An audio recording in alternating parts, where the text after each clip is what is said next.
Oh dear, not this again. Hold on, everyone.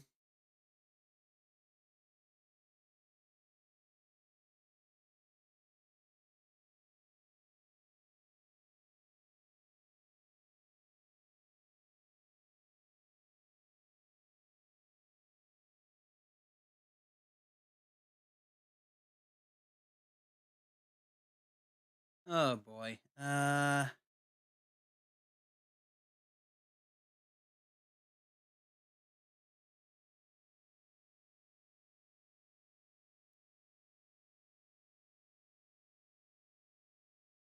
Come on, work with me here. There we go. Now if I do this,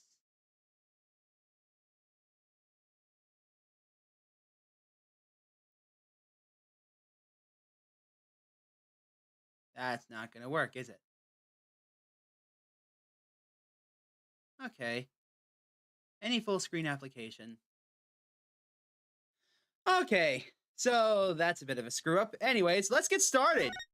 Hello everyone, and welcome back to more Ace Attorney Apollo Justice Trilogy. Last time, we finished off the turnabout for tomorrow. We completed everything in that case.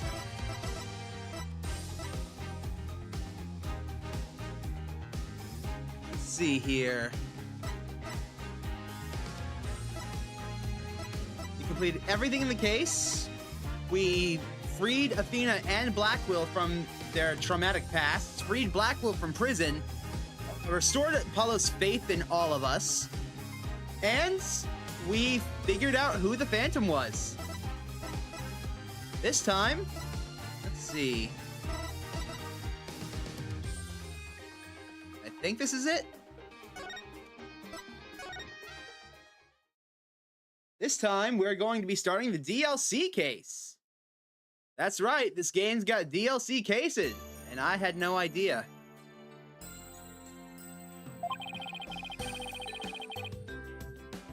Nope, that's not it. Options.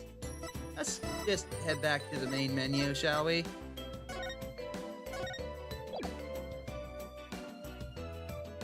Yes, let's return to the main menu, please. This time, we're gonna start this special episode.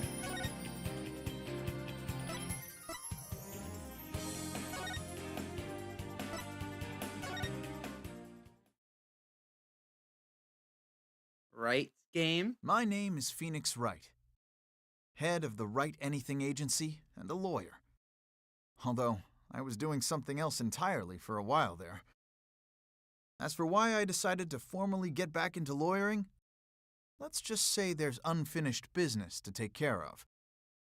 Anyway, I thought I'd reminisce about my first case back on the job. And what a case it was. It happened only a few months after Athena joined our office. I mean, to be fair, Phoenix, there's no case out there that's normal with you around. So how's everyone doing today? Ooh, cutscene. Quiet.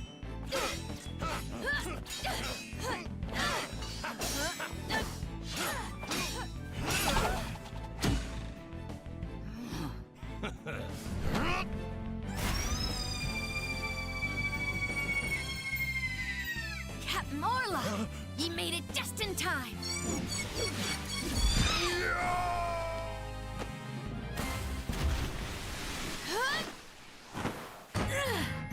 We be pirates, we love to sail the seven seas. Just a bunch of scallywags who are as free can be.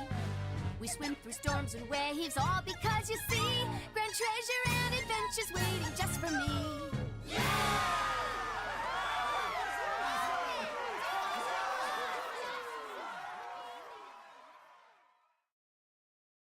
The game has animated cutscenes there, Miali. Also, hi, welcome aboard. July 20th, 12:37 p.m. Write Anything Agency.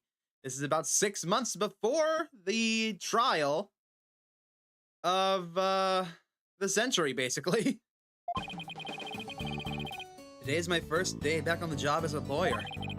Putting this attorney's badge on again really makes it hit home. Boy, am I pumped. Even Trucy said, looking good, Dad. So, Athena? Apollo? What do you think of the old attorney's badge? Wow! The Ship-Shape Aquarium show is great. I can't get enough of it. Athena? I still can't believe they showed the Swashbuckler Spectacular on TV. Good thing I recorded this. Now, who's ready for another viewing? You've already watched it 5 times. Let's watch something else now. How can you even suggest such a thing? This show is therapeutic. Boss here asking you guys a question. What's so therapeutic about watching a killer whale? What? Don't you know anything? Animal-assisted therapy is an established psychiatric treatment. This is actually true. You're kidding, right? That kind of thing actually exists? You would be amazed how having a pet can help you, Apollo. Studies have shown that people who have pets just straight up live longer. It's a real thing. I've been to the aquarium myself to try it, and it really helps. I still go there every now and then to further my psychology studies. Last time I went, I saw a dolphin and an orca swing around together. It was so... Hey, you think you guys could quit goofing off and do some work for a change? Work? But we already cleaned the toilet. Twice. Each. Hey, wait a minute. Is that your badge I see? Wow, congrats on getting your attorney's badge back, boss. Thanks. Starting today, I'm officially a lawyer again. Sheesh, it took them long enough to notice. Gee, Mr. Wright, with that badge on, you suddenly look so capable. Ha, ha, ha. Thanks. It's not like I was some lazy bum, you know. With that outfit on, Phoenix, can you blame them? But what made you suddenly so fired up to get your badge back anyways? Oh god, Meowly. You sure about that? Pretty sure my cat is stealing from my lifespan. Well, I made a promise to a certain someone. An important promise. What could be so important?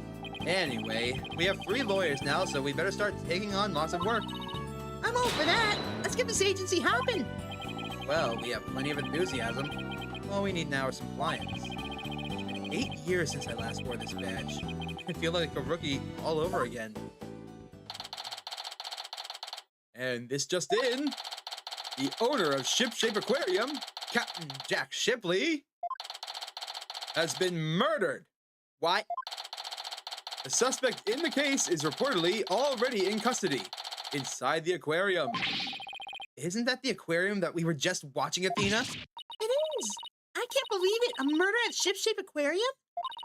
But I love that place. We need to get to the bottom of this now. Really? Guess I'm in luck then. I need Phoenix Wright to save my friend. Yar. Who in the world is this? Are you a client? Wait, that costume. That looks just like... Oh, got it. You must work at Ship-Shape Aquarium. That's right, you minnow. You minnow it. I'm Sasha Buckler. I perform like an agile catfish in our pirate show. It'll blow your mind. It'll blowfish your mind. Too many puns. Minnow, blowfish. Those puns floundered a bit. I figured out the client's identity. Chalk one up for my psychology. My friend is under suspicion of murder, so I really need some help. That's why I've got to find this Phoenix Wright guy. Well, I'm Phoenix Wright. This is Apollo Justice and Athena Sykes. They're lawyers too. Is there anything you need? All you gotta do is ask. The same goes for me too, Miss Buckler. Just call me Sasha, and I'll call you all by your first names too, if that's all right.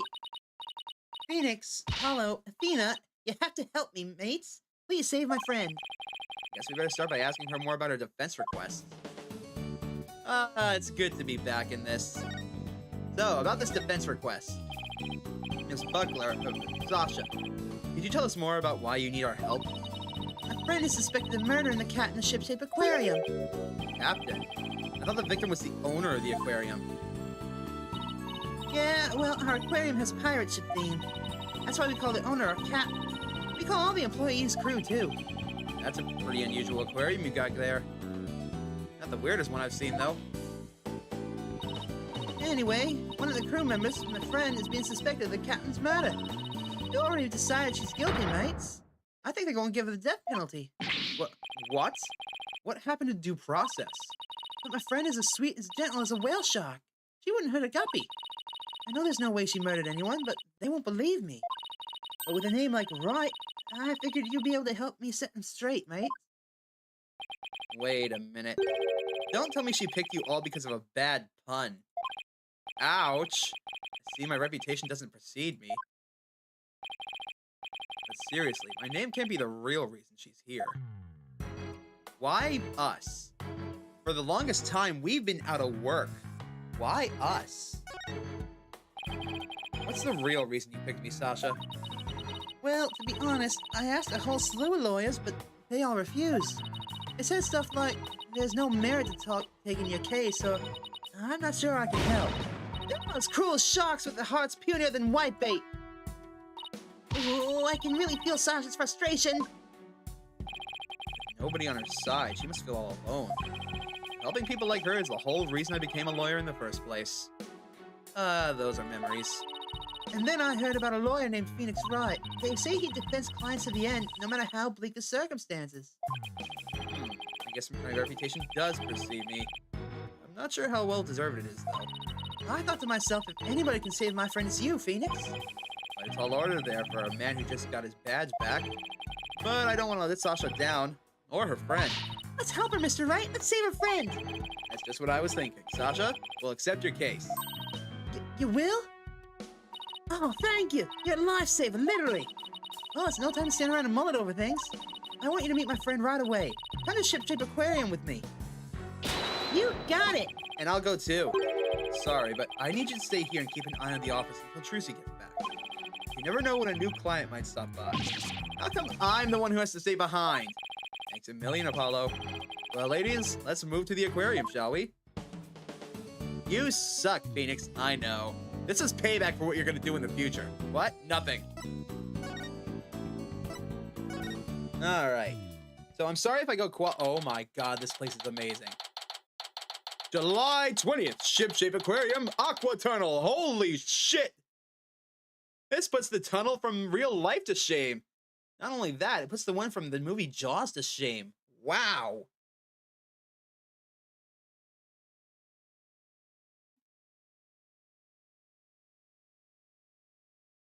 I wonder how expensive this would be to make. Those are not what I think they are. Wow, this is gorgeous. It's just like being under the sea. Yep, this is the Aqua Tunnel. A pride and joy. I'm really glad you like it. I'm going to go on ahead and fill the detective in on your arrival. Take a look around the tunnel and then come meet us at the pool up ahead on the right. Hey, boss! Look at the cute little fish. I bet it would be delicious grilled. Seriously, is that all you can think of? Well, I didn't get to eat lunch today. Oh, here comes some grilled chicken. That's not a chicken, it's a penguin. Come here, little cutie. Fuck you.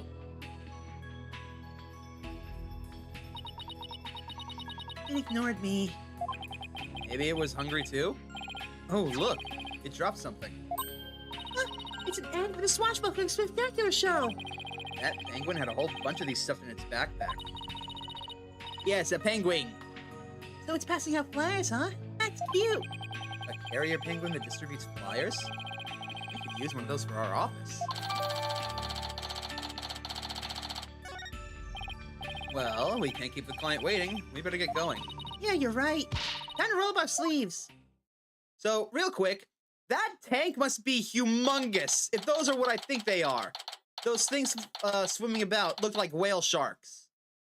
July 20th, Ship-Shape Aquarium, unknown! Huh? I don't see Sasha. Ah! Are you to the lawyers Miss Buckler mentioned? Detective Fulbright! Are you the lead detective on this case? That's right! As long as evil exists in this world, there'll be no rest for me! Even though I've been shot! And who is your sea urchin friend here? I don't believe we've met. Are you talking about me? I'm the defendant's lawyer, Phoenix Wright. Well, I'm Detective Bobby Fulbright? Bobby Fulbright. People don't usually get to see this area. It's only open now because of the investigation. You two are pretty lucky to get this peek behind the scenes of an aquarium. Lucky. Right. This guy's even louder than Apollo. So where is the suspect being questioned, and where's Miss Buckler? Here I be, me buckos.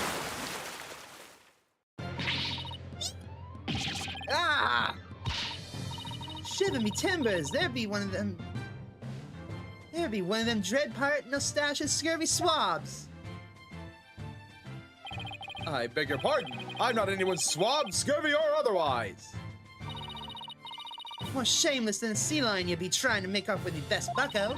If you want to pick a fight with us, you best be bringing along an army of great white sharks. Oh, aren't you an adorable killer of the seas? Yes, you are. Who's an adorable apex predator? Sasha, what is going on here? Let me introduce you. This is the friend I was telling you about. Her name's Orla Shipley. But she only responds to Orla, so that's what people call her. I'm a trainer. She's a suspect in the murder, but she never hurt anybody. So that's why the death penalty is being considered so abruptly. There's no due process for an animal.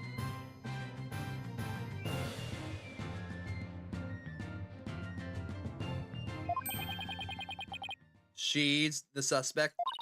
Yep, and thanks goodness you came before they put her down. I'm really grateful to the two of you. I just know you'll save Orla. What? Don't tell me you didn't even know who your client was. And Orca is the suspect? Our client is an orca. Is this for real?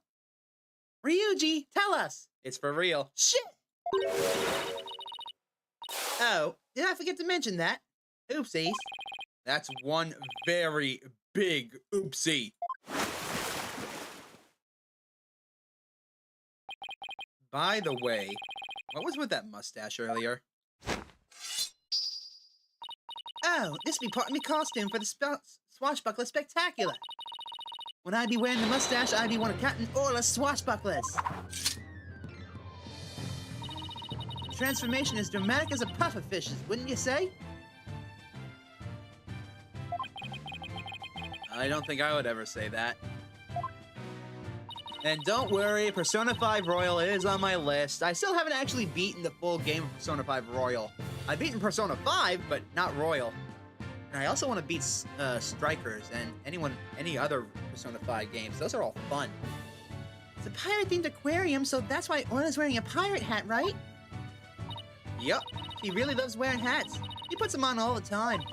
But a fake mustache keeps falling off, so that's a problem. I see. Well, why don't we start with you telling us a little bit about Orla? You know, I thought cross-examining a parrot would be the highest ridiculousness that we would ever reach, Phoenix. Same. Honestly. This takes the cake. Uh-huh. So, they think that the orca killed the captain who was a part of the show. Huh. Well... So, you're really serious about me defending Orla? Of course I am. You're the only one who can do it, Phoenix. I heard you once question an animal during a trial, and that got your client off the hook. No way! You did what? Don't. We're not gonna talk about that. Oh, come on! No! I might have tried something like that at one point in my career. Oh, you gotta tell me about this later, or I'll ask Apollo for all the juicy details. Nice try. I haven't told him shit. Damn it! When I heard you didn't discriminate against animals, I knew you'd hear me out. I have to warn you, though. I don't know anything about orcas. I mean, they don't eat people, do they? Fun fact! Orcas absolutely will eat a person. In fact, they are one of the few animals known to be a predator of the moose.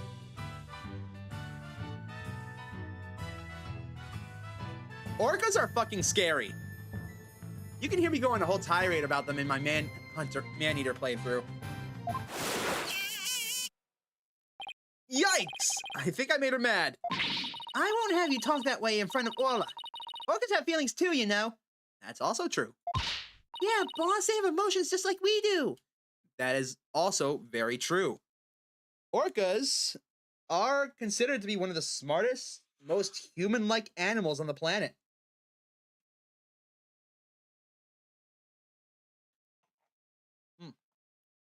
Sorry, eating lunch.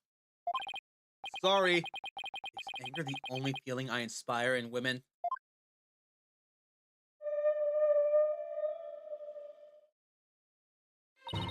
Don't worry, she says she forgives you. Pat. Besides, orcas are very picky eaters. Orla here only eats fish. Captain went to feed Orla this morning, and then he was found dead in this very room.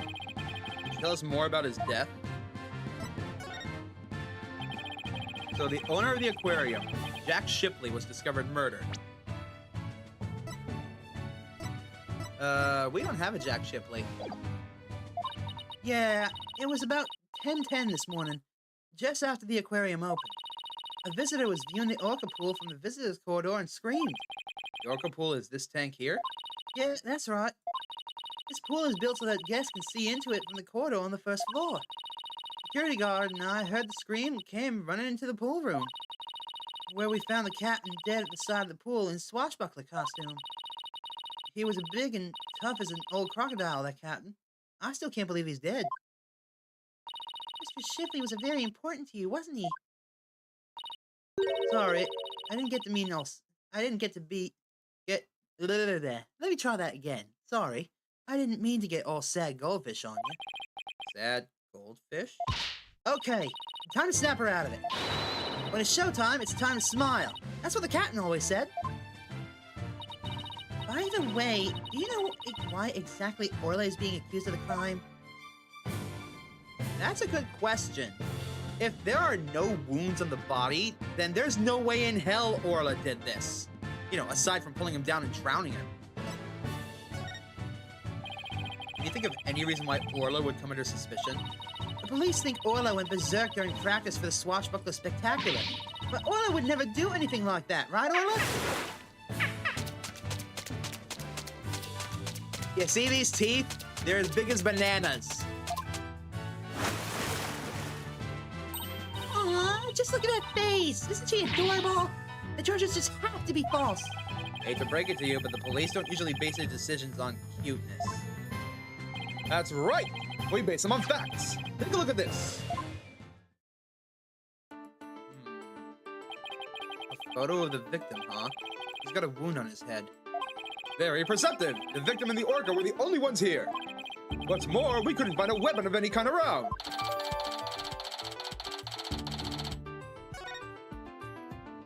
So, what's the theory on how Orla supposedly killed the victim?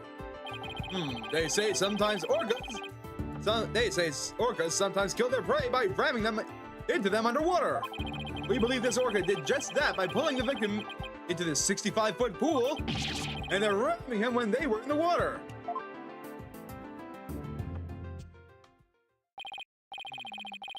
Not any suspects besides Orla. This could be a tough one. No official autopsy has been ordered, but an orca attack makes sense. Why hasn't one been ordered? Accidental death due to a failure to exercise proper oversight over an animal.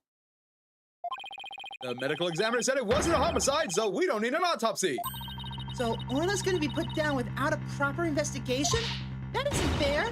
That's something short of police negligence, detective. The incident wasn't determined as a homicide, so there's nothing we can do, Miss Sykes. Ordinarily, the owner of the aquarium would be held responsible for the oversight failure. But the owner is the victim himself, after all, so all we can do is hold the orca responsible. Also, hello there, Shu. Welcome to the stream. Welcome to this wacky DLC case where we are defending an orca whale. I'm going to stop the voice now because this is actually starting to hurt a little bit. This is our client. Orla, or Aura, which is her real name, is the one accused of murder. Apparently, Aura here dragged our murder victim into the pool and rammed him. I'm not so sure. Phoenix, isn't there anything you can do? They're going to put Orla down. Sasha and Orla are depending on me. I want to do everything I can to help them. But how do I help an orca? Wait. Yes, I can do this. I'll find the real killer. Oh, thank you, Phoenix. I'll do everything I can to help you. Wait just one moment. You're not a police officer or a prosecutor. You're not even officially the defendant's lawyer. You have no right to investigate. I'm not officially Orla's lawyer. In that case, I know exactly what I have to do. I'll have to defend Orla in court. I got my badge back now, so I know exactly what I'll have to do. I'll defend Orla in court. Huh? Even an orca deserves a fair trial. If the one responsible for Orla is dead, then I'll take responsibility for her. Yo, what? I guess doing crazy things just once in your career wasn't enough, huh? But what the hell? I'll take responsibility for her too. Are you two insane? This is a case of accidental death caused by an animal. It's not a murder case. With no evidence of foul play, this case will never go to court. And let us investigate the crime scene. If we can prove that this was a murder, we might be able to take it to trial. And then Orla would certainly need the help of a few good lawyers. I guess so. But who's ever heard of a trial for a killer whale? Just because it's never been done before doesn't mean we can't do it now. But... Please, detective, for justice's sake. The police have determined that an animal that has harmed a human should be put down. Yep, defending an orca in court fits the guy who cross-examined a parrot, but this one takes the cake easily. But I don't know for sure whether that was a just decision. If your sense of justice compels you to take on the defense of this animal, then my sense of justice tells me to let this case be re-examined for possible merit. You mean it? Really? That's fantastic. You're not such a bad guy after all, Detective Fulbright. All right, see you later, Meowly. Just remember, this case hasn't been officially recognized as a homicide yet. I'll get in touch with the prosecutor's office, but I'm not making any promises. Anyway, I'd better be off. Yeah. You two are our lifeboat. I'll be right here if you need me. Thanks. I've got a feeling we're gonna really need your help with this investigation. We're still not sure if it'll go to trial, but as Orla's lawyers, we'll do everything we can. Get this case into court, we'll need a prosecutor to make an indictment. Though we have to find enough evidence to prove it's a criminal case. There just has to be something around here that shows the culprit was somebody other than Orla. Detective Fulbright said there were no weapons in the area other than her. So we better look for something to prove him wrong. I better make a note of that so I don't forget about it. You sure are organized, boss. Maybe I should get a notebook of my own. I just like to jot down notes on the case on the court record as I go along. We can use it as a sort of to-do list. Great idea. I have things too. And whenever we're stuck, we can just refer to the notes. Read my notes, I just go through the tutorial. There, note jotting. Now, let's investigate the crime scene. There has to be some evidence here we can use in court. Examining the crime scene from every angle is the key here. That's right. If we change our perspective, we might come across new evidence. Let's first see what we can find using these. And then when we're ready, we can just walk around the pool. Or if there's a particular spot that you want to get a closer look at, you can just walk up to it. Like that outline of the body on the far right there? Of course. Talking to everybody else involved in the case is one of the good keys to investigation. Exactly. And if we present items to people, we might learn even more. Right. It all boils down to thorough legwork. Well, let's get started. Well, let's get started, as she said. The hell is that? It's too far away to get a good look. Gotta get a little closer first. Hello. Is that show makeup above Orla's eye? That's right. It's a starfish. Kinda makes her look like a punk rockin' pirate, don't you think? A punk-rocking pirate killer whale. It's official. Society's on the road to ruin. Mood. Well, I think Orla is one hot rockfish. Speaking of rocking, how do you get Orla to do what you want during the show? I give her signals with this whistle.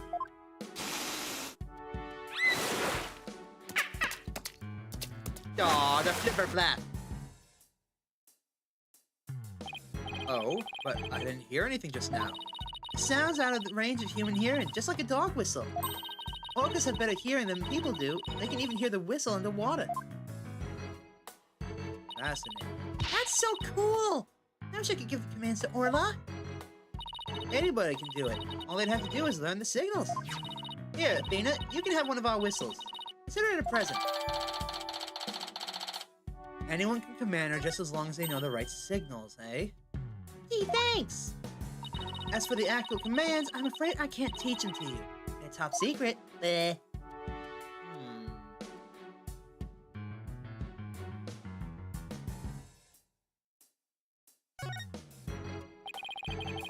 It looked like the ladder goes all the way down to the bottom of the pool. But there's usually water in the pool, so it doesn't need to. So, apparently the pool spans 2 whole floors. Ordinarily, visitors only get to see what they can from the first floor. But they said on TV that they sometimes give behind-the-scenes tours. And like what Swashbuckler... It sounds like that Swashbuckler Spectacular show you recorded is really coming in handy. A setting sun. Doesn't this always remind me of how quickly the day goes by? Oh, boss! It's just a painted backdrop, you know? Down, Athena. Of course I know. Guess I use it for Swashbuckler Spectacular. It looks handmade. Oh, I just got an idea. Why don't we make our own not guilty backdrop? And present it to the judge when things aren't going our way? No, we can put psychological pressure on the judge by hanging it behind the defendant. I almost want to see how the judge would react to that. What's with the giant hunk of meat? There's a piece of meat in a plastic hoop suspended from the ceiling. Talk about a flashy decor. I guess Orla really likes meat. Who knew they fed her such large chunks, though? All orcas are carnivores. You knew that, right? Of course, silly. And I love meat, too. Protein is your body's basic building block, after all. But that meat is made out of rubber. I don't think Orla could really eat it even if she wanted to. You mean to tell me she jumps all the way up there and doesn't get a reward? Poor girl, after all the effort. I don't think Orla is as dumb as you think she is.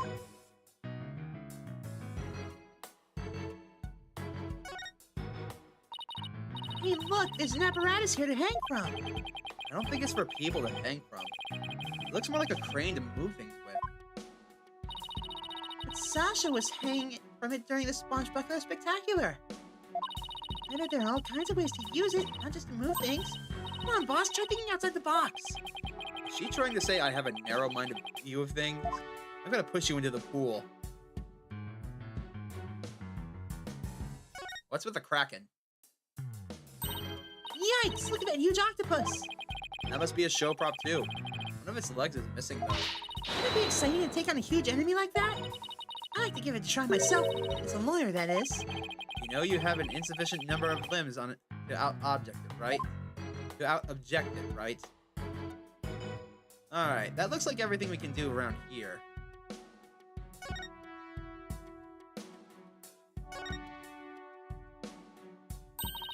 What a mess! Was all this stuff knocked over when the victim struggled with his killer? It's possible, but it would be hard to prove. Let's take a closer look. Okay, first things first, the boxes are on top of this flag. Look at all this stuff scattered everywhere. I can see some swords. I wonder if they have anything to do with the case. They're made of rubber. I don't think it could be used as a weapon. I still bet if someone got whacked with one, it would sting quite a bit. Yeah, I guess it would. But I think I could stand the pain. Yeah? Good for you. Oh, look. There's a glowed dolphin and an anchor, too. Mr. Wright, are you even listening to me? Stop looking at those toys. Yikes, I guess I've been caught red-faced.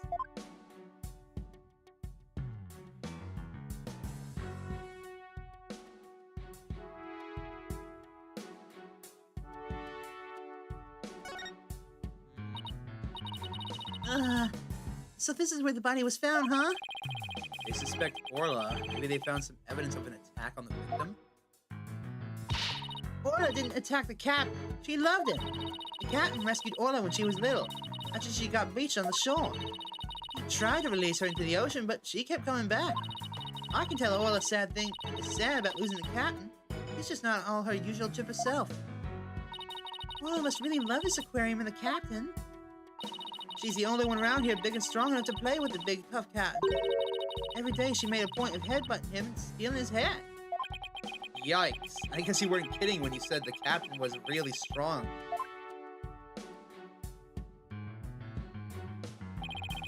I guess that's about it.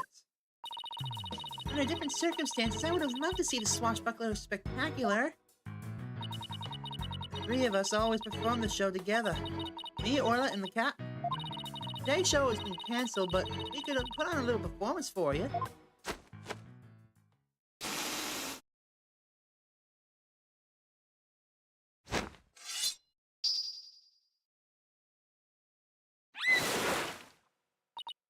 We be Captain Orla Swashbucklers, me buckos.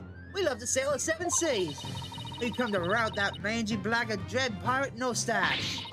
Avast, there he be, Nostache himself, prepare to feed the fish. Am I playing the role of Nostache? Well, Sasha's got a stash and you don't, so I guess so. In with your water cannon, Captain. Spare no quarter. Wait, what? Uh-oh. Blast zone!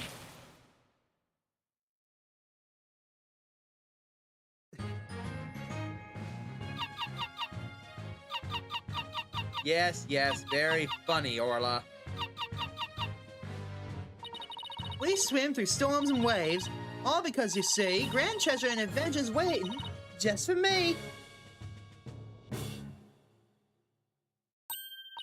Wow, that was awesome! Your performance packed quite a wallop. Yeah, I, for one, feel like I took quite a beating. Sorry about that. Can't have a show without a bad guy role, right?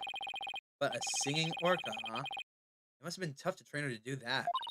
That's Orla's best trick. She can only sing one song, though. Well, she's still got one up on a pianist who can't even play one song. Well, now that we've had a taste of the show, we better do some more investigating. Good idea. Let's go to the aqua tunnel. Let's see.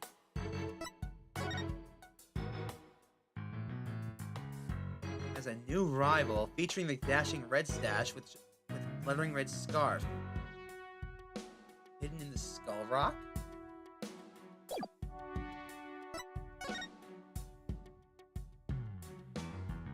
He has a whistle. He could have called it off.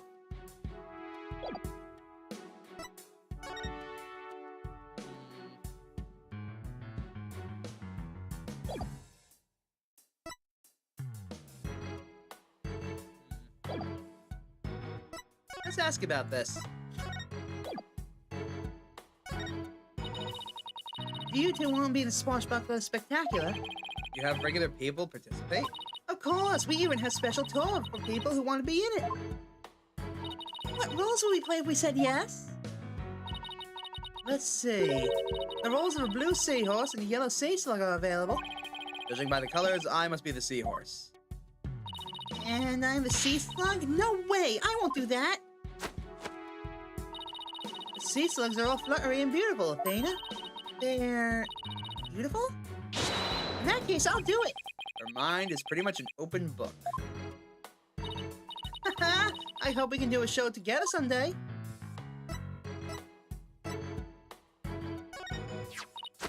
Oh, have you been using the whistle I gave you? Of course! But I can't get Orla to do any tricks. I can't believe you can command that huge creature. That's pretty impressive, Sasha. Pretty cool, huh? I bet there aren't too many people who can say. They literally get to whistle while they work. That must be pretty nice for you. But Orla is the one who's impressive, really, not me. It's easy to see how much you care about Orla. You two are a good team. What? But you and I are a great team, right? We can top that.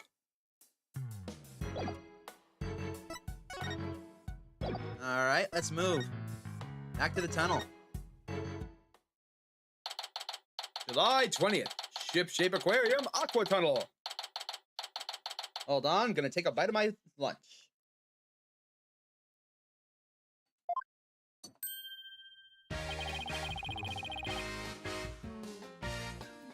So, you all done investigating the pool already? had a good look around, but now we're moving to other areas. How's the police investigation going? Did you, say for example, find any other suspects besides Orla? Wouldn't that be fortunate for you if we did? But no, I'm afraid not. And even more unfortunate for you, I'm afraid we found decisive evidence of the Orga's guilt. What? Please, tell us more, detective. So what's this decisive evidence? Don't lie on us now, detective. I'm very sorry, but I can't share classified information with the defense. Especially not security footage that shows the moment the Orca attacked the victim. Yep, I'm to personally see to it that this baby stays safe. It will never leave my side. Excuse me, but there's a call for you, detective. I'll be right there. Sorry, guys, you know how it is. Well, he never said he wouldn't leave its... He never said he wouldn't leave its side. I guess. Time to sneak a peek.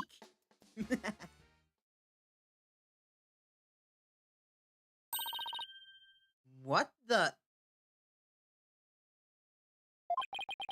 Is this supposed to be the moment Orla attacked the victim?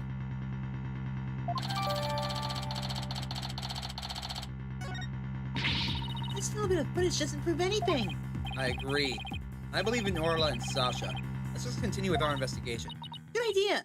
Huh? There's a sticker on this camera that says, "Return to the pub of danger." Guess somebody there manages the cameras? Let's check it out later. Sorry about that. Prosecutor Blackwell called to remind me to go feed Taka. So where were we? Oh, that's right. You two got any more questions for me? No, we're good. But thank you for taking all your info.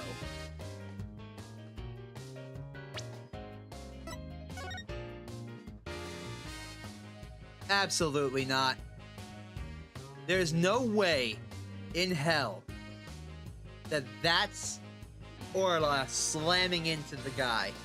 There's not enough blood in the picture. And on top of that, from this angle, the pool wasn't bloody at all. Anything else going on here?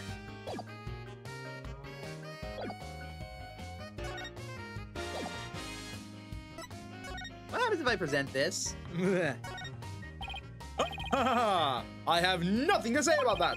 If you're lords of any metal, you'll find the answer for yourselves.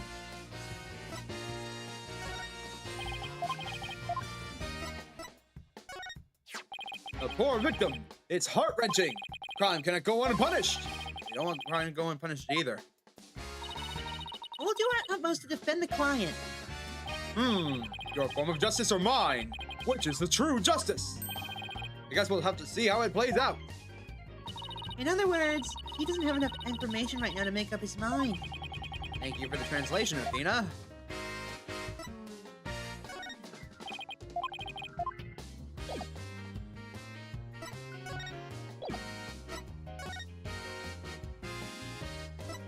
Well, let's head back to the orc pool.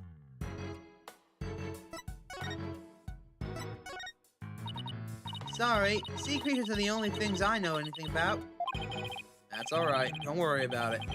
Gee, I didn't mean to put her in a lung. Well, let's go to the pub of danger then. July 20th, Ship-Shape Aquarium, Pub of Danger. This looks like one of those hands-on exhibits. It has a real air of danger, don't you think? Well, the banner does say it's a pub of danger. Let's see. According to the description, this room is a pub where pirates gather, explore and interact with sea creatures, actually feel the electricity of electric eels, and feed real piranhas. Experience the terror of the seas with these dangerous experiments. All those sound like less terror and more like torture to me. Ahem. I think you to keep it down there, Blue Boy. I'm conducting an experiment. Oh, you're a chick. Do not disturb me unless you wish to be zapped with an electric eel. My apologies, ma'am. Wow, she seems intense. Excuse me, but who are you? Before you ask others, shouldn't you give your name first? Basic manners, young lady. Oh, yes, of course. My name is... Never mind. I will simply call you Yellow Girl. It's easier that way. I'm Norma DePlume. I'm very interested in Ship-Shape Aquarium, and I am a frequent visitor here. But I don't want to be yellow girl. You think I want to be called Blue Boy? Let's just see what she has to say.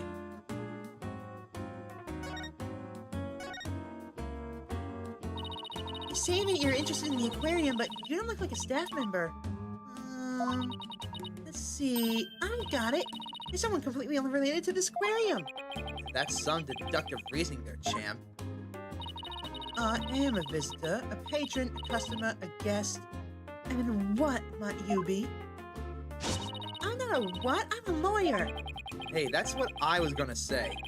And I run a law office.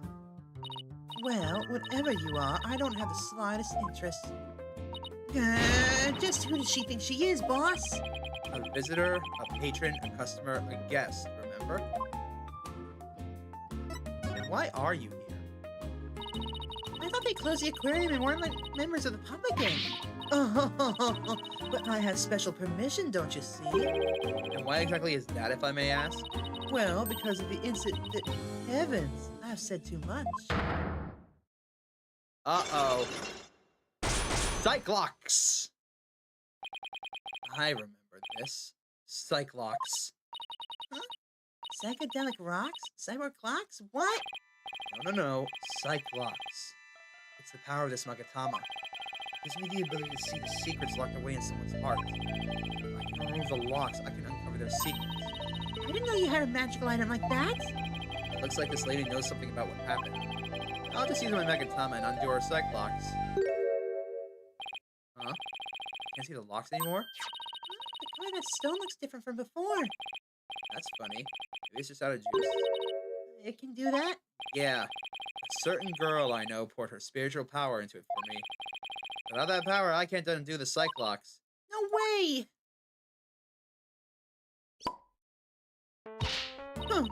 Why do I have to keep quiet about it anyway? I've never been any good at keeping secrets.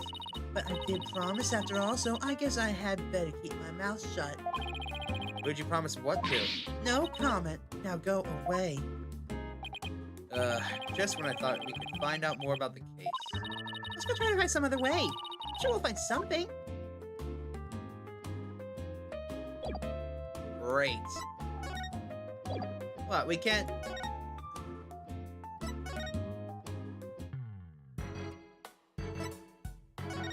Actually, I can do this, but no, I can't present people. Damn. To the Aqua Tunnel, then? Ah, good. July 20th, Ship-Shape Aquarium Aqua Tunnel. Time for another bite.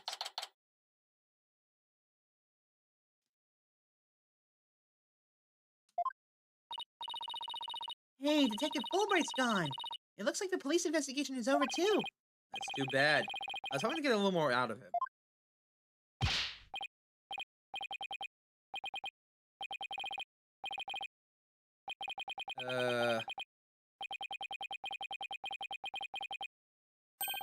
Is that somebody rapping? Rifle yo sometimes.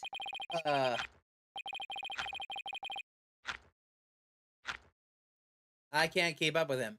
But yo, Rifle, just come back to me. We can be together and sing cree cree cree. What's with this guy rapping and making strange bird sounds? Oh, he's looking for the penguin. Yikes, who's there? You didn't hear me rapping, did you? Yeah, well, maybe. Ah!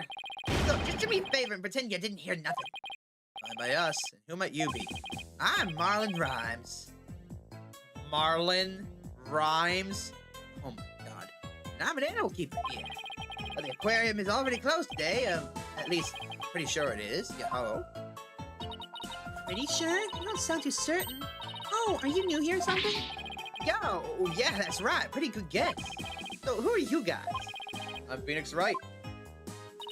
And I'm Athena Sykes. We're lawyers, and we're going to represent Orla by taking her case to court and proving she's innocent.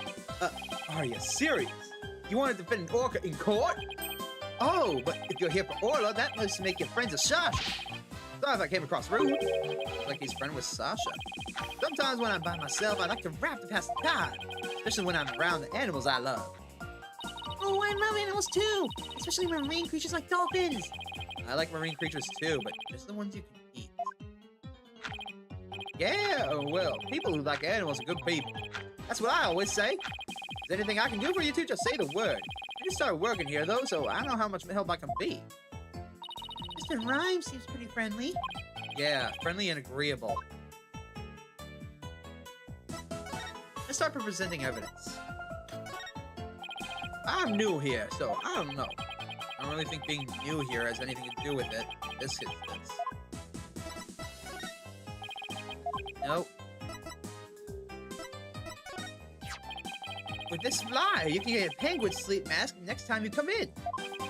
Oh yeah? That would be nice, especially if it's free. That would be perfect for taking a nap at the office after going for a run or something. I prefer you didn't take naps at the office, actually. Meh. Yeah, I feel you. Sometimes I fall asleep when I'm feeding the animals. I guess only a newbie can truly understand the feelings of another newbie. We're kindred spirits, my sister. Kindred spirits. Two peas in a pod, birds of a feather. I suddenly feel so alone.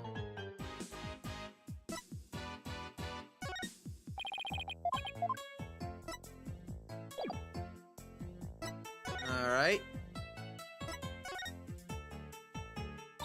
Were you rapping something about looking for a weapon earlier? A rifle or something?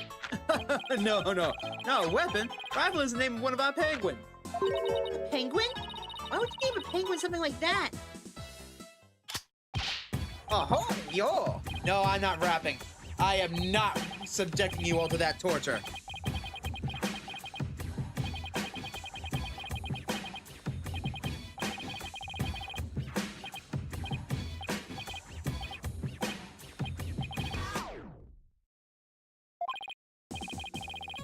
Anyway, that's what she's like, so we named her Rifle. Okay, but you have to wrap it. That's how I roll.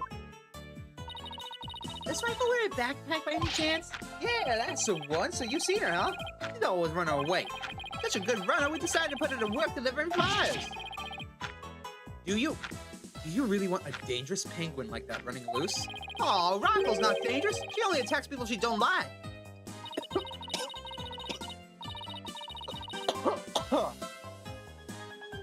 When we ran into her earlier, she didn't attack us. She just straight up ignored us. Hey, I have an idea. If you run into Rifle again, would you mind feeding her for me? She didn't come back to the pool after feeding time like usual, so I've been looking for her. She loves the smell of fish, so she might come over to you if you have some. Oh, I would love to feed a penguin. That'd be okay, right, boss? I don't mind, as long as you carry the fish. Ugh. Smells so fishy. Really? What a shocker. Anyways, about you. So what exactly do you do here as an animal keeper? Mainly, I clean the place and feed the animals. I've been all this glass takes forever. You clean all of this? That's a hammerhead. I can imagine. This tunnel alone must take most of the day. I also prep the food the animals eat. That's the hardest part of it all. Harder than cleaning this? You mean it's really difficult to get the hang of? No, I mean, I'm a vegetarian, so cutting fish and meat and stuff creeps me out. Now, there's something I never expected to hear from a pirate. Yar! Do you know anything about the incident that took place this morning? Yeah, one of our guests saw what happened and started screaming. I came running, but by the time I got there, I couldn't see the orca or the cap. Speaking of the captain, what was he like? Like a strong captain who can turn a wild bunch of ruffians into some great pirates. He always treated us fairly and equally, humans and fishies alike. He's a real deal, man. Hey, what are you crying for? I'm not crying. It's just, I can feel your heart crying. That's all. Girl, what you talking about? I'm not crying either. I guess I won't mention that his eyes are puffier than a pair of pufferfish. I bet Sasha and our vet, Dr. Crab, are even more upset by his death. Vet? This aquarium has a resident vet? No duh, Phoenix. Every zoo has a resident vet. Aquariums included. Yeah. Yo, hold up. I haven't seen Dr. Crab this morning. That's supposed to stay put. The night shift has been on duty since last night, but they won't let us go home. Sasha even had to go get special permission to go out looking for a lawyer this morning. We haven't seen anybody who looks like a vet. Oh, yeah. Besides, Raphael, I've been looking for Small Fry, too. Small Fry? Is that another penguin? Nah, she's a friend I made. A high school girl. She went off looking for Raphael somewhere and hadn't been back. Is she your girlfriend? What? Nah, no way. Sasha's the one So you like Miss Buckler, do you? What? I really respect her, you know? We have different tastes in music, but I admire the way she lives her life. It's not like I like her. It's more complicated than that. I'm pretty sure that it all adds up to life. She tries to put on a brave face, but I think the captain's death is hitting her the hardest of all. After all, I was in it with her human show partner that got killed by an orca. So you think Orla really did it? Well, I can understand how Sasha feels. But she's the only one of us who doesn't think the orca did it. Oh, I see. I guess it isn't easy to believe in somebody who can't even speak for herself. Anyway, let me know if you see Rifle or Small Fry, okay? Small Fry said she was gonna go check the orca pool. Maybe we'll head back there then. Ahoy! July 20th. Ship-shape aquarium. Orca pool, mateys. Huh? There's something on the left side of the pool that wasn't here before. It looks like an electronic sword? Hey, you're back. Hi, Sasha. What's with this strange sword here? Oh, that's a walkie-talkie. It's probably Rifle's. Rifle can use a walkie-talkie? What? She's always running away, so we attach a walkie-talkie to her. If we can hear the sounds around her, we can usually guess where she is. But not if she drops the walkie-talkie on the floor. Every member of the crew has one too, so we can communicate back and forth. We can even use them for broadcasts of specific parts of the aquarium. Cool, huh?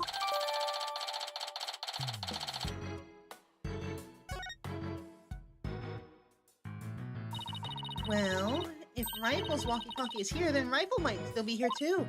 Rifle, come out, wherever you are.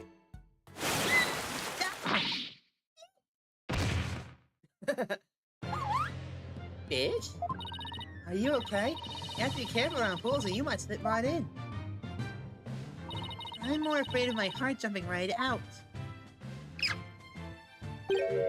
Hey, who's that riding on Orla? Isn't that Rifle? Hey, you're right. Come here, Rifle. No. She ignored me again. Why does that penguin like me? Now you've scared Rifle away with all that yelling. Well, I'm not giving up. I'll make that penguin like me if it's the last thing I do. Hey, get back here, you little pipsqueak! Oh, sorry, Rifle, but at least you seem all right.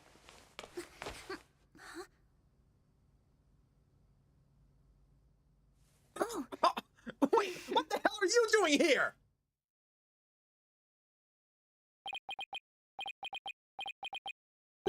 Pearls? What the hell are you doing here? You almost made me choke.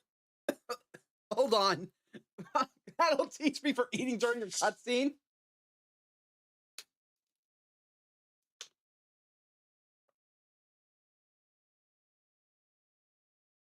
Ugh, someone clip that. I almost died on stream. Pearls? Oh, Mr. Nick! I haven't seen you in ages.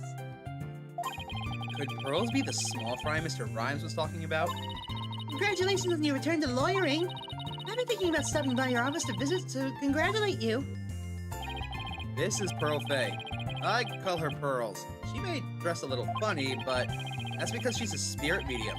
A real prodigy with the greatest power of them all at that. I've known her since she was little. She sometimes comes to the office to visit. She's just a little older than Trucy, so she's been like a big sister to her. I guess everyone here knows Mr. Nick, then. He's such a nice guy, don't you think? Is she trying to be my big sister now, too? What the hell are you doing here? Explain! Pearls! What are you doing here? My summer camp here is here on a field trip. I've never been to such a big aquarium before, so I was really looking forward to it. And then that incident happened, and the police just finished questioning me. Oh, I see. Mr. Nick? Who's that lady next to you?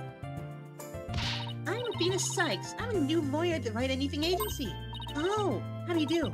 My name is Pearl Fay. My cousin and my friends call me Pearly. Pearly it is, then. Nice to meet you. So, how did the two of you meet? Well, you know how I used to travel to Europe to study their legal systems, Pearls? I met Athena on one of those trips. Oh boy. So tell me more about how the two of you met in Europe. Hey, I thought I was supposed to be asking the questions here. A long time ago, Mr. Wright helped me out of a difficult jam. That's when I started thinking about becoming a lawyer just like him. So you're like your mentor, huh, Mr. Nick? Yeah, something like that, I guess. Mr. Wright is the whole reason I am who I am today. He was the one who told me my knowledge of psychology could help people in court. Gee, Mr. Nick, it looks like you've become a real adult since the last time I saw you. I've always been an adult the entire time I've known you, Pearls. Oh, would you look at that? Rifle loves you. He sure does seem to be attracted by Pearls. I'm so glad she likes me. Things are so adorable, aren't they? I even bought myself a little penguin calendar here at the aquarium gift shop. I have it hanging from my bag already. Oh, how cute! A calendar in the shape of a penguin! That calendar's going to be a real hit with all our friend visitors. I even have one myself. But the rest of the staff thinks it's too cutesy. Lies! I would have bought one when I was a kid. I guess it doesn't really fit with the whole rough and tumble pirate image very well. Okay, true, but still, it's a penguin! But when does this calendar smell kind of like fish? What do you mean, Mr. Nick? Please don't be rude. Uh-oh, I got Pearls mad. Run! Flee! Flee for your lives!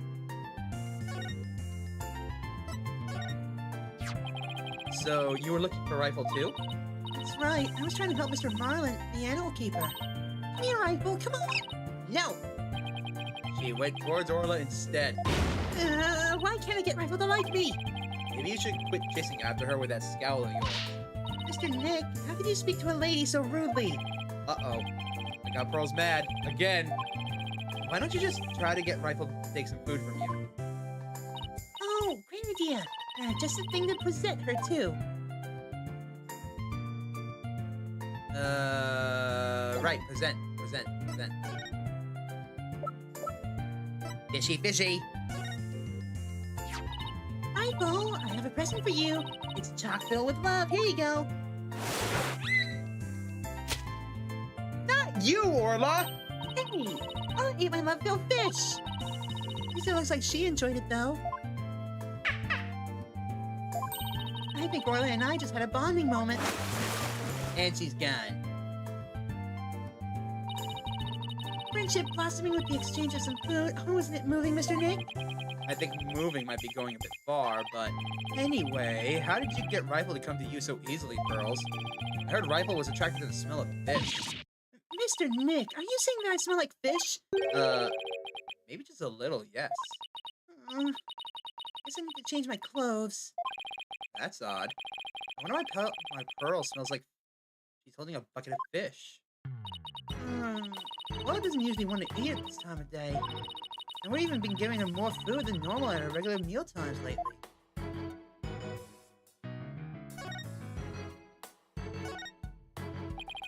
Is there something wrong with Orla's feeding habits lately? Yeah, something weird. New guy Marlin feeds all the other animals besides Orla. But the captain and I, her trainer, are responsible for feeding Orla. It was the captain's turn to feed Orla this morning. Food, food! But Orla keeps coming to me and signaling she's hungry. He wants my fish, chock filled with love. How long are you going to keep saying that? Sure is excited to make a new friend. But I don't think the captain would have forgotten to feed Orla. By the way, why are those two so close? Rifle and that big creature there certainly seem to love each other. This is Orla the orca. Rifle and Orla are best friends. They belong together like a clownfish and a sea anemone. Yes, I can say anemone in this voice quite easily. Care to phrase that in a way us non-biology majors can understand, please? Oh, so this orca is a suspect. I read in a book once that orcas eat penguins. Don't you worry about that. Aura's here, really gentle, and she never eats anything but fish.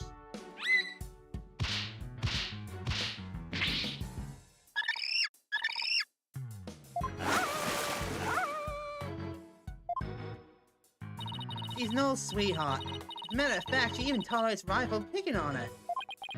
It's true, she does seem very gentle. She hardly seems like a killer whale. As lawyers, we have to do everything we can to save this beautiful, gentle creature. Wow, you're gonna defend her in court? She's quite the defendant, isn't she? Nothing compared to cross-examining our parents. She's the biggest defendant we've ever had. Literally. Clap! Clap! Oh, Pearls, I have a big favor to ask. What is it, Mr. Nick? It's about the Magatama. Its spiritual power is gone. Oh, that Nagatama brings back memories. I remember pouring my spiritual power into it.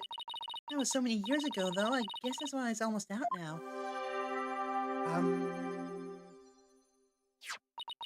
There you go, Mr. Nick. Should be fine now. Thank you, Pearls. Now I can break Cyclops again. I'm glad I could help. Well, I think I'll go and find Mr. Marlin now. I have to bring Rifle to him. Sorry for imitating you there, Athena. It's all right. Curly seems quite at home in this aquarium. Right. But didn't she say this was her first time here? Apparently, that girl was in the staff corridor earlier this morning. That's why the detective was questioning her. What was Pearls doing in the staff corridor? I don't know. I thought she was a Marlin's friend or something. The staff corridor? Something about that doesn't sit well with me. Well, if it bothers you, why don't you just go and ask her about it? Yeah, good idea. Let's go catch up with her. Pearls, wait up! July 20th, Ship-Shape Aquarium, Aqua Tunnel!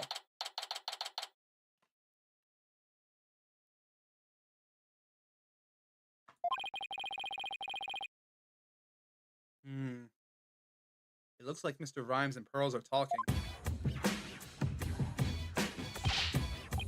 I am not rapping.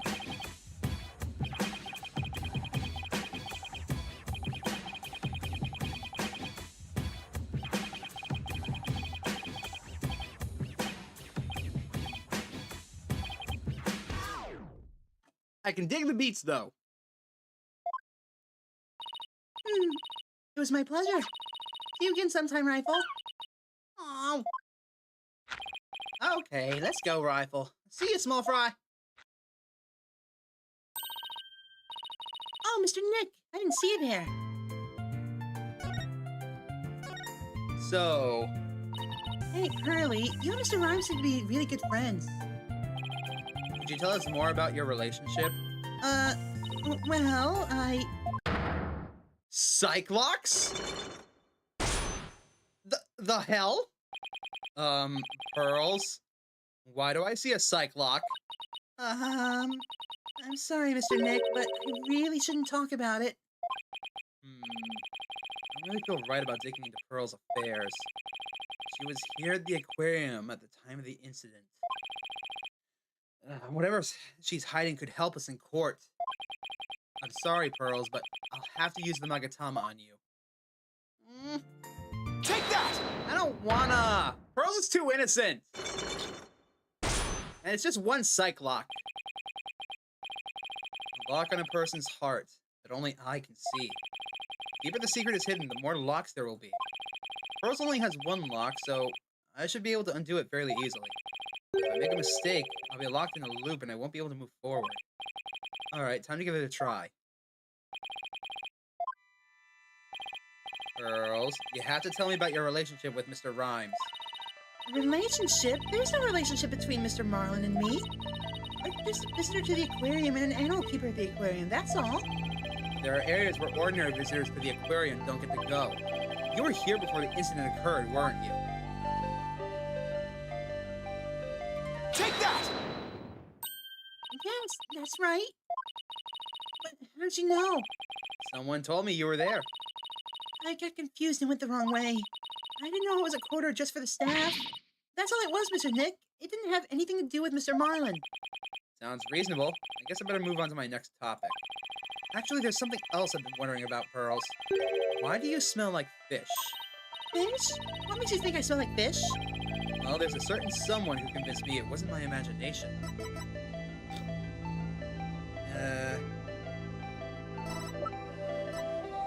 Take that!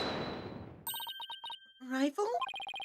She's apparently very attracted to the smell of fish. Rifle didn't want anything to do with Athena, even though she had a bucket of them. So why, then, was Rifle so attracted to you, Pearls? I don't know. Looks like she's still not ready to talk about it. You had an object with you that smelled fishy, too. In fact, I think this has something to do with your secret. Take that! The fishy-smelling calendar has something to do with your secret, doesn't it, Pearls? I can't lie to you, Mr. Nick. I'll tell you about me and Mr. Marlin and about the calendar. Begone, Cyclops! Hooray!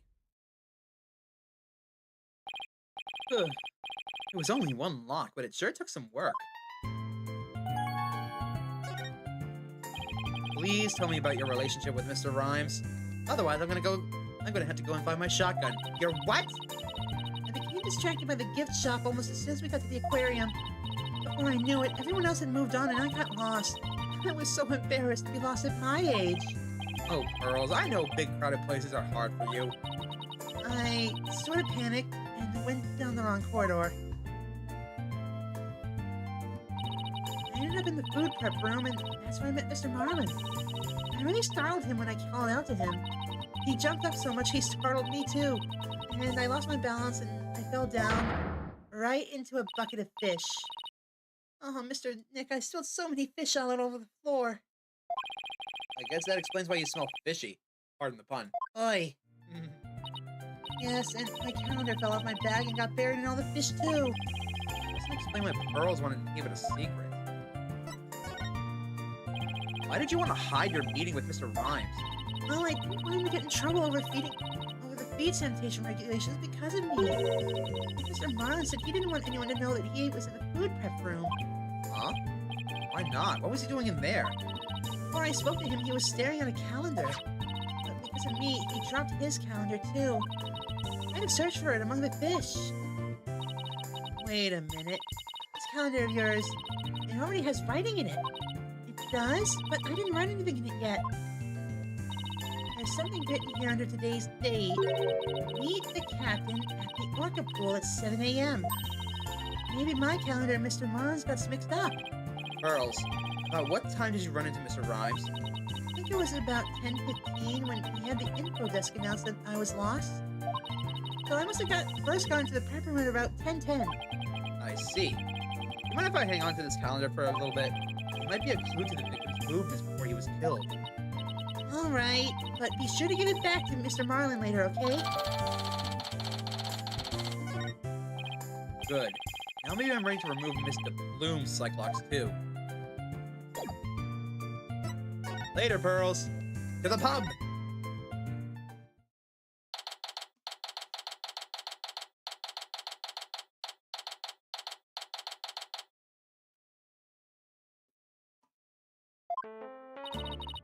You people again?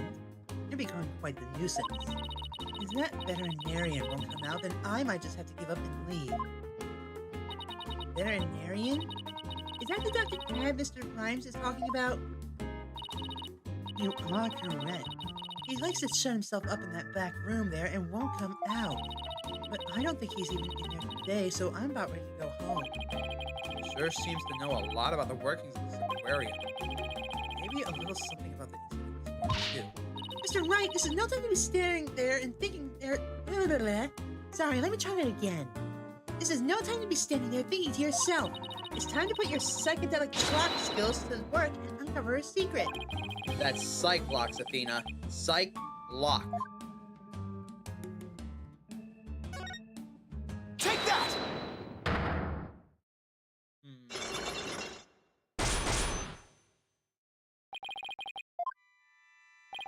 Mr. Bloom, I want you to tell me the secret you're hiding.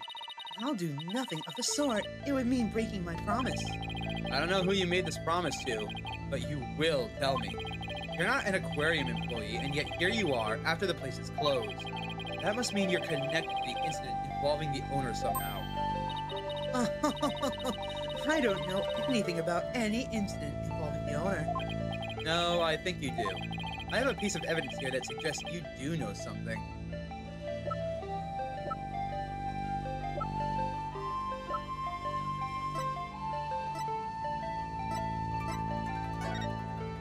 Oh, that's her! Take that! According to Detective Fulbright, this shows the orca attacking the victim. And the person in this footage is wearing an outfit just like yours, Mr. Plume. Oh, I suppose there is no hiding this bombshell figure, is there? Yes, it is I. Yay! And I think I can guess why you're here at the aquarium. You aren't simply a visitor to the aquarium. What you really are is a witness. You're a visitor who also happened to witness the death of the owner, Jack Shipley. That is correct. Oh, I want to say it, but I promised the police. It's not good for you to keep things inside, you know. I'm sure you feel much better once you get it all out. Plus, you won't get wrinkles. I give up. I'll tell you everything. I can't find a good voice for her aside from this one. If she wanted to tell me this badly, why couldn't she have just done so from the top? I think anyone would agree that I held it in for as long as I could, but I couldn't be expected to withstand this commoner's badgering any longer. Please calm yourself, Mr. Bloom. And that's top-class badgering to you. You are correct. I witnessed the killer whale's crime with my own eyes. You got a problem with that, Blue Boy? Boss, Mr. Plume's anger is so powerful. Even I feel like I'm about to explode. You have to do something quick. Please don't explode on me. Please don't explode on me. Please don't explode on me. Could you start with telling me what you saw? I witnessed the very moment the killer whale attacked the victim. I told the police what I saw as well. I'm the sort of person who simply can't rest until the truth is known. Mr. Bloom's statement and the footage point to Orla's guilt. Pardon me, but you seem pretty pleased that you witnessed this incident. What? Please, shame on you. Are you implying that I am happy about an innocent man's death? No, of course not. I just get the sense that you were afraid of Orla. It's more like that you were interested in her. Are you? You know, I wasn't sure, but I was thinking that maybe. Are you perhaps one of my fans? Is that how you knew? That I am the non-fiction writer, Norma de Plume? Oh, that Norma de Plume! So, big fan, huh? No, I've never ever heard of her. Well, now that you figured me out, there's no sense trying to hide who I am, I suppose. Talking to fans is part of a writer's duty, after all.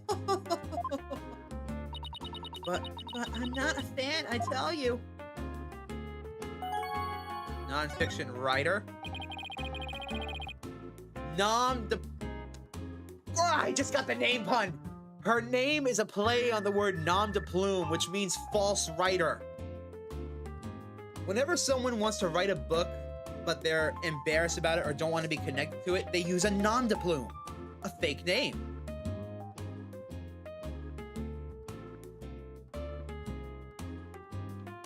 That's honestly a pretty good pun. But anyways, so what exactly do you have you written, Mr. Plume? Oh my. You mean to say you truly aren't familiar with my work? I write the truth. I take great pride in my craft, you know. Oh, trust me, Stu. Every single name in this game is a freaking pun. I'll prove it. Hold on. Athena Sykes. Athena is the goddess of wisdom. Sykes is short for psychology.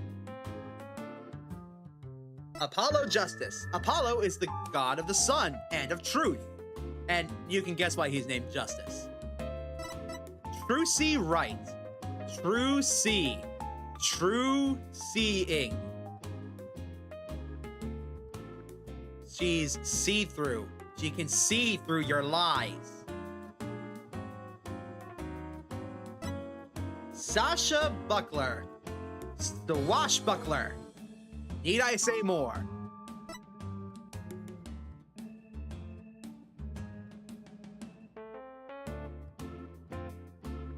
I wouldn't have known that, Shu, but thank you for pointing that out. Bobby Fulbright. Bobby is a slang on the British word for policeman. Oi, Bobby! And Fulbright is full of brightness. And he's also a fool. A bright fool. Aura Shipley. Shipley. Do I need to say any more? Captain Jack Shipley. Do I need to explain? Why's the rum gone? Norma de Plume. Nom de Plume.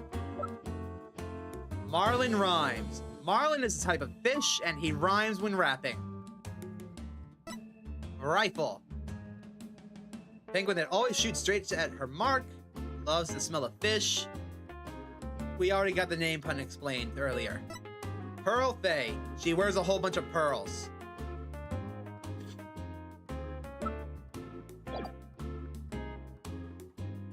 Now then.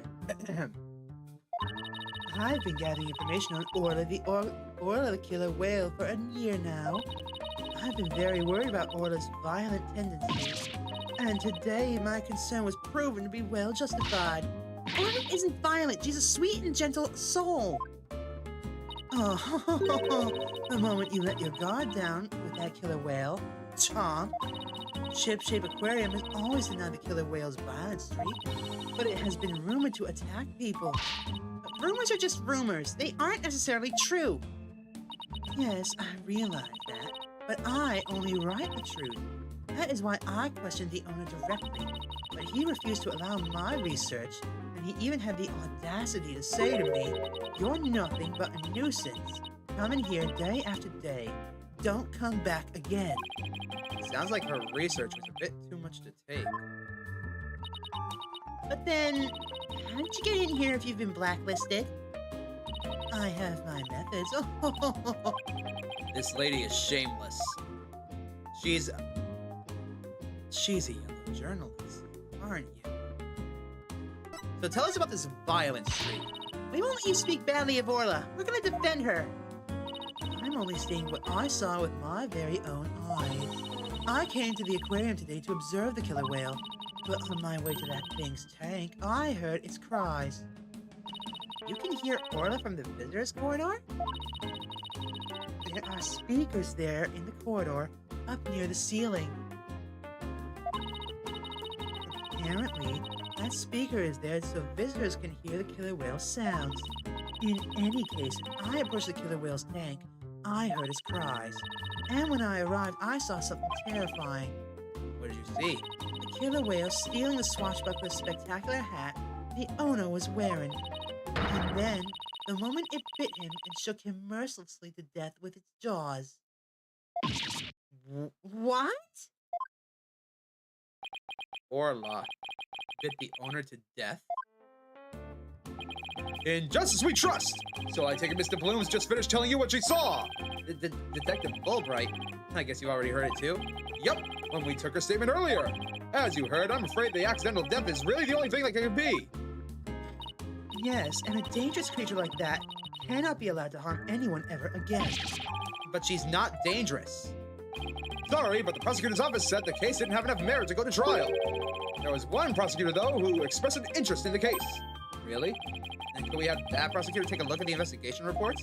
Unfortunately, I doubt even he'd take action without evidence of a homicide. Look, I understand how you feel, Mr. Lawyer, but maybe you should give up on this case.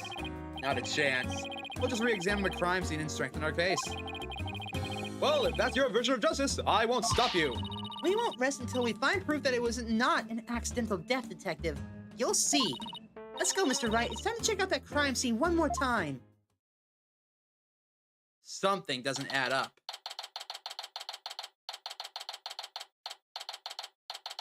Back to the orca pool. All right, then. Let's start with the re-examination pronto. I'm gonna check out that big mess in the back one more time. Athena, wait! No running! Are you okay? It didn't look like she tripped, but...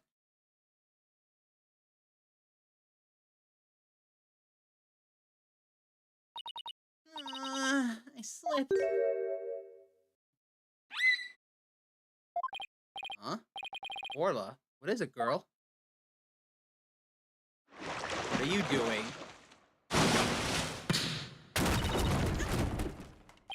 Athena, are you all right? She crashed into all that stuff behind her.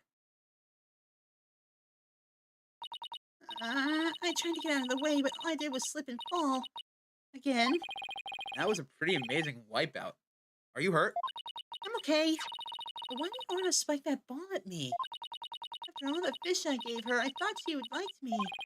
Maybe she thought you were the main entree. Very funny, boss. In any case, let's carry the ball back to Orla. Looks like everything got shifted around when I fell on it.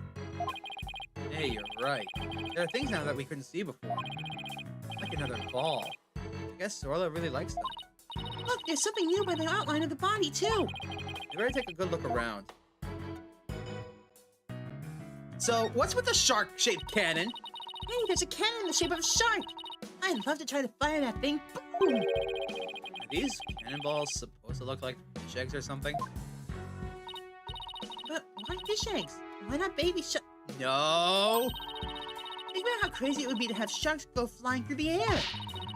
Watch the thrilling life or death struggle as little tykes fight to stay alive out of the water. I can see it now, the drama, the mayhem, the whirlwind of teeth. A tornado of sharks? Not even Hollywood could conjure up something that insane. Oh, Phoenix! Poor, poor Phoenix! You would be surprised. There's like 5 of them now, from what I recall. Orla sure can hit that ball hard. I didn't think she was gonna spike it at me like that. I guess that must mean she likes me. I gladly accept her expression of affection. Not how I would have interpreted that, but whatever floats your boat.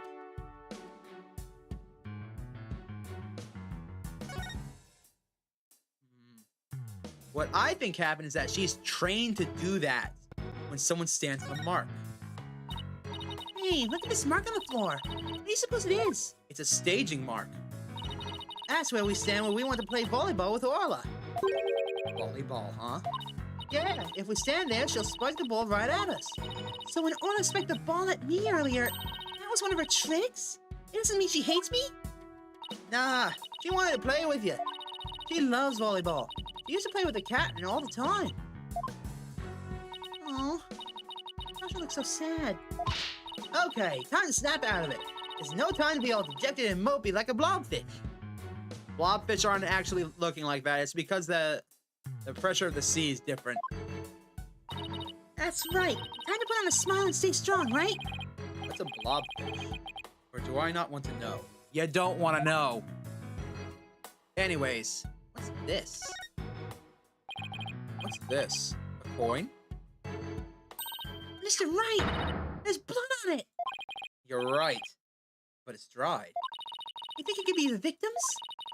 And what was it doing all the way over here in the first place? I'm not sure, but now that we found blood outside the pool, this might help us prove that there's more to this case than just accidental death. Hey, you're right. Orla certainly can't leave the pool after all. I've seen that coin before. Speaking of coins, take a look at this. There are a few coins about the body here, too. You're right, boss, but where did they go? They aren't here anymore. You don't think somebody picked them up, do you? Hold on. Hold on. Those coins are the same. So, but why would they want the coins? They're fake. Right? There's no way that's real gold. Right? But where would an aquarium get the money for actual gold? Looks like we found that. Looks like we just found that giant octopus's prop's missing leg. What? you could get a whole lot of carpaccio from a giant lake like that. Oh, let's sail to the ocean and try and catch a giant octopus of our own. Yeah, but even if we did catch one, how are you planning to slice it up? King problem. That's what man invented chainsaws for. I've never seen anyone so hell-bent on chomping down on some giant octopus. Well, I doubt we could catch one that big anywhere near the shore anyway. The more roadblocks you throw up, the more I want to do it, you know. Oh, I can't wait to get started. It would appear that Operation Discourage Insanity has backfired. Shit. In any case, there's a broken sword here. The tip of the blade is missing. I guess it just broke off. Don't tell me it happened when Athena fell over. You better not be trying to pin the blame on me, boss. What? No, of course not. No, he's trying to hide it. It's written all over your face. Besides, the broken part isn't even here. How could it have been my fault? Better watch what I think, or I'll get every little thing thrown back in my face. Okay, so what's with the dummy? Oh no, that child is hurt. What? Call him this? Hey, it's just a dummy. It is? Oh, I mean, of course it is. I was just testing your response to an emergency. Well now, would you look at that? Them look like teeth marks, mateys. Well, I guess we just found out that you don't bluff very well under pressure. I just have to keep practicing then. I wonder what the dummy is for anyways. Oh, that? Use it to train Orla. It's smaller than a human, but it does the job. Some of our tricks can get pretty dangerous, so Orla practices them on the dummy first. Forget the tricks. Those bite marks look pretty dangerous.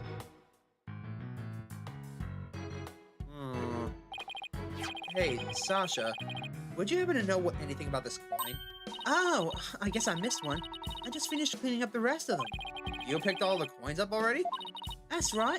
After the police finished their investigation, they gave me the go-ahead. I haven't found them all yet, though. I'm still missing a few. Well, if they aren't beside the pool, maybe they're in the pool. Let's go to that ladder over there and take a peek at the bottom of the pool, boss.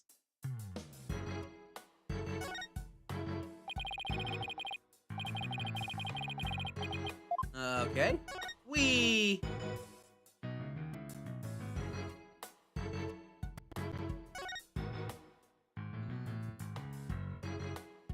There are lots of shiny, sparkly things. Look, I think I see something on the bottom of the pool. I knew it. Want me to go down and check? You can't jump in dressed like that. You'll drown under the weight of your clothes. No, I won't. I'm a pretty good swimmer, you know. Be that as it may, this pool is really deep. I doubt you can hold your breath that long. Maybe Sasha can?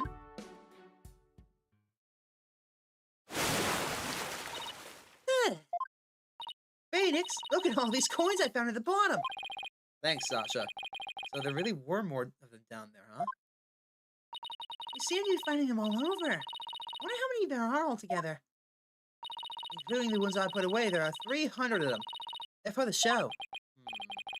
Sounds like they'd be heavy. About 7 pounds, I'd say. A little lighter than a stringfish. Well, I better go put the rest of these coins away where they belong. So, 7 pounds of coins scattered around the scene, one of them with blood on them. They have to be related to the case. I wonder how the blood got on that one coin. Wait a minute. Could it be... Remember how Detective Fulbright said that they couldn't find a murder weapon? Well, what if these coins were the weapon? Huh?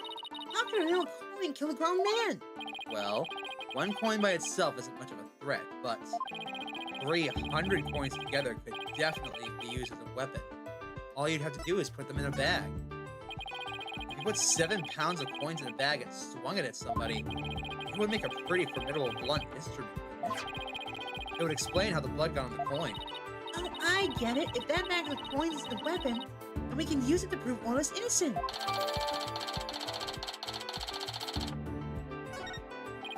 I don't see anything resembling a coin bag around here. Maybe the killer took it with them. Yeah, it would certainly make it look like Orla did it if they did.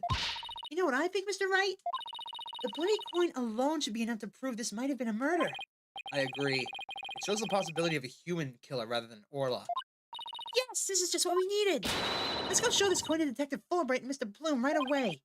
Good idea. Let's hope they show the pub a danger.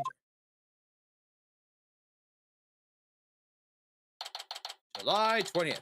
Ship-shape aquarium, hub of danger. Oh, you're back. So, did you find anything? Of course he did. Remember, even if you don't succeed, it's the effort you made that's important. Me? Let's show them the evidence we found. The one that points to a human culprit. Right. Because we won't let Orla be put down.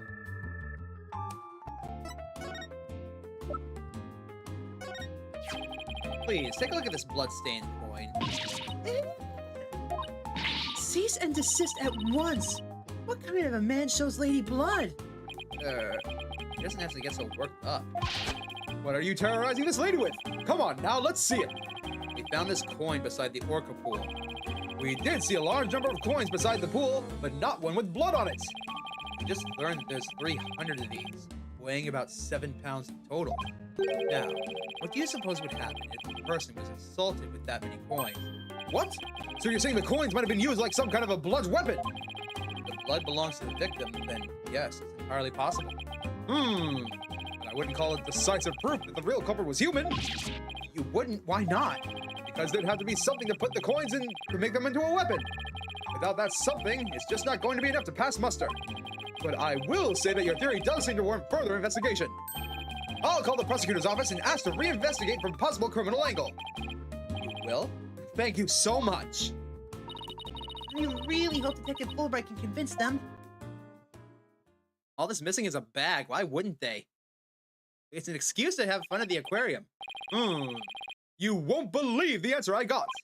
When I explained your passion for this case and the police's investigation, they said that the prosecutor I mentioned earlier would be willing to take this to court. Really? So does that mean a new suspect has emerged? No, I'm afraid not. To be frank, Prosecutor Blackwell said that he just wants to prove that Orca's guilt in court. What? It's Blackwell again that wants to prosecute Orla? That's fine, Detective. That's fine. Thanks for arranging this for us. Well, I must say that you're taking this rather calmly. Defending Orla in court was my idea from the start. And I'll do whatever it takes to save her.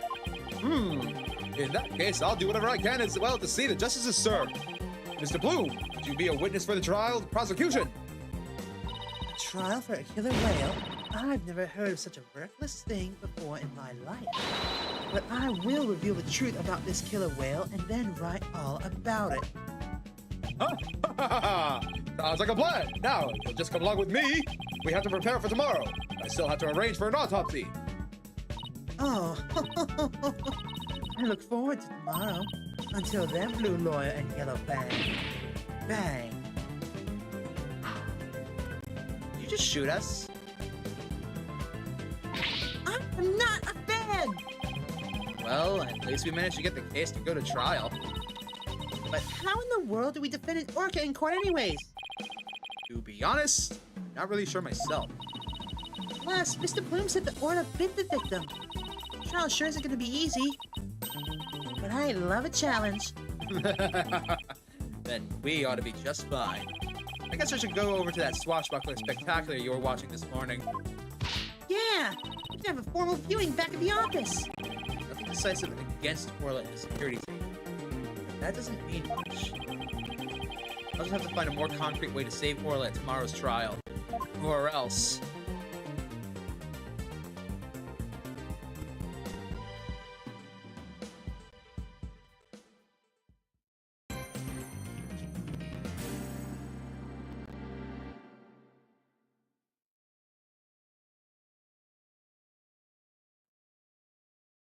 Oof.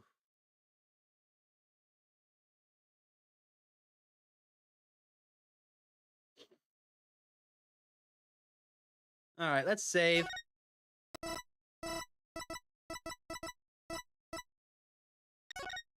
Yes.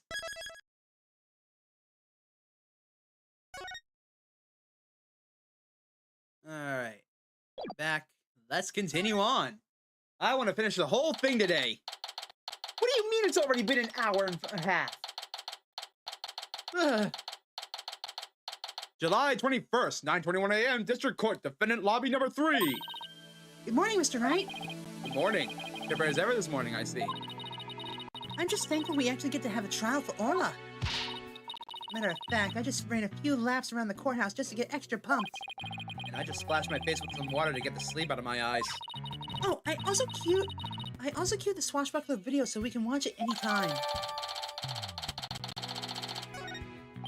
Thanks. This might help our case. Let's have a look at it, shall we?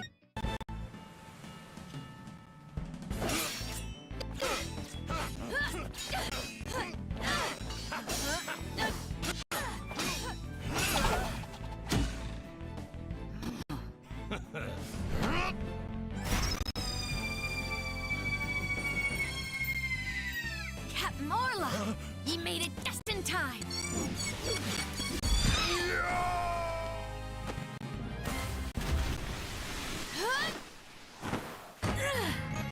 We be pirates, we love to sail the seven seas. Just a bunch of scallywags who are as free can be. We swim through storms and waves, all because you see grand treasure and adventures waiting just for me.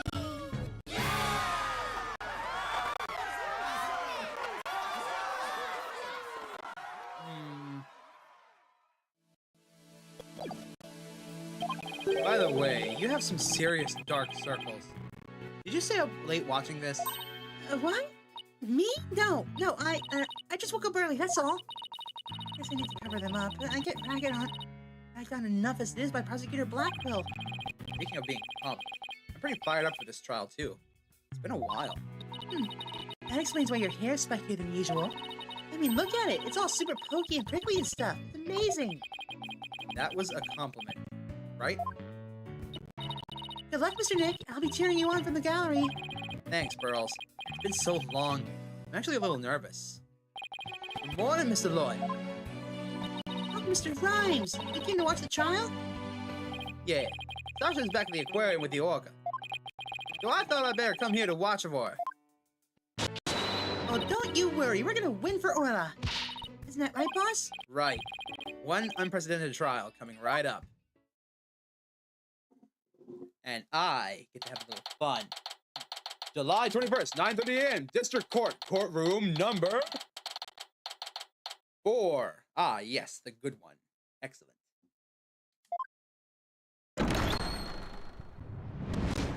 Court is now in session. All rise. Court is now in session for the trial of Aura Shipley. The defense is ready, Your Honor. Must we waste words on this? Prosecutor Simon Blackwell, known as the Twisted Samurai, he's a prosecutor who is also a convicted felon. They say he never conducts a trial without his loyal hawk Taka by his side. Mr. Wright, it's been quite a while since I've seen you like that. The lawyer even shoots you. You look younger somehow.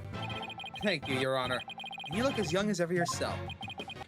Well, I have to keep up with you folks after all. By the way, has the defendant arrived in court yet? Surely, just your boldness. Did you not receive the memo? The defendant, Aura Shipley, is an orca at the Shipshape Museum. An orca?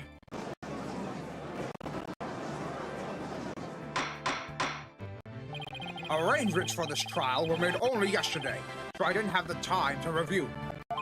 But an orca as a defendant, it's patently absurd. Director Thomas is the defense. He is the absurd fellow who insisted on defending the orca in court in the first place. Absurd or not, I will carry out my duty to defend my client. Your duty to defend your crying aunt? Don't you mean your crying orca, Mr. Wright? If we are to proceed, we must treat the orca as we would any other defendant. Every soul, be it man or beast, is of equal value. The question is whether that soul is painted in black or white. Take Taka for example. He is as human in spirit as you or I. Happy bird. The real question is, am I in for more pain as always? Orca or not, I suppose the defendant is still a defendant. And I vow to render my verdict fairly and impartially. Now then, Prosecutor Blackwell, your opening statement, if you would. I suppose I can hardly leave it to someone who knew nothing of the defendant. Very well. Listen carefully. The orca murdered the owner of the ship-shaped aquarium, the aquarium's orca pool. The orca apparently toyed with the victim mercilessly as he did. Sadistic orca. What a chilling thought. And where exactly is this defendant now? Inside this. A cell phone. Prosecutor Blackwell. Time marches on for all of us, with or without us. I borrowed this TV phone from the aquarium, which will allow us to interact with the orca. A TV phone. Very well. The court accepts it into evidence. We will be able to view the defendant in question on this large monitor. Fulbright, prepare for transmission. Ha ha ha! You got it, Prosecutor Blackwell!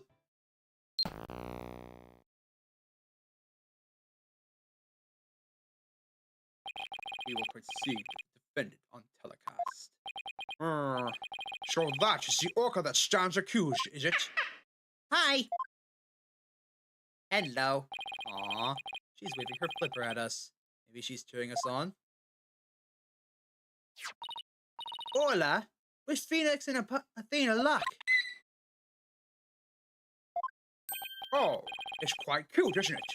And this adorable creature is suspected of killing a man? Anna's really pouring on the charm, huh? She is far from cute. She is a violent, reckless animal. That's right! The name's Bobby Fulbright, and I'll take over the explanations from here. Now, if I could direct your attention to this diagram of the crime scene. Following the report of the orca attack, we, the police, raced over to the ship-shaped aquarium. There, we found a guest who says she saw the orca and the victim from the visitor's corridor. As the witness was watching, the orca suddenly went crazy and attacked the victim. The orca was the only one there, therefore no one else could have committed the crime. It's not quite finished, but I have a portion of the autopsy report here. Of course, trauma all over the body, eh? Can't imagine the terror of being attacked underwater by such a large creature. Hold on there.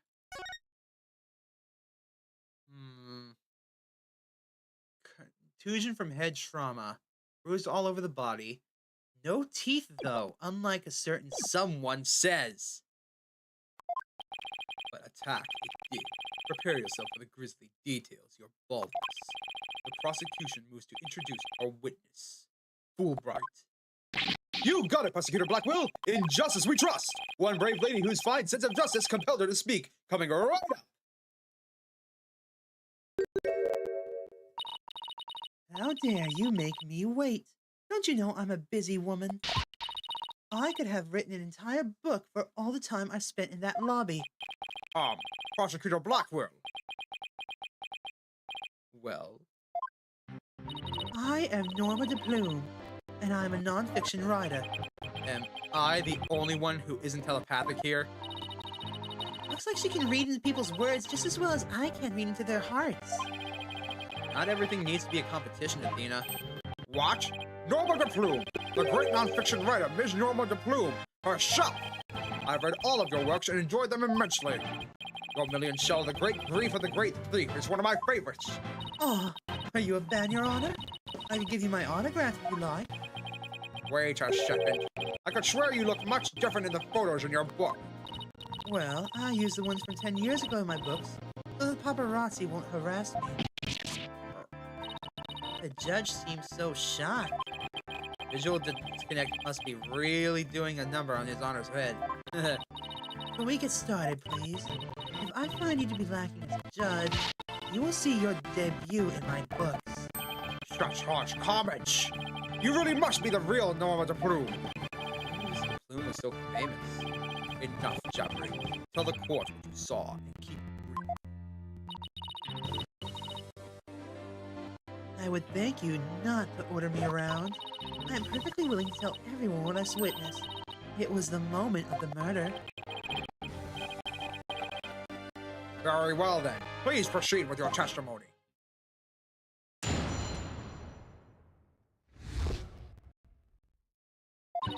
I went to Ship-Shape Aquarium to see the killer whale. But as I was watching the killer whale from the visitor center, it suddenly went crazy. I saw the killer whale bite the victim to death with its huge mouth and deadly teeth. Attempting to remain calm, I reported the incident to the police immediately. You're kidding, right? That adorable defendant really did all of that. It must be much more vicious than it looks. Now, deliver your judgment so I may carry out the sentence. Objection!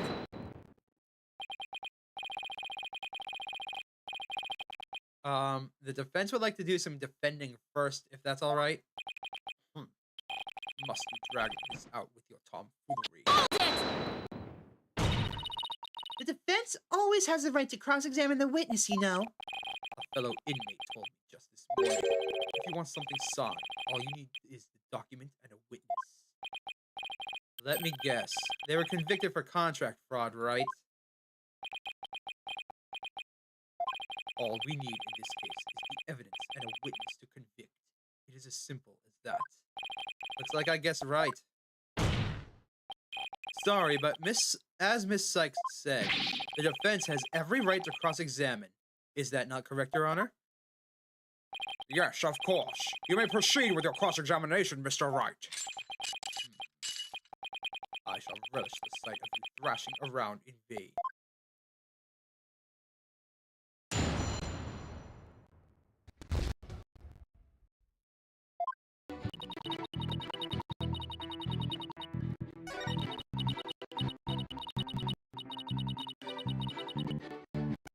Yeah, no. I'm gonna cut you off right here, lady. The autopsy proves you wrong right here. It would seem that you are mistaken, Mr. Plume. I beg your pardon? The autopsy report does indeed say death thought to be result of an orca attack. But the actual cause of death is contusion from head trauma, not being bitten. What? But I'm sure the victim was bitten. I don't believe that can be true. The security footage doesn't show anything of the kind. Huh. Just as I suspected.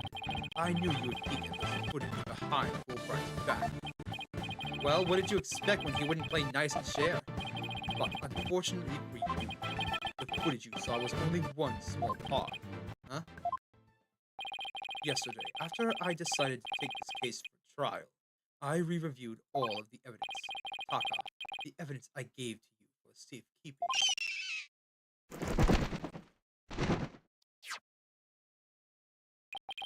Guess that hawk is higher up on the pecking order than Fulbright in Blackwell's book. Very well. Let's view the footage. Ah, happy bird scratches.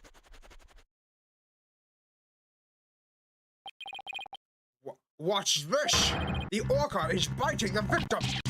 No way! There's no way the autopsy clerk would miss that. I have to say that this appears to be very damning evidence. No, I can't believe Orca really bit him. I can't either. Honestly.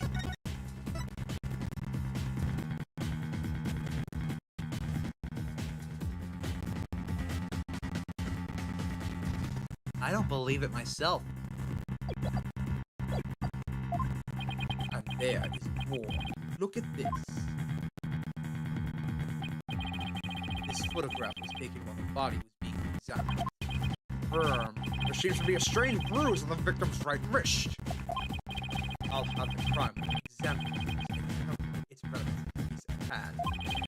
Important right now is evidence that points to the orca as the killer. Look at the left side of the body. You see the orca's tooth marks. Yes, they do appear to suggest that she did, in fact, bite the victim.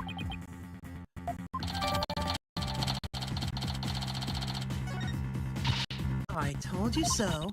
And then the killer whale swam up toward the surface with the victim in its mouth. Objection! However, the autopsy report, the cause of death is contusion from head trauma. Objection! You are much too impetuous, right? Granted, orca biting the victim is not the cause of death. The witness was mistaken about that. Then what explanation is there for what the witness saw? Did I not say in the beginning that the orca toyed mercilessly? My goodness! After killing the victim, the defendant swam around with its dead body in her mouth. Just like any other predator toying with its prey. Yeah. Mr. Wright, parts of the people in the gallery are suddenly filled with fear. Fear of Orla. So the defendant bit the victim after she had killed him. But if that's the case, then we must still figure out how the defendant killed the victim. Prosecutor Blackwell, do you have a sound theory to give to this court? I wouldn't be standing here if I couldn't prove whether the orca's heart was black or white. But Orla is black and white. Her body, I mean. Athena, please try not to provoke the prosecutor. This witness also observed the actual moment of the murder. Think back, word mistress. Think back to what you observed before the orca bit the victim. Ah, I see what you're driving at. So that was the true moment of the murder, was it? Now, explain it in a way that even these simpletons can understand. There you go again, ordering me around. Stop that this instant. But, whatever. I don't mind telling my story. I saw the killer whale before it toyed with the body as well. I saw it the moment it killed the victim by headbutting him. Orla killed the victim by headbutting him? That's right. It slammed the victim over and over again. Recall that the autopsy report stated that there were bruises all over his body. Recall as well how persistent the defendant can be when she's attacking her prey. And we all just saw the killer whale headbutting the victim on the footage, don't forget. That footage brings... that footage backs up Mr. Plume's testimony. There's also something very important it does not show. Now do you see what a menace this killer whale is? Objection! I'm sorry, but I can't allow your testimony to stand unchallenged. Looking at this footage, the orca certainly seems to be headbutting something. But you'll note that the something is not the victim. Oh, what? I want to look away, but I can't. Even if it was the victim, you couldn't have seen him from where you were, could you? What? Oh, well, I suppose not. Mr. Bloom, did you actually witness the victim getting headbutted by the defendant? Let's see. Oh, I remember now. As I recall, a rock in the shape of a skull was obstructing my view. So you are admitting that you couldn't see the victim? Yes. Yes, I suppose I am. However, immediately after the headbutting, the victim came floating up. He came up from behind the skull-shaped rock, and his body was all limp. What else could I think except that the killer whale was headbutting the victim? But you didn't actually see the moment of the attack itself. Then it's just pure conjecture. Must I do everything around here? How dare you speak so rudely to me? There's no need for hysterics. Clear your mind and recall how you reached your conclusion. Though you couldn't see what the orca was attacking, you didn't need to, did you? Because you knew she was behaving exactly as she had only 1 year prior. Oh, 1 year ago? Why is this the first we've heard of this? that's right. Yes, that's it. That's how I knew that killer whale was headbutting the victim. Stream's a bit laggy? Sorry, it just does that sometimes. I don't know why. Hold on, let me go and see how this looks on my end.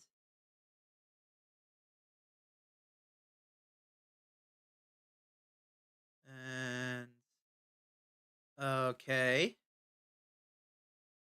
Everything looks okay on my end. I don't know. Alright.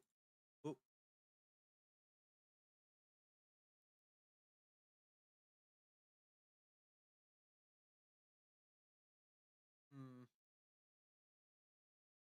The audio that's lag. Uh-oh. Well, that's not good. I'm sorry, but could someone explain exactly what happened a year ago? You must know, a very similar incident occurred only last year, in which the defendant murdered her trainer. What? The orcas murdered her trainer, you say? What? Is this really true? This is not looking good for us. It's all in this book. That book. The Killer Whale. That's Mr. Plume's latest work. I was just thinking of picking that up. That's not good. Last year, the defendant killed her trainer in the middle of the show. The orca headbutted and bit the victim. Same thing she's accused of in this case. That orca has killed 2 people. No, now everyone's even more convinced that Orla did it. You were doing so well. Now everyone in the room has a bad impression of Orla. I want to think that she did it. But it's hard to keep on believing in somebody who can't even tell me her side. Phoenix, Athena, you gotta believe in Orla. There's no way she killed anybody. You gotta save her, please. I'm begging you. Sasha, what am I doing doubting my client like this? This is the time to be strong. Believe in Orla, and I'm ready to fight for our clients. I'll take on everybody in this courtroom on if I have to. Don't you worry, Sasha. We won't give up on Orla. We'll defend her to the very end. Please don't do that. Sorry. Thank you. Thank you both. We are Orla's lawyers. Who else but us can save her? We can't give up now. For an instant there, you were afraid of the orca, weren't you, right? When you saw the photograph of the victim from a year ago, you turned paler than me. You saw right through me. It's obvious you have neither the guts nor the determination to defend the orca. It's true that Orla can't speak, and I don't know her thoughts. But there's a certain someone who believes in Orla with all of her heart, and I respect the trust that she has in Orla, so I'm willing to believe in Orla too. And what do you know about orcas? Nothing. That's right. So, allow me to put you in. Do you have any idea why orcas are also called killer whales? Because they are cunning and merciless predators that hunt and kill even true whales. So killer whales really are killers. What terrifying creatures indeed. I can't bear to hear any more of such rubbish as trusting a killer. Can you, your boldness? No matter what you say, I will continue to believe. You know I don't give up that easily. Dullard, you don't know when to give up, do you? Very well, I shall give you a chance to prove just how determined you are. Witness, spare no quarter and lay the full truth on them. Oh, but of course, that is what I do after all. Prosecutor Blackwell, what will you have the witness testify about? I shall have her testify about what she saw and what she heard. What she heard. Very well. Mr. Plume, please tell the court what you saw and what you've heard.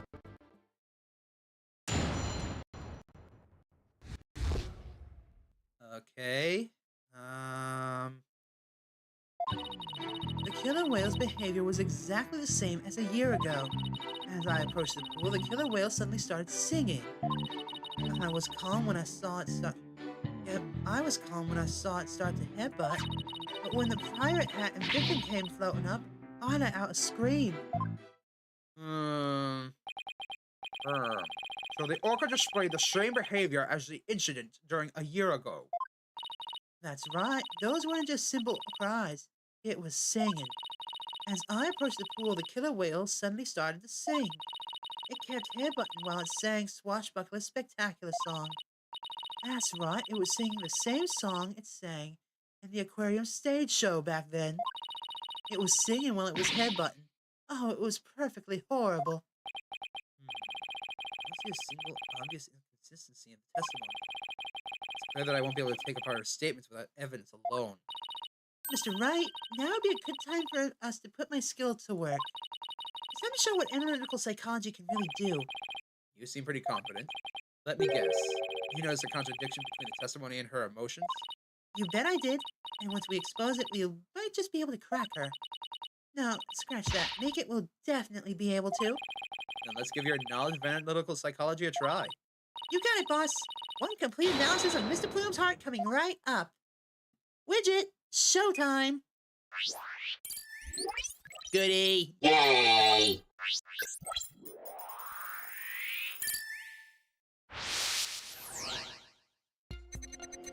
Killer Whale's behavior was exactly the same as a year ago. As I approached the pool, the killer whale suddenly started to sing.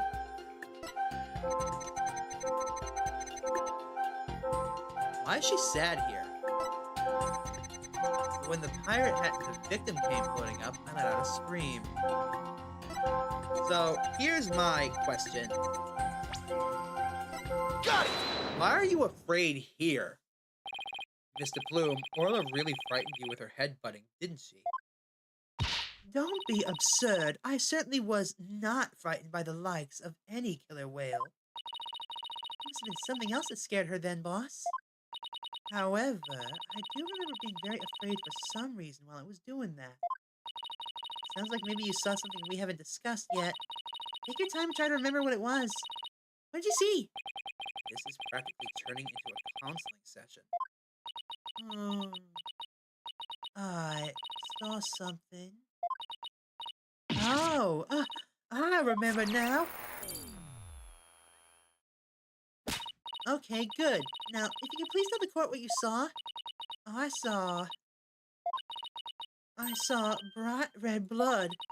The killer whale's ramming caused the victim to bleed. There was a great cloud of blood. What? Yes, that's it. That's why I was so sure.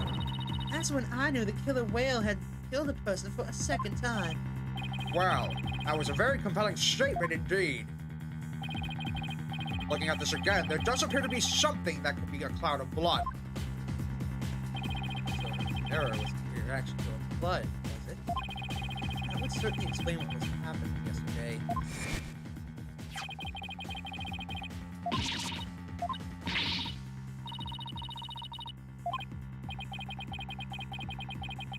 She's afraid of blood, isn't she? I was badly injured during an interview once. Ever since then, I've been terrified of blood. The very sight of it dreadfully upsets my delicate sensibilities. It's a bad turn. Mr. Plume saw blood. Does that mean Orla really did attack the victim? It would appear that Orlas are even more vicious than I am. So, how does it feel to be thoroughly rammed by your own cross-examination rights? What do we do now, boss? Testimony was not at all what I expected to hear. Wait a minute. There's still some discord up in her heart. What? You mean there's more? Yeah, but there's no telling what it is. It could be something even more damaging.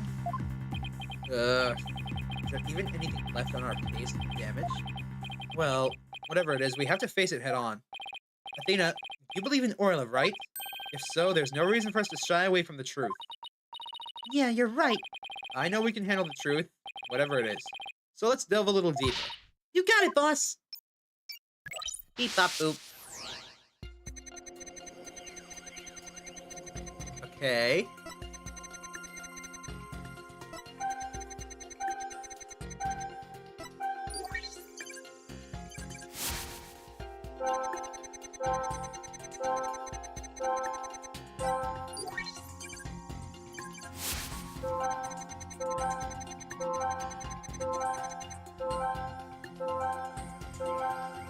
Huh.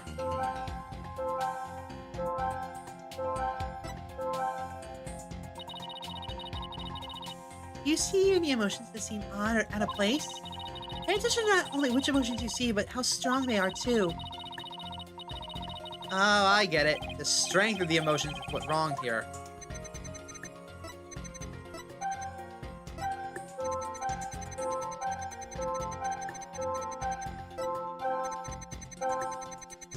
Wait a minute. Why aren't you so afraid here? No, damn it.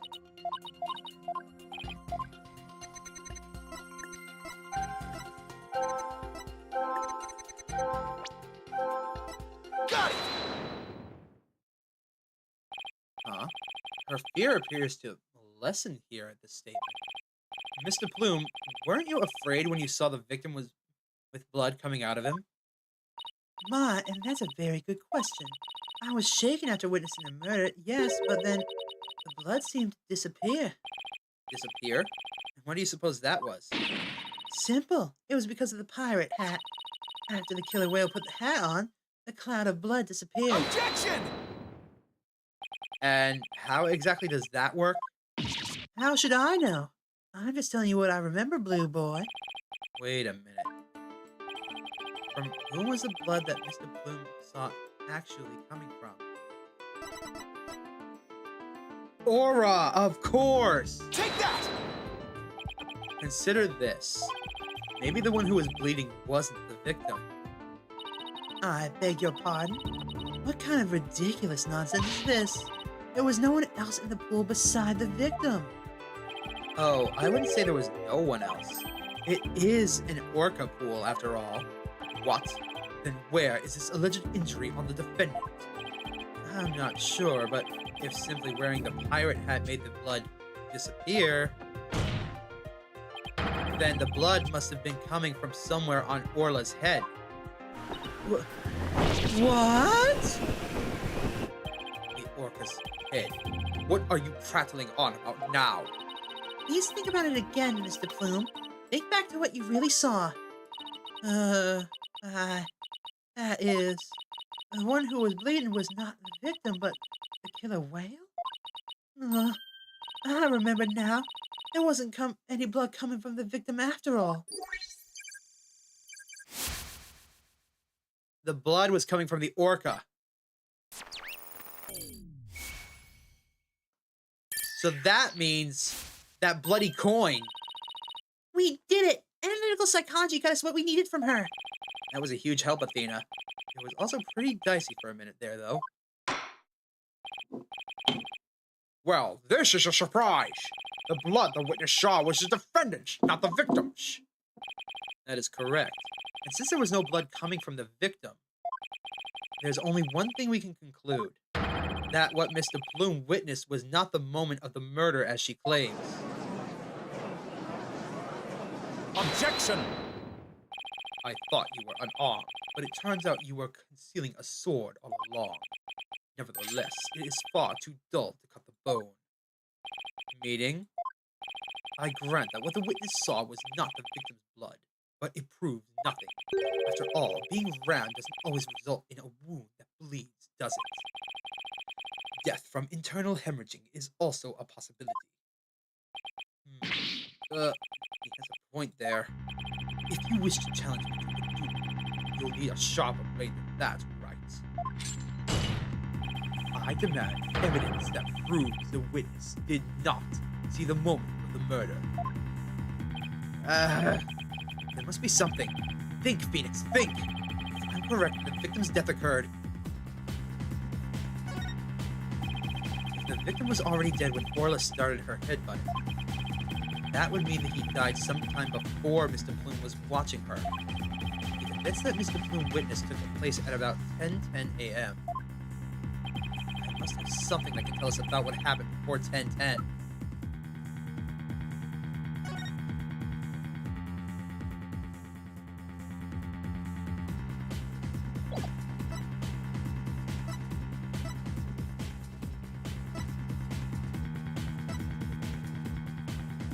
Ah! Take that! This is the evidence that proves Mr. Plumes did not see the moment. Oops. Oops. But you're not sure, right? No, we can be quite sure it's unrelated. Yes, quite. Ow.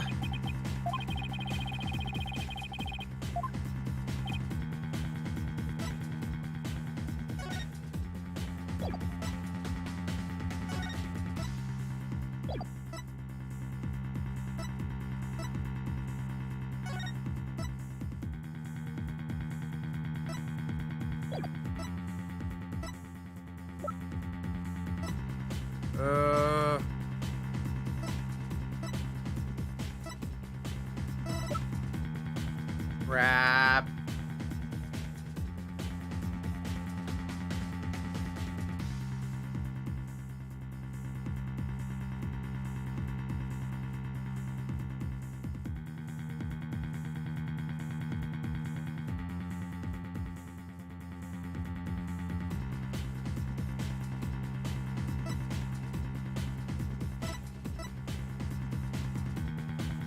starts at... Oh, we can see it. Okay. Take that! We've only seen the footage from 10:09 to 10:10, which means there's still footage going further back that we need to check. Your Honor, I request that all of the security footage be played for the court. All of the footage? Mr. Plumes witnessed the cloud of blood at around 10:10, but I believe the victim was already dead by that point. So your assertion is that the murder took place before Mr. Plume's arrival? Exactly. The security camera footage starts at 10 a.m. when the aquarium opened, and I believe there is vital evidence in that 10 minutes before. You are quite the gambling man, right? Are you honestly willing to risk everything on those mere 10 minutes? I've bet on slimmer chances before, but when he puts it that way... Hold it! My boss is no coward, prosecutor, so I'd suggest you get ready to eat humble pie. Uh-oh. I can't back down now. Well, if the defense is that confident in its importance, Prosecutor Blackwell, the security footage. Fulbright. Roger, I'll have the rest of the security footage right here. Very well. Please, play it for the court. Please, please, please have something for me.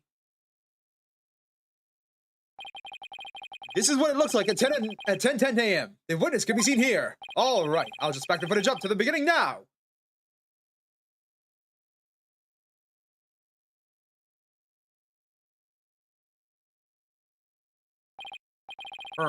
It appears Mr. Plume hasn't arrived yet at this point.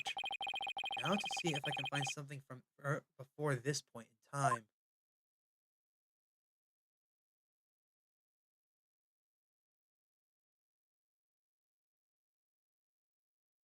Wait a minute. What the hell?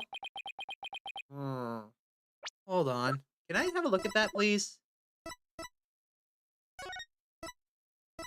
Oh. Oh, itchy bird, itchy bird. Is that it? Yep, that's all the footage there is. Well, Mr. Wright, did you see what you were looking for? We got nothing. Well, right. Those were the 10 minutes you placed your bet on. Did you see anything significant? Did I see anything important? I'm trying to think about this carefully. I wish I could have another look at the footage, please. Thank you. I'm just gonna say something important. This is the important thing the footage shows. What is this right here? Take that! And what is so vital about that point, Mr. Wright? Different things are important to different people. Importance, blah, blah, blah. Yes, just as my decision to assign a penalty is a subjective thing. Wait a minute. What if something that should be in the footage isn't there? Please wait, Your Honor. That footage. In the footage, we see something important.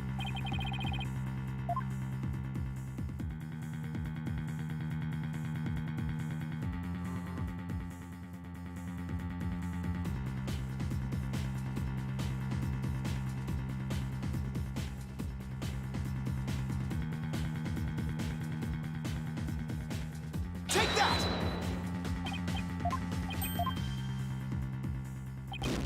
I can't see anything important then.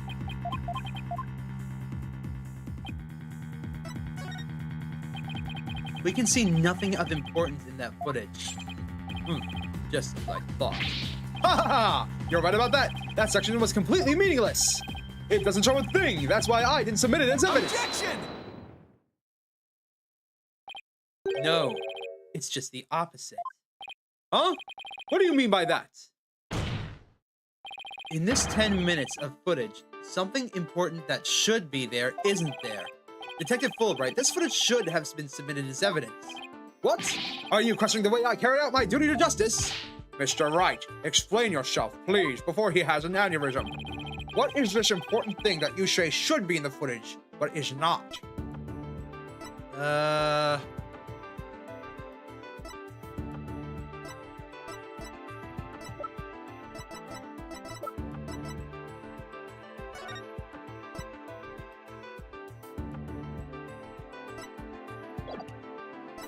I'm gonna say the body? Take that! The important thing that we should see in this footage is the victim himself, Jack. I don't know about you, but I didn't see him get in the pool in that footage. Oh! Hmm. Ah! That's right! If the victim is not shown entering the pool in this footage, it means that he must have been there by the skull rock during those 10 minutes. But no human being can hold their breath underwater for that long. Wait a minute! Are you saying... When this security camera started up at 10 a.m., the victim was already dead. What?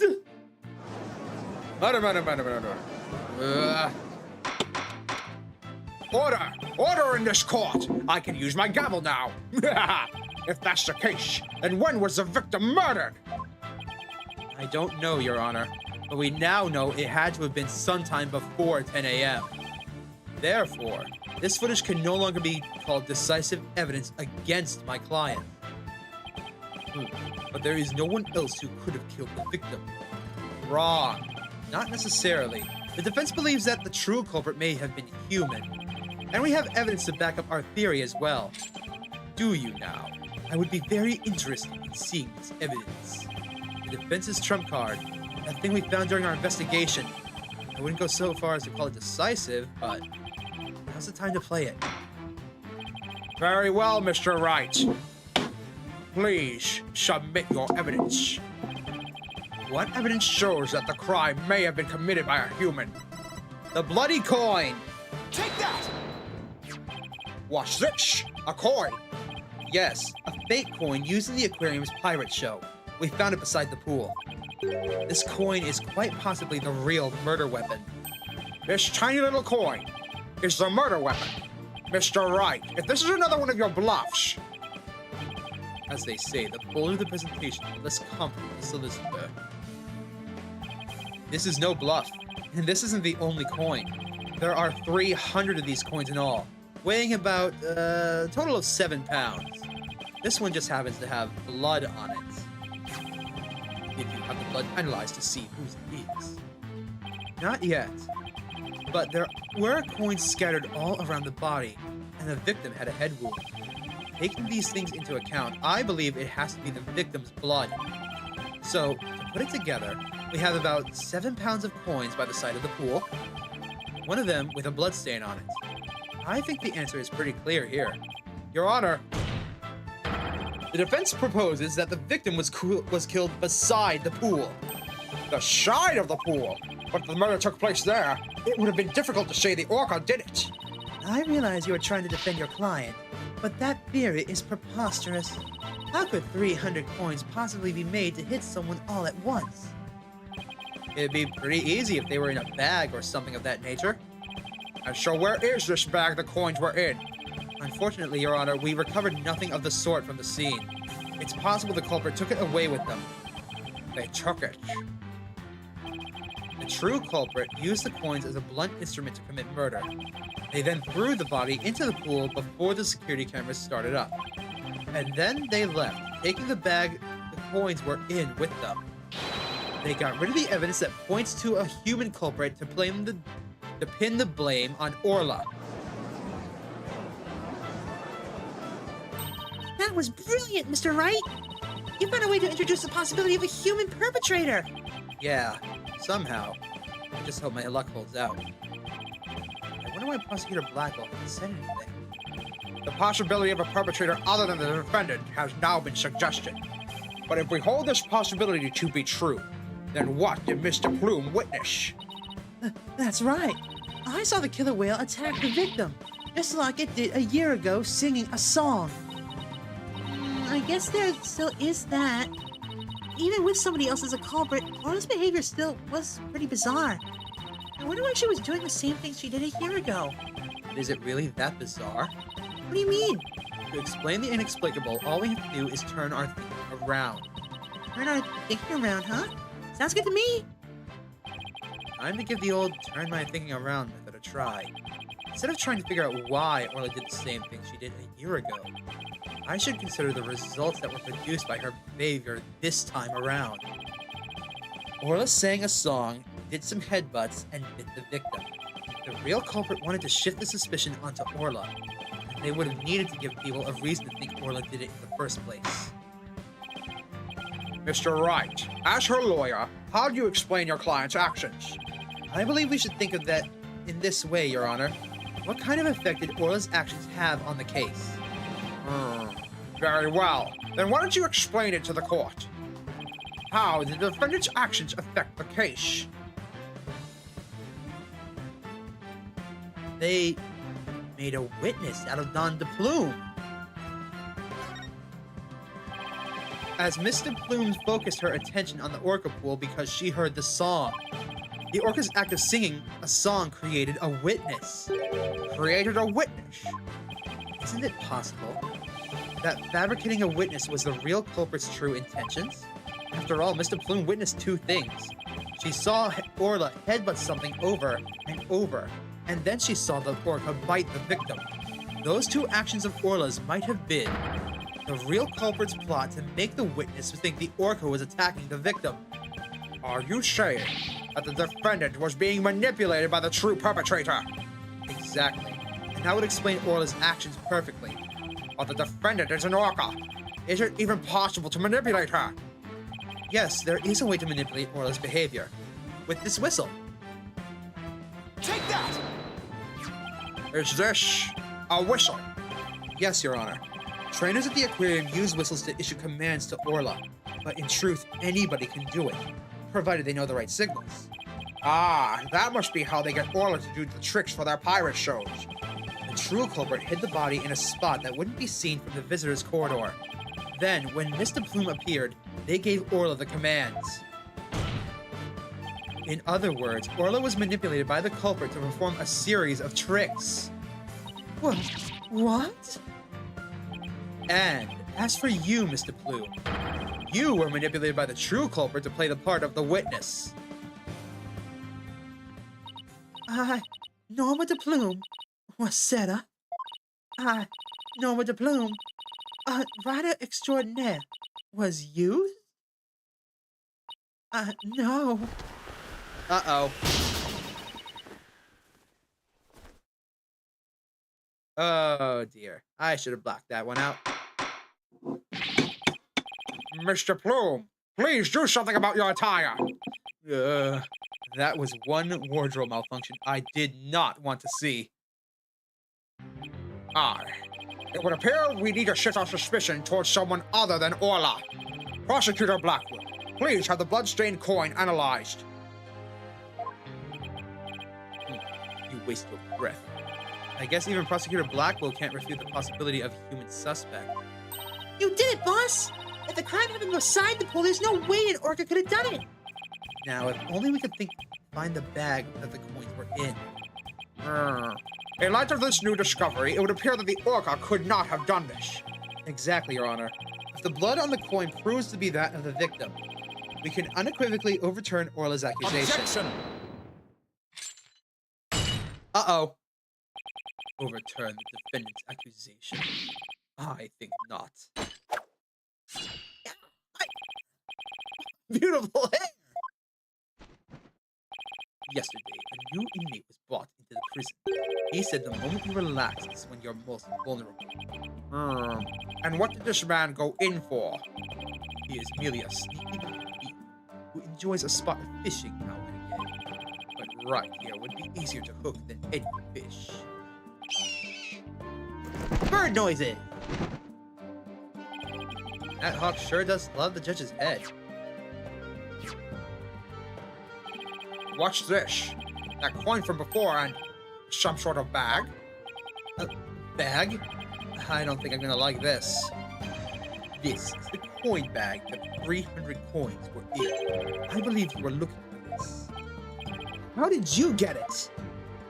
I never said we could find it at the crime scene. The bag had blood on it, so naturally I had it sent to the crime lab. And does the blood belong to the victim? It does indeed. It's the blood on the coin. I knew it. So the blood on the coin did belong to the victim. The bag was open, and the coins had all spilled out. But the bag alone wasn't proof enough to say that it was used as a murder weapon. However, thanks to the defense at that point, I am more than satisfied that it was. Prosecutor Blackwell, are you conceding the true culprit committed the murder with a bag of coins? I shall concede that the victim was put into the pool after his death. However, even with the bag, it doesn't change the fact that it was the Orca that killed the victim. What? How can you still suspect Orla? You said that the true culprit manipulated Orla's behavior, but Orla isn't the kind of Orca that would let someone control her.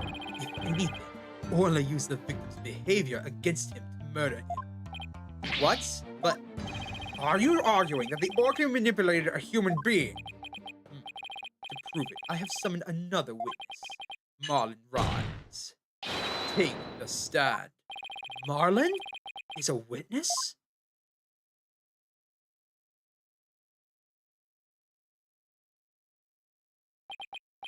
Well, don't just stand there. State your name. If he rhymes, I'm out of here. I told you I didn't want to be a witness. I thought one witness would be quite enough to prove the defendant's guilt. But apparently, right won't be satisfied until every stone is turned. Well, son of a... Alright, fine. I gotta talk. Then let's get this over with. Mr. Rhymes doesn't seem like a willing witness. I wonder what Prosecutor Blackwell is going to have him testify about. So could we have your name and occupation for the court witness? I am not rapping. You can't make me.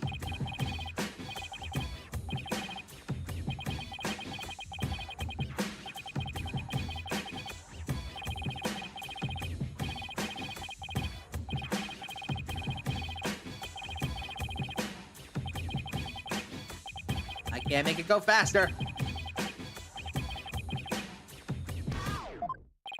Oh my. I'm afraid I couldn't understand a single word you said. Is that flip-flop music young people nowadays like? So close, Your Honor. So close. And yet so far. Please, proceed with your testimony, witness. Without the flip-flop. Okay, fine. But I don't want to do this, I tell you.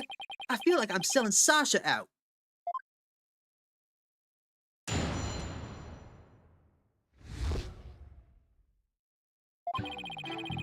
At about 10 a.m., I was in the staff room. I heard a loud noise from the pool room, so I went to the door to look in. I couldn't see the captain or the Orca, but I saw a bunch of coins scattered about.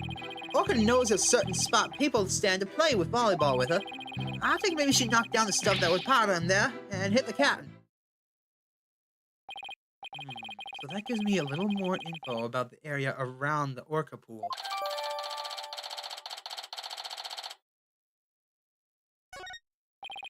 The defendant made the stuff fall down, overturned crates, and assorted props were scattered all over the pool room floor. There is no doubt that it was the Orca that caused that mess. Or could she really have done it from within the pool? As I said, the Orca is the only one that could have performed such a feat. The pool and its room were tidy the night before, including its various odds and ends. But when our rhyming Marlon took a look-see, over 400 pounds of props had fallen. To move it all in one go would challenge even the brawny prisoner in the cell next to mine. What is he, the jail gossip? So, how did 400 pounds of items fall all at once? I will tell you how. The Orca pulled the cloth that was underneath them. A weight that would be all but impossible for a human to move was child's play to an Orca. During a friendly game of volleyball, the defendant made the crates fall, and the bag of coins that was among the items fell on top of the victim's head and killed him. The Orca then toyed with the victim's body underwater, which is what Miss de Plume saw. Objection! But the witness only said he heard a loud noise. That doesn't automatically make it the sound of Orla making the items fall. Also, why did you only look in on the pool room anyways, Mr. Rhymes? That Orca sometimes make a loud noise to summon her trainer. But I'm still a newbie, so I don't have a security guard to get into the pool room yet. So even if she tries to summon somebody, there isn't much I can do about it. I see. So the witness couldn't enter the crime scene. Objection! If Mr. Rhymes couldn't enter the scene, there's at least one thing he can't be sure about. This statement that the orca was playing volleyball is purely speculation. Silence! Whether the orca was actually playing volleyball or not is not the issue. Traces of the orca's saliva were found on the cloth that was underneath the crates. The important point is that the orca is the only one that could have moved the items. Ugh, I can discredit that statement somehow. If I don't, it'll mean that Orla was the culprit, even if the victim died beside the pool.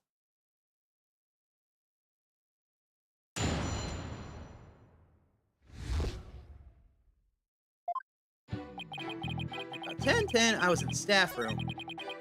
I heard a loud noise coming from the pool room, so I went to the door to look in. Wait, staff room? Hold on. Hold the phone.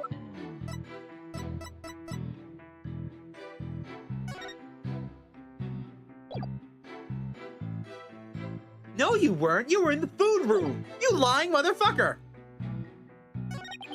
I couldn't see the captain or the orca, but I saw a bunch of coins scattered around. The orca knows there's a certain spot people stand to play volleyball with her. I think maybe she knocked down the stuff that was piled up there and hit the cat. Hold it! Are you sure about the time you were in the staff room? What? Yeah, I'm sure. I'm pretty good with time. I've never been late to work once. Be sure about the time. There's something wrong with that statement. All right, please continue with your testimony. Hold it! That's right. The orca pool room and the staff room are pretty close to each other.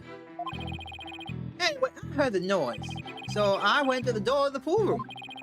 But I didn't have a security card, so all I could do was look through the door crack. What kind of noise did you hear? Want me to describe it? Nope. Nope, nope, nope, nope, nope, nope, nope, no.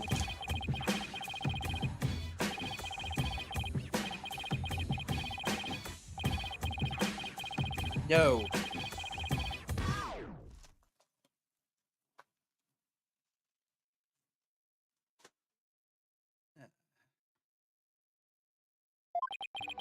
Kinda like that. Okay, but why do they need to wrap it? Well, I didn't really get all that, but in any case, I got there was a very loud noise. Very well. Please describe what you saw at the scene.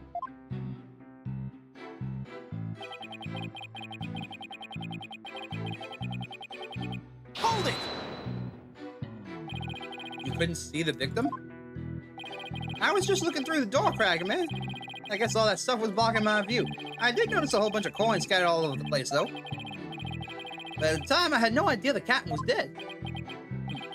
Looked like gold coins. Ironic, isn't it? Perhaps the orca wanted to be paid for her labor. Paid in coins bringing from the skies. Coins raining from the skies? He makes it sound almost poetic. But the hard truth is that those coins were actually the murder weapon. We all deserve to be paid for our work, do we not? I shall have a fine meal tonight. If you find our client guilty, that is. Mr. Rhymes, do you have a theory on how the things got knocked down? Of course I do. Hold it! She uses this ball and does a spike, correct? We had a nice little demonstration of Orla's spike for ourselves just yesterday. If you stand on that mark on the floor, the orca spikes a ball at you. Taka is good at flying straight at his target as well. And I see plenty of targets right here in this room. Nope. Everybody's so busy protecting their head, they forgot about the trial. Including you. Tell them what event caused to happen.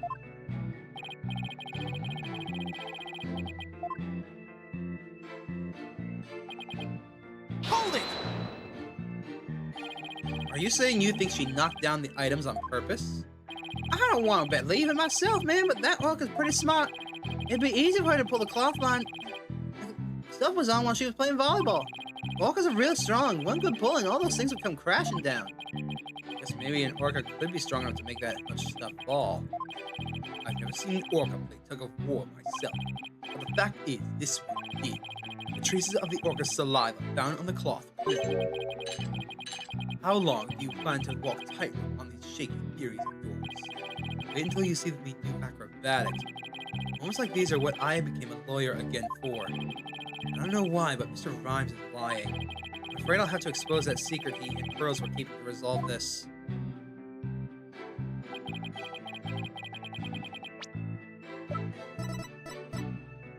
Objection! You say you were in the staff room, but is that really true? Of course it's true, man. Why would I lie about a thing like that? Mr. Rhymes, have you ever seen this calendar before? Yeah, that's... I see you recognize it. Yeah, it's a rifle calendar. It's a big hit with the Ship-Shape Aquarium gift shop. Heck of a shop in that Ship-Shape. Mr. Rhymes, please refrain from scattering fish around the witness stand. Not to worry, your boldness. Taco, I've been cleaned up in no time. Food! Hell yeah! I guess that bird comes in handy now and then. All right, Mr. Wright. We have all seen your cute souvenir. Now, if you wouldn't mind... No, Your Honor. This isn't my calendar. It was originally the witness's, but it came into possession of a certain young lady. What? Mr. Rhymes and this young lady first met each other in a food prep room, and after a mishap, their calendars got switched around. They ran into each other at about 10:10 a.m. in the food prep room, so clearly the witness was not in the staff room. In other words, there's no way he could have heard the noise in the pool room upstairs. Ah, man! What is this? This is the first time I'm hearing about any calendar. That's because Mr. Rhymes and Pearls were keeping it a secret. Lie to me. This transgression will not go unpunished. Oh, man! So, Mr. Rhymes, you didn't hear the noise of equipment falling after all, did you? Okay, I admit it. I didn't hear the noise in the orca pool room myself, but somebody told me about it. Who told you about it? Man, it was... Unless you tell the truth, Mr. Rhymes, I can't save Orla. And I'm sure you know how sad that would make Miss Buckler. I heard about it from Sasha. What? Miss Buckler? But that doesn't make sense. What is going on here? Now, it's the trainer's own words that drive the orca into a corner. How do you like being bit by your own client, Mr. Wright? I certainly didn't see this coming. But there was something I wanted to ask Miss Buckler about the orca. The prosecution calls the trainer, Miss Sasha Buckler, to the stand. Yes, I suppose it would be a good idea to hear what the orca's trainer has to say. I don't know what Sasha's gonna say. But I'll just have to meet it head on, whatever it is. We will take a 20-minute recess while the witness is summoned. That's not good.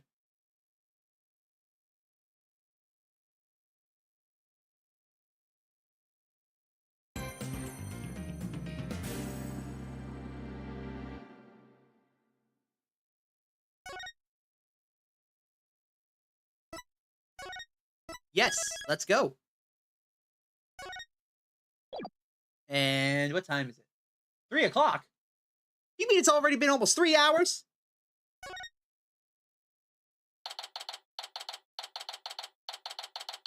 July 21st, 10:39 a.m., District Court, Defendant Lobby number 4. 3, whatever. Mr. Wright, are you going to cross-examine Sasha? I guess I'll have to ask her about the noise from the stuff falling down. Man, Mr. Wright. Mr. Rhymes, why did you lie? I didn't want Sasha to have to appear in court, man. I thought if anybody had to testify, it should be I should be the one to do it for her.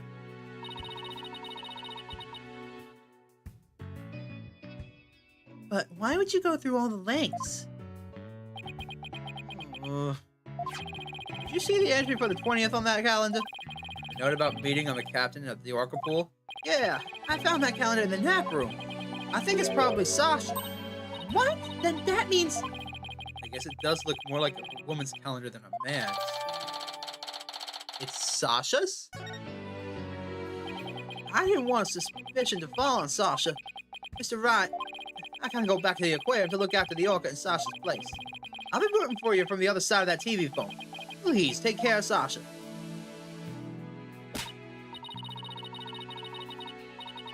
Okay, we can't let Prosecutor Blackwell get the best of us. It's time to refocus. You're right. After all, we're the only ones who can save Orla.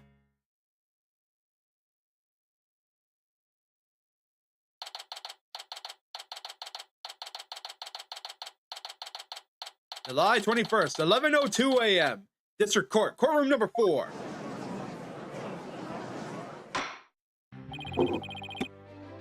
The court will now reconvene. Prosecutor Blackwell, please call the witness to the stand. Again, you waste your breath.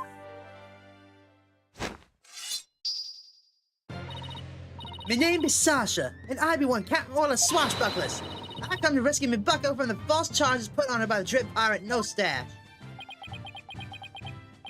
No stash. Uh-oh. I guess No Stash refers to Prosecutor Blackwell this time. Well, I can't be the judge. He has a mustache and a full beard. Now then, Captain Judge, shall we begin this pirate court? Cat Judge. I like that. Makes you feel like a salty old street dog. And scene. How was that for a self-intro? The court is not a show. State your full name and occupation. I'm Sasha Buckler. I work at Shipshape Aquarium. I perform in our Swashbuckler Spectacular's pirate show alongside Orla as her trainer. Well, you seem like a completely different person now. You really think so? Thanks. It was in my pirate show persona just then. Prosecutor Blackwell said I could introduce myself any way I like. I bet money he didn't think you were going to do like that. And what will this witness testify about? The orca manipulated the victim into playing volleyball and then knocked the items down. The witness will report about hearing the noise that caused the victim's death. Now wait just a minute. Sure, Orla uses the ball to break props sometimes. She even spiked the ball at the giant octopus's leg yesterday when I was cleaning. So Orla was the one who broke the leg, huh? But she couldn't have knocked down that large stack of equipment with her little ball. I thought you were paying attention to the trial of the telegraphs. But you apparently know nothing of what has been discussed.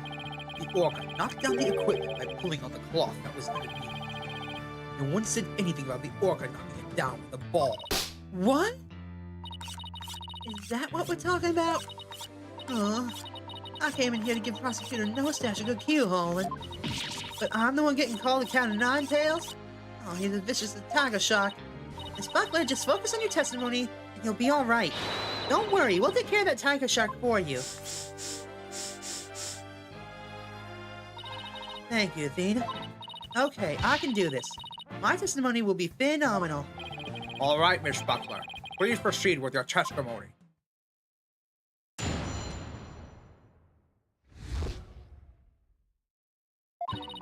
I admit I heard Orla summoning me with a loud noise, but the aquarium guest screamed I heard over the walkie-talkie was more urgent. I talked to Nom de Plume first and then went to the pool room with the security guard. The equipment was everywhere and the cat was lying in the middle of it all. Her story doesn't seem to be much different from Marlon's Rhymes' testimony. Or does it? The circumstances are different. The actual order of Orla's actions depend on the order the witness heard the two noises. If she heard the scream first, then the prosecution's claims don't stand up. Objection! Unfortunately for you, she doesn't remember the order of what she heard. She doesn't? I was distracted at the time, so I don't really recall which one I heard first. I was lost in thought until the guard brought me back to myself. Sorry, I'm no help. As long as the order remains unclear, I shall not alter the prosecution's claims. After killing the victim with a bag of coins, the orca toyed with the body in the water. I have to turn things around here somehow. Unless I can prove the sound Sasha heard was not the sound of the victim's murder, Blackwell's claim that Orla pulled down the equipment to kill the victim will stand. If I want to save Orla, I had to find a contradiction. no matter how small it is. Very well. Your cross-examination, please, Mr. Wright. All right, let's do this.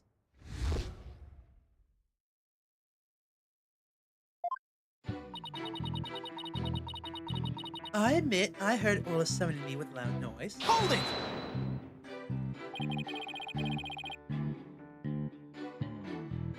I'm turning the mic down. Apologies. What made you think that Orla was summoning you? Orla knows the sound of her cries doesn't carry far enough, so sometimes she summons people by making a loud noise. That Orla is smarter than the average whale, I tell you. Talk, not be bested in a battle, please. Oh, bird scratches, yeah. Hold it! Wait a minute, which is the smartest one of all? Mirror, mirror on the wall, who's the smartest of us all? Widget! I expected to enter Trucy into this. My kid is better than yours, Appaloosa. And did you heed the summons of this very intelligent Orla immediately? I couldn't run away. Well, I was concerned about her, of course. But the aquarium's guest scream I heard over the walkie-talkie was more urgent. Hold it! You heard Mr. Bloom scream? That's right. I heard it through the walkie-talkie of a guard making his round. Loud scream. I can still hear it in my head. It was so loud, I thought it was a sea lion. Mr. Bloom sort of reminds me of a sea lion, actually. You know, right? Ooh, should I call her sea lion lady and see how she likes it? I guess Athena is still upset about being called Yellow Girl. What did you do after hearing the visitor scream?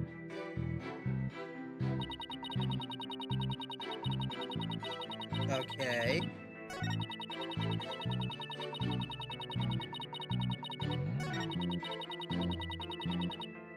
Hold it! You and the security guard headed for the Orca pool room? Yeah, apparently, that obnoxious rider lady said she didn't trust me by myself. That's why after talking to her, the guard and I went to the pool room together. Why be a wench so suspicious? I demand a swordfish duel. That's what I felt like saying to her anyway. I'm afraid I don't get it. That was a line from the show when Orla and Sasha quarreled with each other. Didn't you get your swashbuckler spectacular homework, Your Honor? Why am I being scolded here, Mr. Wright? Why am I getting scolded here, Your Honor? Miss Buckler, please tell me what happened after you headed to the pool room.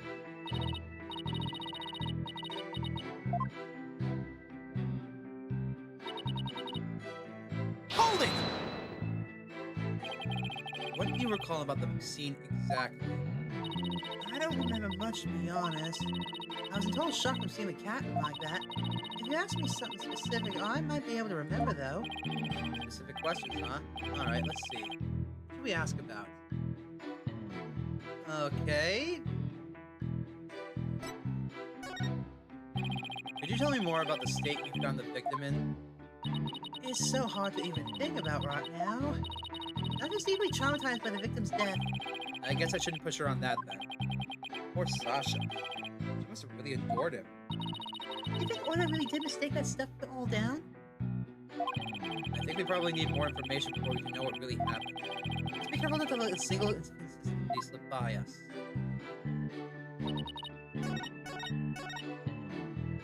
Hold it! Let's ask about the stuff. Could you tell me more about the things that were scattered around? They were equipment and props for the new show. New show? Yeah, we were supposed to debut a brand new swashbuckler spectacular yesterday. We already defeated the giant octopus, no stash after all. We're going to have a new nemesis, Red Stash. He's on the flyer. Oh, that's the flyer Rifle was distributing. Who will obtain the gold coins hidden in the Skull Rock? Oh, I wish it could be me. Leave it to you, Athena. You know all about it. Orla's even got some new tricks for the show. Wait, the Skull Rock? So all the stuff that fell down there was for this new show, got it? That's right. A bunch of props and crates and other equipment stacked up. Your Honor, For the record, I like that information added to the witness testimony.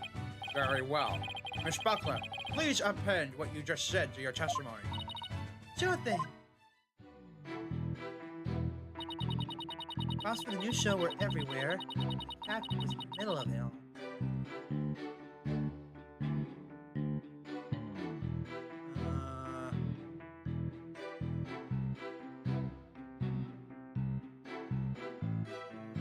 Hold it!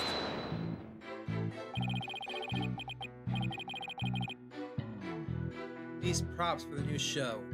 What kind of things were they? Globe, dolphin, and an anchor. Mustache's costume, bag of coins, stuff like that. The captain was wearing his usual costume, and the new props were all there. Wait a minute. Something about that doesn't seem right. There's a problem here. You say the captain was wearing his usual costume. But is that completely accurate? Come on, Phoenix, what are you making my testimony for? If we look at the body, we'll see that there's a discrepancy between that and your statement. You say that the victim was wearing his usual costume. You'll notice that the victim was wearing a red scarf around his neck. I imagine this scarf is part of his costume for the new pirate show. Oh, you're right. It's written right here in the flyer for the new show. Featuring the dashing red stash with a fluttering red scarf. Although, I have to say, this looks like a red scarf was added to his old costume. Yeah, well, the captain was never one to spend too much money on costumes. But, you know, the captain wasn't wearing that red scarf. In this photo, I believe I see a red scarf. Yeah, but that's not what was wrapped around his neck. This is draped on top of his neck. That red scarf was packed away with the rest of his new show's new equipment. It must have fallen on top of the captain when the... Wait. That means he was already out of the pool! That means he was already out of the pool when Orla summoned everyone to come help the captain! Oh, I see. It looks like your discrepancy wasn't really a discrepancy after all. So the scarf doesn't have anything to do with the case? There's something about the timing of the stuff falling that bothers me. Hold on. Timing of the stuff falling. Timing. Maybe. My theory has been all wrong from the beginning. Maybe the bag of coins isn't the murder weapon.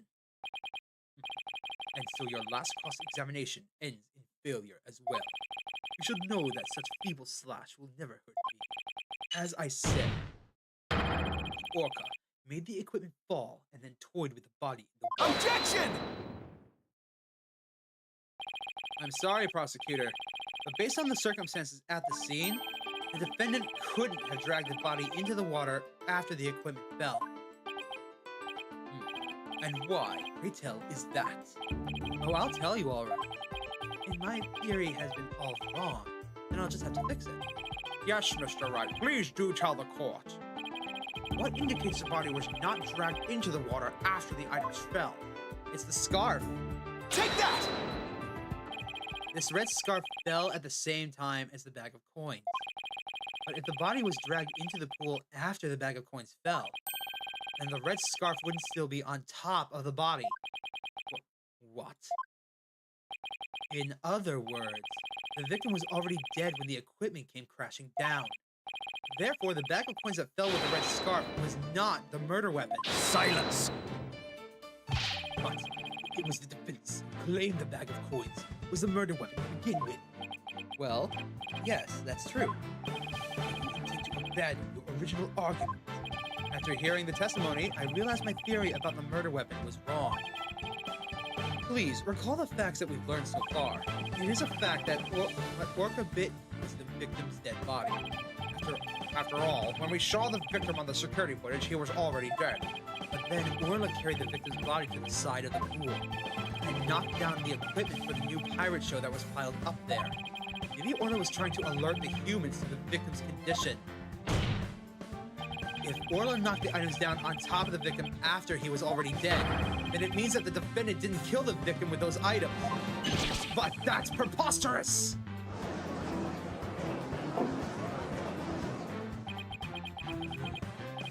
Still, your argument is lacking.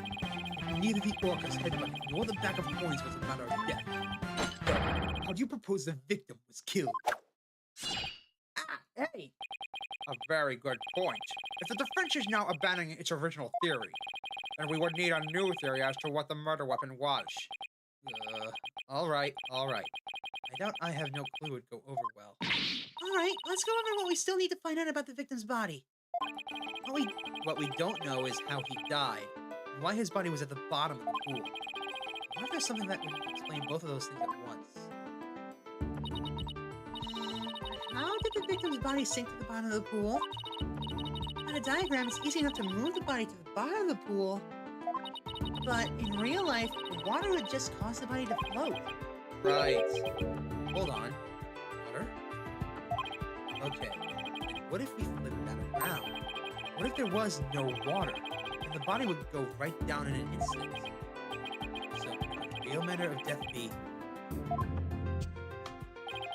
Thanks for the great hint, Athena. What? I helped you and I didn't even know it? Your Honor, I think we know what the real manner of the victim's death was. I think won't do, Mr. Wright. I expect a clear answer. Now then, what was the real manner of Jack Shipley's death? What's the manner of death that moved the victim to the bottom of the pool in an instant? He fell. Please, take a look at the diagram of the orca pool. If there was no water in this pool, then it would be very easy to move the victim's body to the bottom of the pool. He would drop straight down. Oh my! Could that be the true manner of death? The orca pool is about 65 feet deep. If the victim were to go from the top of the pool to the bottom when there was no water, then he would, without question, have fallen to his death. Death from a fall. That's your answer? It all makes perfect sense. If he fell, that would explain the signs of blunt force trauma all over the body, too. The culprit pushed the victim into the pool when there was no water in it. After doing something to keep the body from floating up, they filled the pool with water. The pool water washed away any signs of blood, so no one would realize that he fell. Surprisingly, that actually makes sense.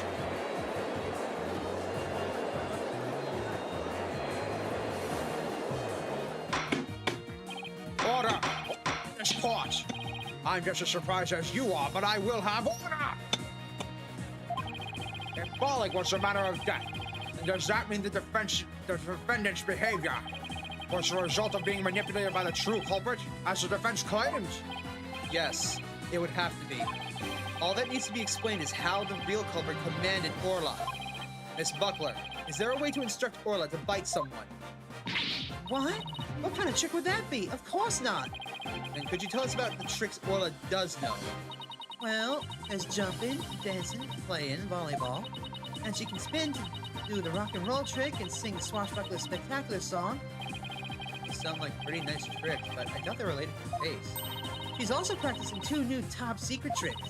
There's a human rocket where she shoots somebody up into the air, and then there's the lifesaver trick where she brings a drowning person to the surface. Hey, wait a minute.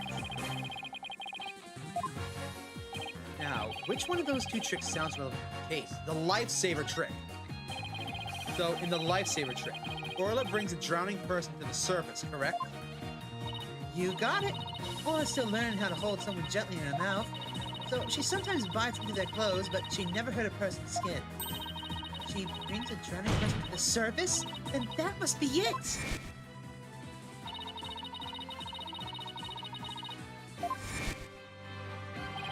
That matches up perfectly with what Mr. Bloom said in her testimony. The real culprit must have used the lifesaver trick to manipulate Orla. I still find this very hard to believe. Then let's see it for ourselves. Let's have Orla show us her trick using a practice dummy. As you wish. Good bird. The prosecution doesn't appear to have any objection. Miss Buckler, please proceed. Okay, sure. I'll show you Orla's phenomenal trick. Hey, Marlon, are you ready over there? Okay, let me just go get the practice dummy. There, it's in the pool. Ready and standing by, Sasha. Here goes. Orla's secret new trick, the lifesaver.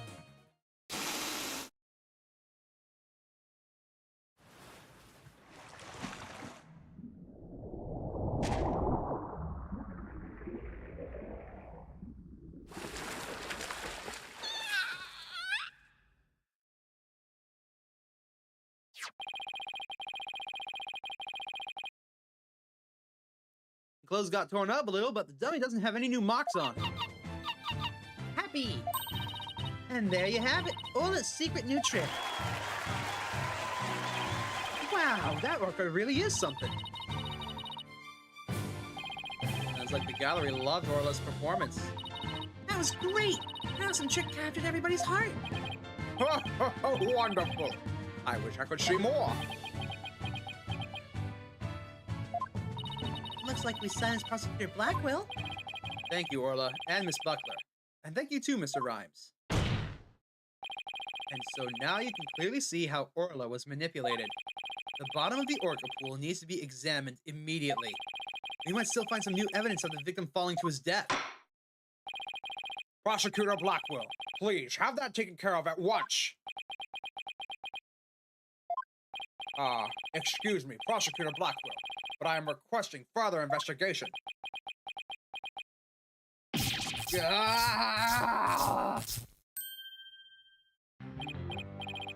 Prosecutor Blackwell, you have to answer the nice judge politely. Oh, that's right. I almost forgot. The thing that you asked for just came in. Think of a less violent way to deliver it. What did Prosecutor Blackwell ask for?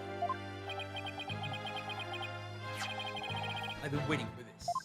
Oh? And what is that? An updated autopsy report. What? Why did it have to come now? During the recess, I ordered the body to be re-examined. Something started nagging at me during the course of the trial, you see. Here. I take it you'd like me to read it? Very well. Cause of death, thought to be from 65-foot fall.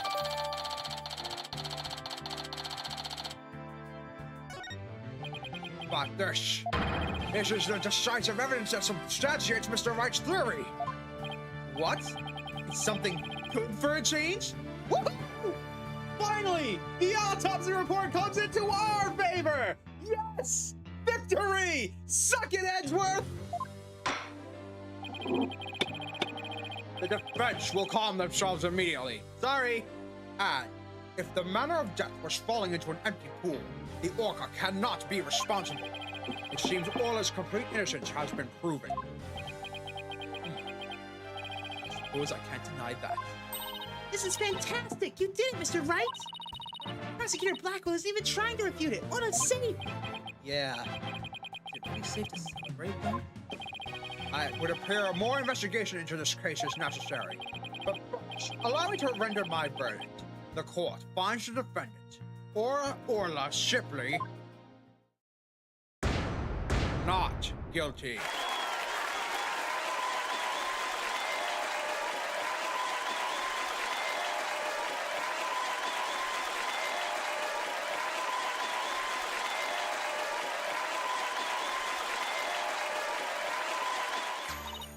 You did it! Thank you so much, Phoenix! Thank you, Athena! Orla and Marlon, thank you too! Congrats, Sasha. Happy orca. Time to celebrate. Go on, eat 'em. Fish! Fish! Aw, glad to see everybody so happy. And I'm absolutely thrilled about the verdict. Why did the music stop? Thank you, right. Huh? For what? The drained pool. Thanks to you, the truth is finally clear. Fulbright. Arrest this woman. Certainly! Right away, prosecutor! Sasha Buckler, you are hereby under arrest for the murder of Jack Shipley! What? What are you talking about? What reason could you possibly have? Come now. You must have had some idea in black. In the back of your dull little mind. The true culprit manipulated the orca in order to have false charges brought upon him. And who is the only one with the ability to accomplish that? It can only be the orca's traitor. You're kidding me. But I'm sure there's some other explanation. Silence! I don't need any basis counter-arguments. I've forgotten. In order to enter the orca pool, a security card is necessary. A security card that only the victim and Sasha Buckler possess. Miss Buckler is the only one who could have caused the victim to fall to his death. Ah! What? No! I don't believe this! Miss Buckler was so upset by Mr. Shipley's death, she couldn't have done it! Right. We asked the security company yesterday to check their security card logs. A report just came in during the recess. The night before the incident, Sasha Buckler used her card to enter the Orca pool room. After that, not a single person entered the pool room. Not until the incident was discovered when Miss Buckler and the guard ran. Objection! But no one would commit murder where their card usage was being recorded. Apparently, the aquarium employees don't know that their card usage is tracked. What's more, Miss Buckler was seen arguing with the victim before the incident. So, Miss Trainer, what were you arguing about? It was a private matter. But it wasn't anything I would kill him over. That's ridiculous. Miss Buckler is the only one who entered the room, and she knows of the man Orla. Besides, I thought her suspicious from the very beginning. You suspected Miss Buckler from the start? The Orca did tricks because someone dramatically do so. Possibly someone so black as to make her own partner the murder weapon. Possibility of the Orca killed the victim. Possibility of a human manipulating the Orca. I looked into both. I suspected both Sasha and Orla all along. My gratitude. After all, you were the one who drew out that information about the little life-saving trick. The Orca you saved an unwitting victim. A victim made to look like the weapon that killed Jack Shipley. No! All right, come along then. Let's have a good long talk. Wait, I didn't kill Captain. I would never try to frame Orla. I let her hit the ones I love like that. Sasha, Phoenix, Athena, you gotta believe me. And she's gone.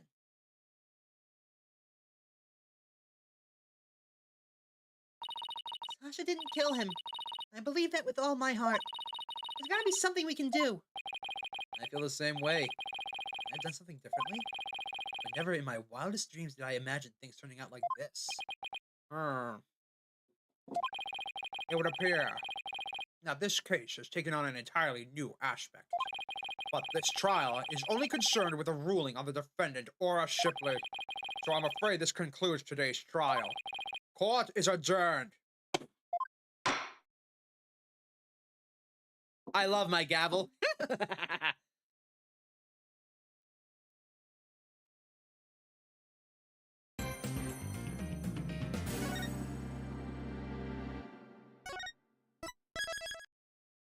So yeah, that's not good.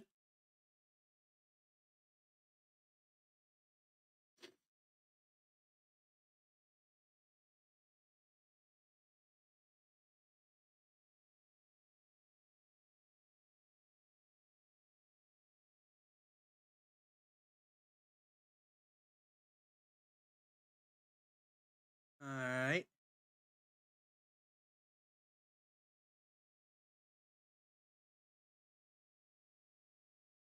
Let's continue on.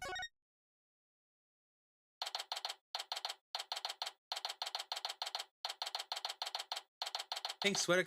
I forgot the costumes. Oh no! I forgot this game has costumes. Crap. So apparently Phoenix damage animation is unique when he's in the pink sweater costume. I forgot this game had costumes. I'm a fool! A buffoon! An imbecile! Oh, crap. All right. July 21st, 1:13 p.m. Right Anything Agency. Also, hello, Moss.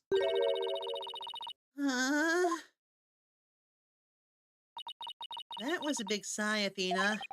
Did you lose the case? Oh, good. I can show them off? Perfect. No, we won. The defendant was found not guilty. Huh? Then why are you so dejected? Dad, are you being mean to her? What? Picking on the new kid? Not cool, boss. Not cool. Wait a minute. Talk about false accusations. We were able to prove the defendant's innocence. But then Sasha got arrested instead. So that's what happened? That's too bad. So what are you two gonna do now? We're gonna get to the bottom of this. I don't believe for a second that Sasha did what they are accusing her of. I don't believe it either. I won't give up. Boss, let's go see Sasha and tell her that we want to represent her. Right now, I imagine she's still being questioned by the police. Let's get started on the investigation first, and then look into proof of her innocence. Then we can go and talk to her. Sounds like a plan. Just leave the office to me and Polly, Dad. If there's anything I can do to help, just say the word. Thanks. If you could organize the evidence and clean the office, that'd be great. I meant anything I could do as a lawyer. Thank you. That takes care of that. Then head to the scene of the crime.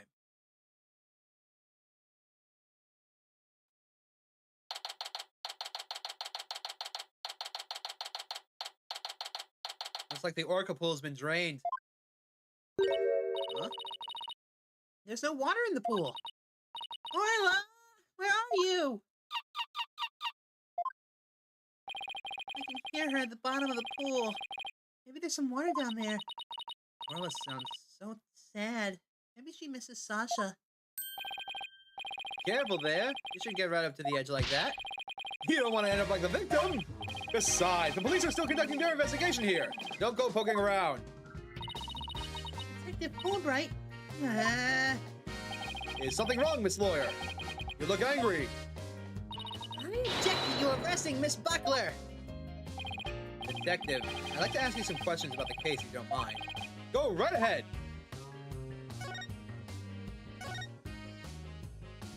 Miss Buckler is 100% innocent, so why did you arrest her? I understand your desire to believe in her, but the fact remains that she is suspicious. Right now, there are investigators on the scene. You can come in as you please. But ordinarily, a security card is required to enter the orca pool room. The victim and Sasha Buckler were the only ones who possessed this card. And yesterday, the day of the incident, there's proof the suspect's card was used.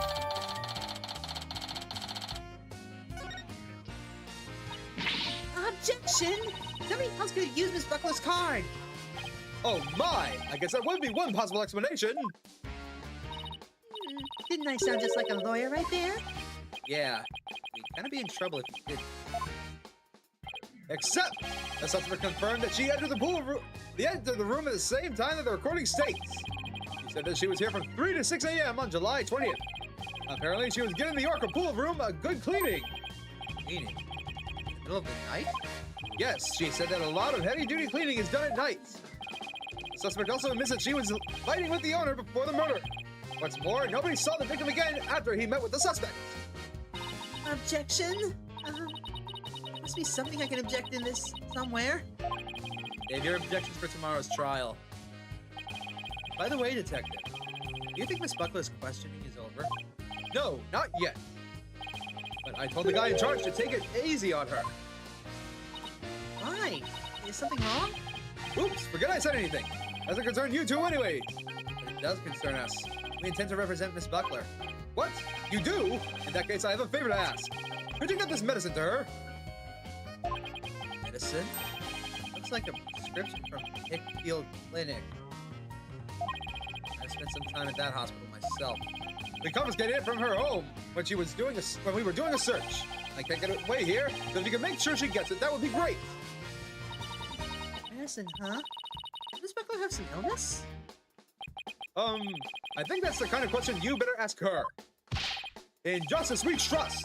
Now, I need to get back to the investigation.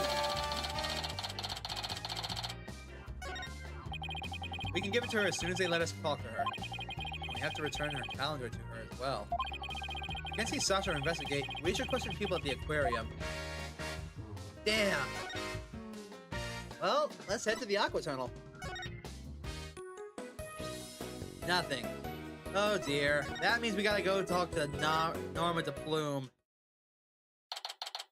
July 21st. Ship Aquarium, Papa Danger. That door is open. It was closed yesterday. Well, you know what we have to do, right? Of course, boss. We sneak in and check it out. What the what? Hey, you two. Who barges into a person's lab without permission? We're sorry.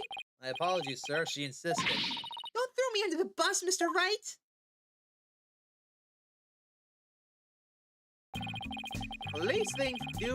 The polite thing to do is knock and ask if you can come in. This guy looks familiar to me. Now, start over. Yes, sir. Robin. Thank you. Sorry to bother you. Now, what can I do for you? Medical problems? Well, yes. I'm not feeling super good at the moment. We're not making any progress on this murder investigation, and... Hey, miss. Where is the patient? Don't you have your pet with you?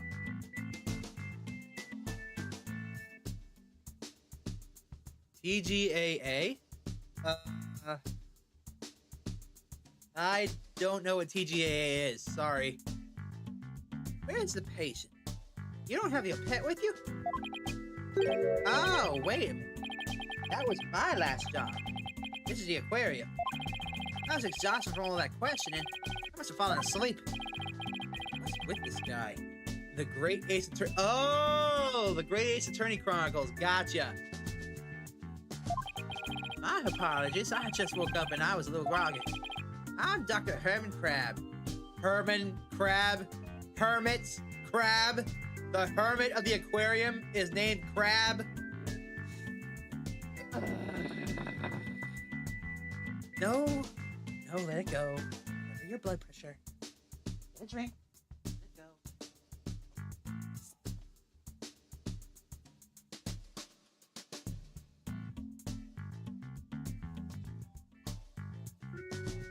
Be gone, bottle. I'm Ship Aquarium's resident veterinarian. Oh, you're the Dr. Crab Mr. Rhyme mentioned yesterday. Rhymes also mentioned he hadn't seen Dr. Crab around. I wonder where he was. Son of a gun. This whole thing doesn't let me get any sleep. Bird nest. That's a good one. Aw, what a cute little thing. Who is it? A penguin ship. A member of the little penguin species. He lives in my hair. Oh, you're so lucky. I wish I had a pet to live in my hair. Tina, no pets allowed in my office. Aw, you're no fun, boss. If you two don't have any particular business with me, please leave. I have to get ready to make my rounds. Back in you go, little one. Aw, Wait, we'd like to ask you a few questions to save Miss Buckler. Hold on. Don't tell me you're the curious pair who defended Orla. That's right. Please let's ask you a little about the case. Fine.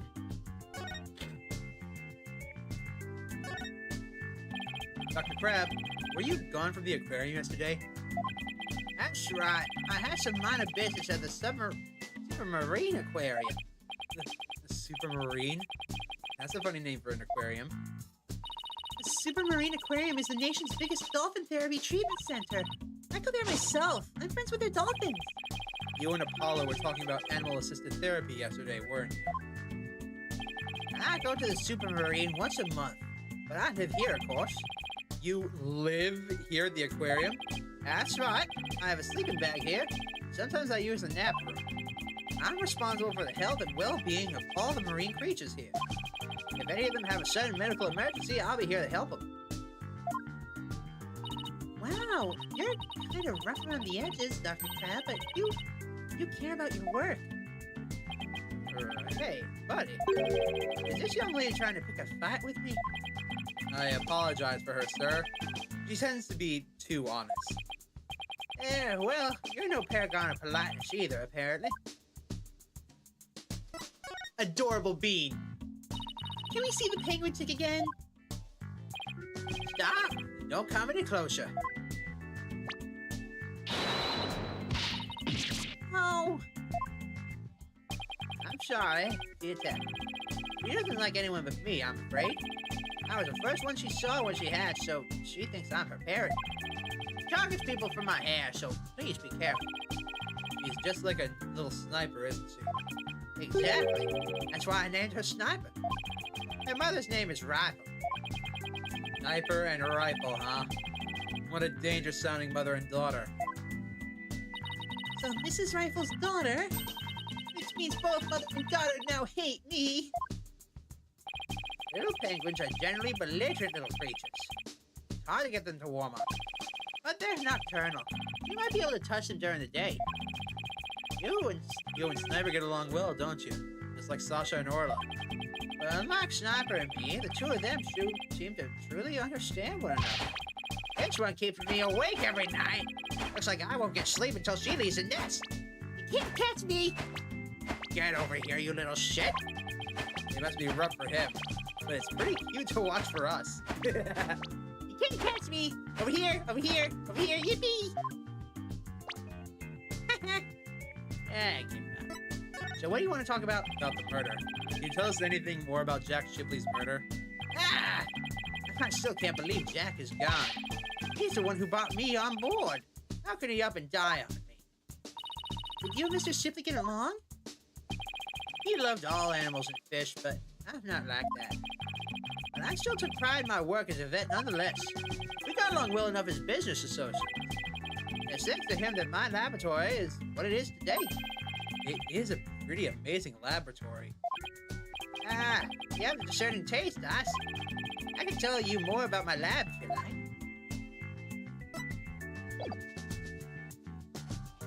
Look at all the stuff in it. Okay, let's see.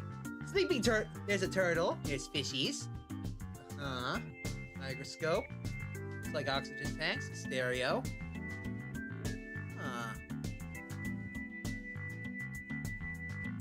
Looks like he's got cameras set up too. X-rays, database logs. He's even got a chem set. What's with the barrels though? This place is just filled with electronics. What are these monitors for? Essentially, they're digital medical records for all the creatures here. I can also view the feed from the visitor corridor security camera. That way, I can see that silly mother penguin when she tries to escape. So you were the one who gave the security footage to the police? No, I wasn't here yesterday, but I did give them my permission for them to take it. And I gave them a statement about Jack and Sasha arguing. Oh, so you were the one who witnessed it? That's right. It was late in the evening of the 19th, maybe about midnight. I saw them fight near the aqua tunnel. I don't know what their argument was about. Are you sure you should be talking to us about this? I'm not taking sides. I give information to anybody who wants it. What you do with that information at Sasha's trial is up to you. Wow, you're kind of rough around the edges, Dr. Crab, but you're a really nice guy. You are trying to pick a fight with me, aren't you, young lady? Aw, so cute. He's easily embarrassed. Huh? Son of a gun. Are you hungry again already? That silly mother penguin's nowhere to be found again. Give me food! Give me food! Give me food or I'll keep you up forever! Ah, would you quit peeping in my ear? According to her walkie-talkie, Rifle is somewhere around the aqua tunnel. Is she her? Could you bring her to me? I have to go examine some other creatures. No sweat. And this time I'll get her to like me too. Rifle has escaped again? What is she, the Houdini of the penguin world? There's no guarantee we'll find her right away, but let's head for the aqua tunnel.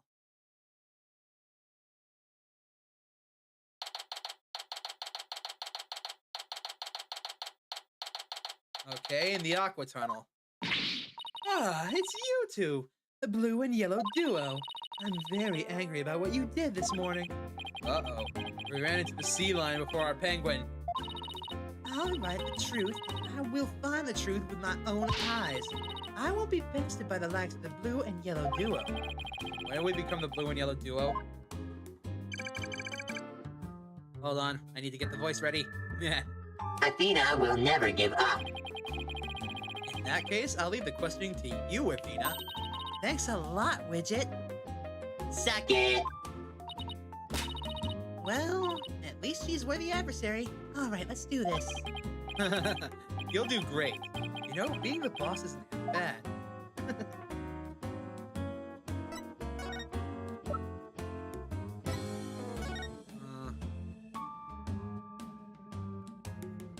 Left upon entrance only, eh? So, someone could have snuck in after she came in and hidden the room, and then just opened the door on the way out. It doesn't lock on the other side, does it? However, there's something else. I saw this here earlier. He thinks that she did the same savior trick before, trying to save its trainer.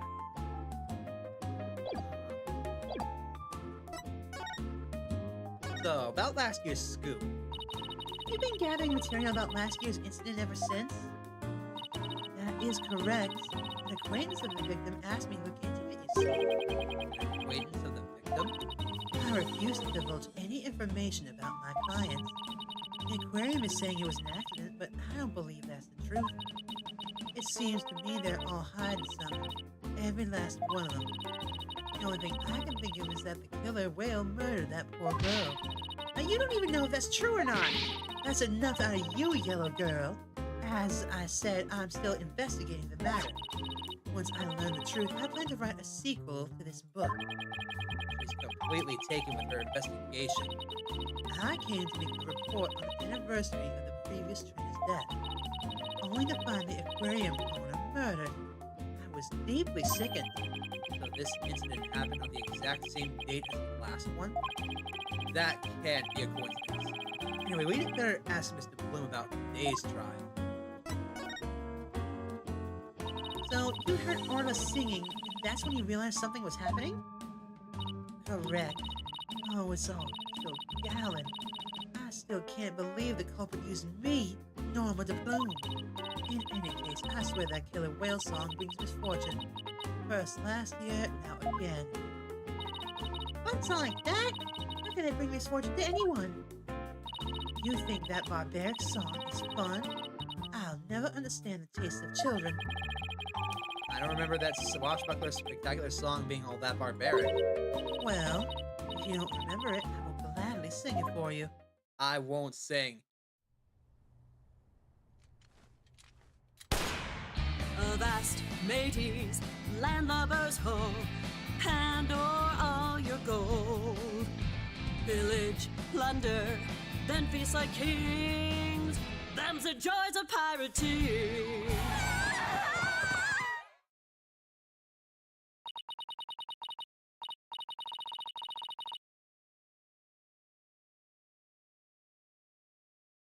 That's not how the song goes.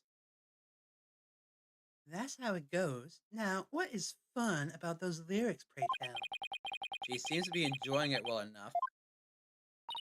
Wait a minute, that isn't the Swashbuckler Spectacular song. This is the song from the Swashbuckler Spectacular.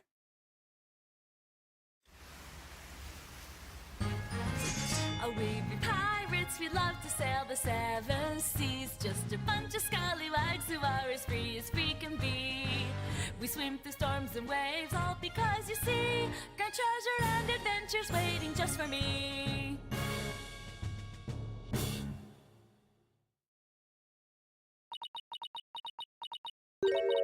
What was that? I've never heard that song before. What? It's a song they use in the Swashbuckler Spectacular. Oh, we be pirates. Blah, blah, blah.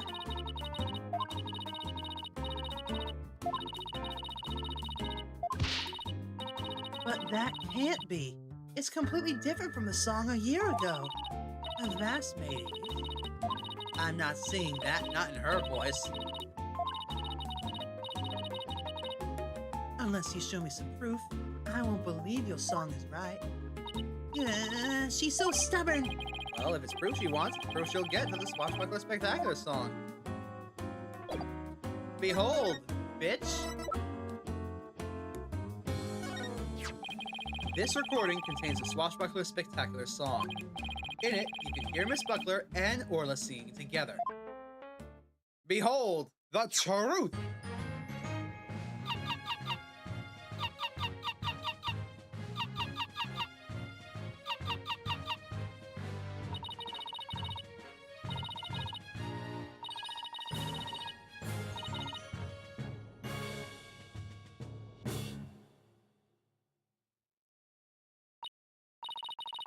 But I've never heard this song before. Huh? But they always sing the song during the Swashbuckler Spectacular. Well, I haven't seen the show recently. A year ago, they used a song that I sang to you. I recognize it anywhere. Perhaps that killer whale can sing 2 songs? According to Miss Buckler, Orla only knows the one song. Then, what was that song I heard? We wish we knew. The orca sang a song she isn't supposed to know how to sing.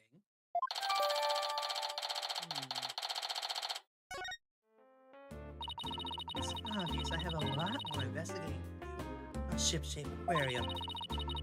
And perhaps I better look into the Center for Dangerous Animal Control as well. The Center for Dangerous Animal Control? What's that? Can you tell us about the Center for Dangerous Animal Control? Just as the name implies, it's an organization that monitors dangerous animals. The center demanded that the aquarium put the killer whale down a year ago. Put her down? But the aquarium owner refused their demand, saying it was an accidental death. But I hardly think a persistent organization like that would just give up and go away. I'm quite sure the power of money will convince them. What makes you think that? Once a month, the owner and the vet disappear from this aquarium. And I came to find out that each time a large amount of money was being paid out. Oh, and you think the money was going to the Center for Dangerous Animal Control? I'm looking into it now. I'll have to wait until my book comes out to see. In any case, I can't catch that man out on anything. But that veterinarian is not to be trusted. Dr. Herman Crab. There's still so much we don't know about him. Well, I don't see Rifle here. What do you want to do next? I think we better stop by the office and discuss a plan of action. Get the hell away from her. This is the first time we're going back to the office.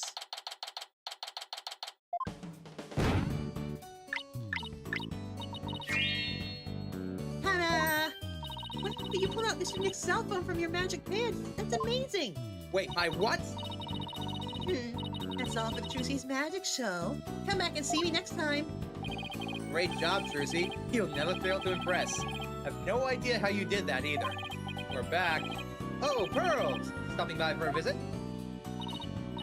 Hi, Mr. Nick. Are you missing something? Thanks. From out of the magic pants, huh? How is the investigation going, Mr. Wright? Not spectacular, but we're getting places. We don't have much time, but we didn't get a chance to check out the crime scene yet. I see. Oh, speaking of checking out the crime scene, you should bring your forensics kit with you. Fingerprint powder to check for prints, luminal testing fluid for blood. Well, Trucy, I didn't know you had stuff like that. I got them from a detective friend of mine. Mr. Nick, I'd like to help you with your investigation. Can I borrow your forensicing kit? I feel bad making you work when you're supposed to be here having fun. I don't mind, and I'd like to see Rifle again, too. If you have anything for me to do, I'd like to help too. Yeah? Thanks. Be sure to ask you if anything comes up. Well, I'll be right here. Hanging about, waiting, monitoring Charlie if you think of anything. I appreciate that, Apollo. We got some good kids here. Alright, team. Let's do our best. I have faith that we can save Sasha all together. I'm sure it feels nice to be part of a great group like this. I just want to say that I really love working here with all of you fabulous people. Thanks for bringing me on board, boss. Same here, Athena. So earnest, making me blush a little. You returned at the wrong time, Meowly. Oh, man.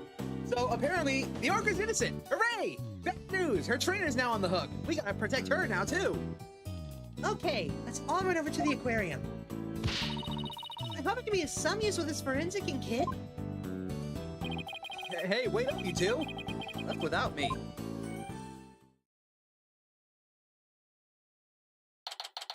July 21st, Ship-Shape Aquarium Orca Pool.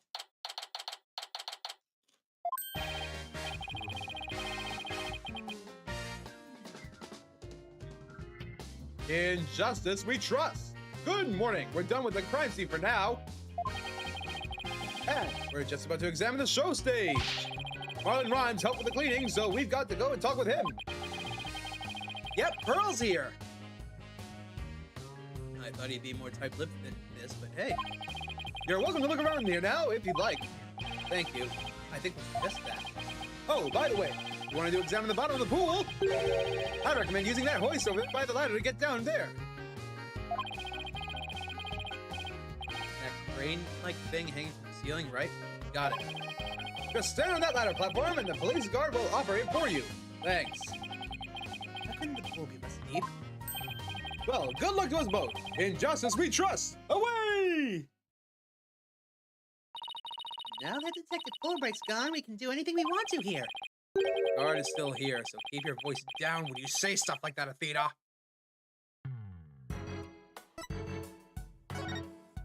Oh, nope, let's examine. This way, please. Let's use that hoist to go down to the bottom of the pool. Orca! Hi, Orca. This must be Orla's bedroom. There's even a sofa and everything. Orla, congratulations on your not guilty verdict, but we have bad news. Now Sasha's been arrested instead. Orla seems sad. Sure she is. It's just a sadness filling her heart. Don't worry, Orla, we'll save Sasha. I think Orla's wishing us good luck. Orla really seems to understand what we're saying. She can't understand our words, but I bet she can understand our hearts. Alright, now let's see here. A lot of stuff around here. They call this the captain's cabin on TV. Every night, by the light of the lantern, Orla pores over her treasures. Sounds like a miserly housewife going over the family finances.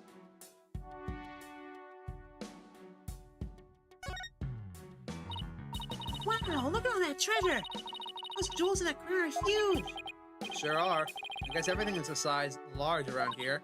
No, everything is a size Orla. I stand corrected.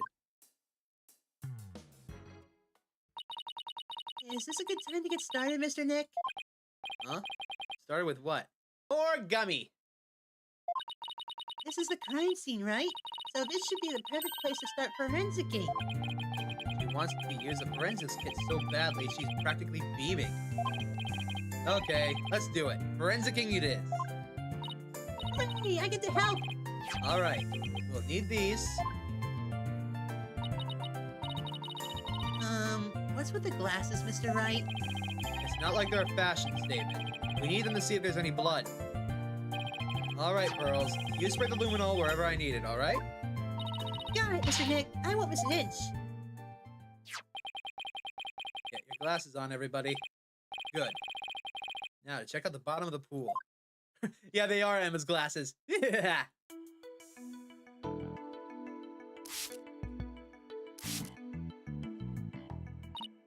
Oh no! I'm so sorry, I got some in Orla by mistake. Calm down, Pearlie, it's okay. Look, there are luminol reactions on Orla, too. Poor thing was bleeding yesterday. Luminol must be showing her injuries. But, wait a minute. Mr. Bloom said that the blood disappeared when Orla put on the hat.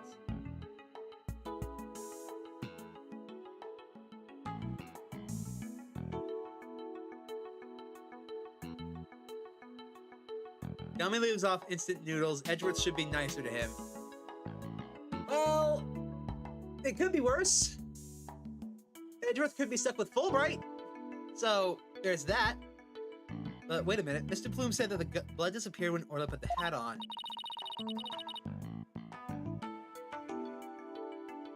Edgeworth is nice to him. So, shouldn't her injuries be under her hat? Yeah, he would be fired a long time ago and whipped if it was Franziska.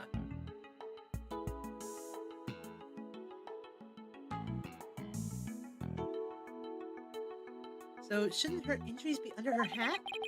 This blood isn't from Orla's injury. Then what would it be?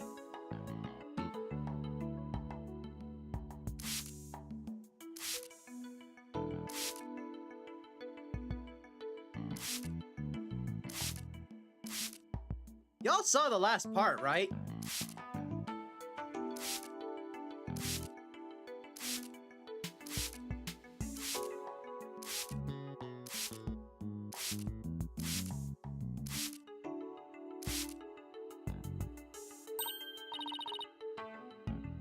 Look, I see something. If your detections are correct, boss, I guess this luminal reaction means that the victim hit this skull-shaped rock when he fell to his death. I guess so. I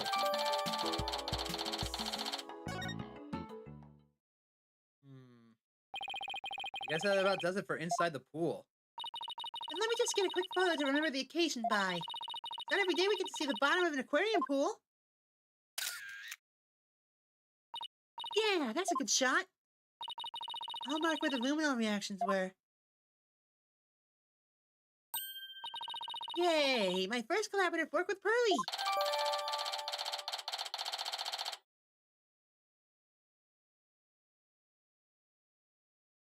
Best sidekick is K. I haven't gotten to play with, I should rephrase that before I finish that sentence. I haven't gotten to play those games yet, so later.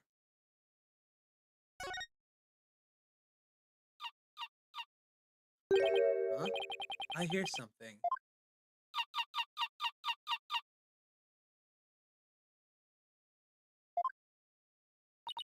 Orla? Boss, something's wrong with Orla! What? You're right, she's listless. And she's sinking! Oh no! Maybe it's because of that luminol I got on her. Well, what do we do, Mr. Nick? Can't do anything for her ourselves. We gotta go get Dr. Crab. I'll run and go get him.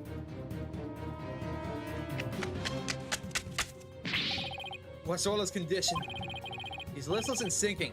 Maybe she's unconscious? Ooh, it's rain. Son of a gun, who did this? She'll drown unless we do something. Here, give me a hand. Huh? Us? No, I meant the Steel Samurai. Of course you, just help me. What? Alright, what do we want us to do? There's no time to fill the pool to get him up in time. Get the orca stretcher. It's a piece of black cloth with a skull and no crossbones on it. Looks like a pirate flag. Stretcher is ready. Press the horse button. Okay, we're on it.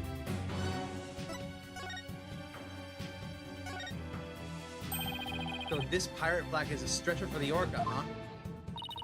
We can't use it with all that stuff on it. Let's clear it off. I will play more Ace Attorney games, just not after this one. Like, not directly after the trilogy. Good.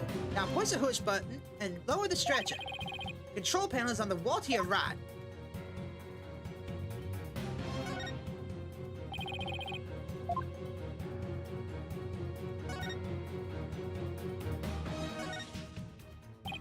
Ah, this must be the button to move the hoist.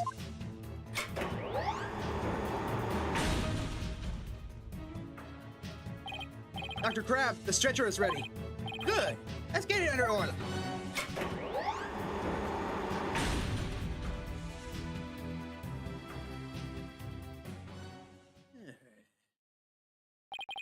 I'll take it from here. Stand back.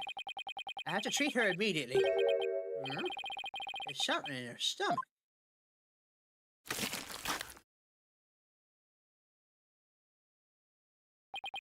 There. I got it all out. Will Orla be alright, Dr. Crab? Yeah, she'll be fine.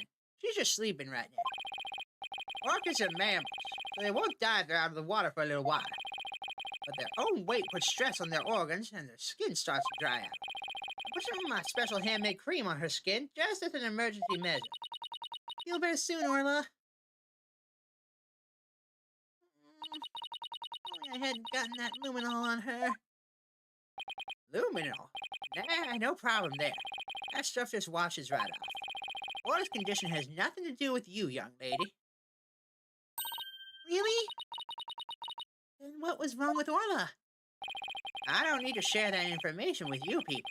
It's none of your business. She's pregnant, isn't she? I have to get back to my rounds, so I'll leave the rest of the crew. Please keep an eye on Orla while I rouse up some crew members. She's definitely pregnant. Dr. Crab sure is acting funny. He seems to be hiding something. Maybe we should check on Orla's conditions before the staff get here.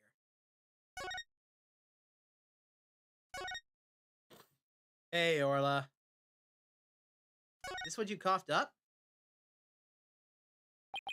We should check out the contents of Orla's stomach. I guess. Hey, I see something mixed in with the fish. It looks like a medicine capsule. There's something written on it. I think it says 3 Z's? What would it be doing in Orla's stomach? Hmm. I wonder what kind of medicine it is. Let's ask Dr. Crab. Might have something to do with Orla's condition. Maybe we better not ask. He must have known it himself, but he didn't mention it. I think he's hiding something about Orla's condition. If we show him the capsule, he might try to take it away from us. Yeah, I guess he was acting pretty sketchy. Okay, let's look into it ourselves then. Good idea. When we get back to the office, we can ask for Apollo's help. I guess that wraps it up for the investigation here. Orla still isn't fully awake yet. Oh, here comes some staff. Looks like they're going to put Orla back in the pool.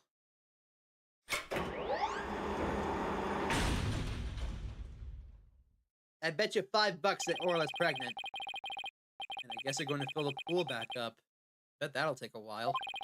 Well, I guess we can leave Orla in the staff's capable hands for now. Right. So where to now? Let's head to the show stage next. If we're lucky, the police will be done with the place.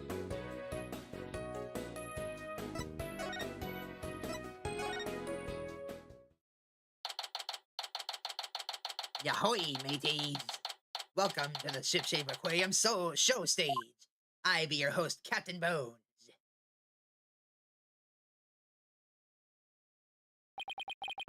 So this is where they hold the Swashbuckler Spectacular, huh?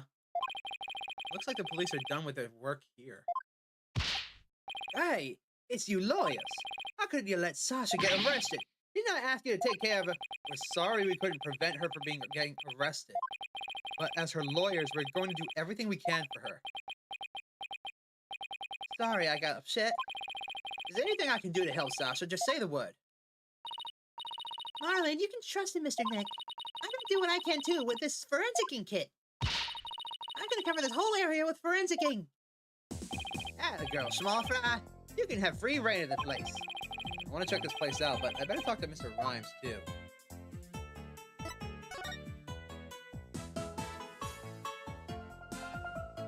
That's a real-ass pirate ship, isn't it? This galleon was in the Swashbuckler Spectacular too, wasn't it? Look at the cute figurehead. It looks just like Orla. It is cute, but it looks like it's also a cannon. The enemy gets their guard down and then bam! Very piratey, don't you think? I thought Orla and Sasha were supposed to be the good guys. They should do the same thing in court. There are minutes. Bam! Present evidence. I don't think the judge would appreciate any blamming in his court. No, I would not.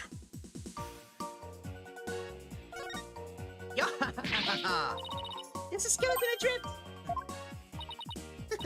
It's just a prop. Are you really scared? A little bit. Now you're screaming. Is Is this skeleton an enemy defeated by Orla's pirates? He's an informant named the Skeleton Kid. A dashing, spirited character, neither friend nor foe. So you're saying he's alive in the show?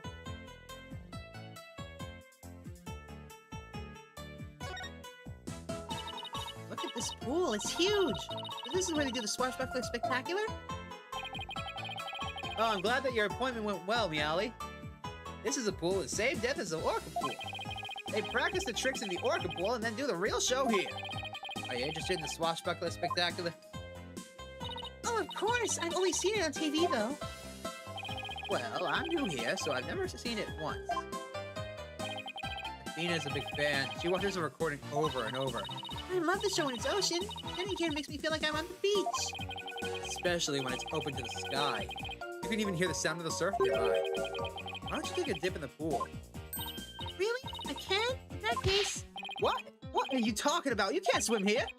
We were just joking. Right. Of course, I was just joking too.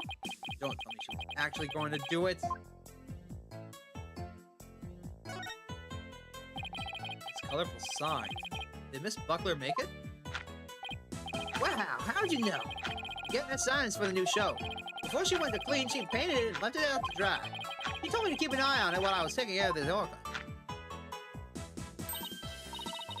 Huh? Isn't that the skull rock there on the right? Mr. Rhymes, is the Skull Rock a part of the set for the new show? Yeah, I guess so.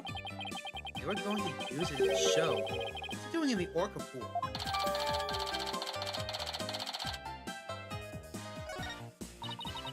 The sun is so eye-catching with all those twinkling stars. I think they're supposed to be starfish. It's for the pirate show after all. You them look more like leaves.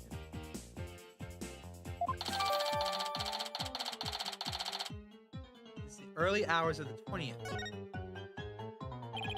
Sasha put so much effort into making this sound for the new show.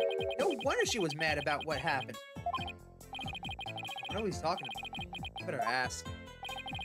We examined pretty much everything here, but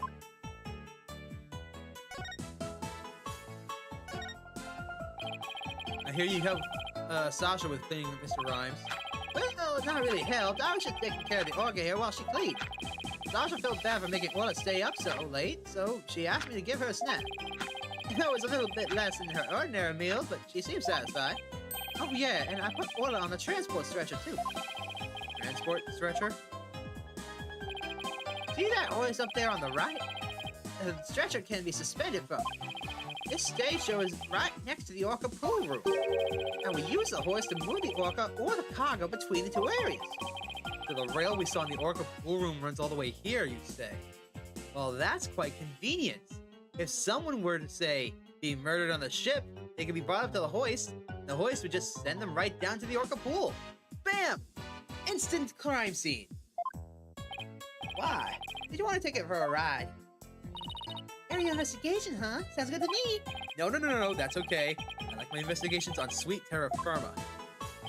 Actually, the hoist can only be operated from the orca pool room. Oh, that's right. I remember seeing the hoist control panel in there. So I'm sorry, but I can't give you a ride without somebody on the other end. No need to be sorry. Dodge that bullet.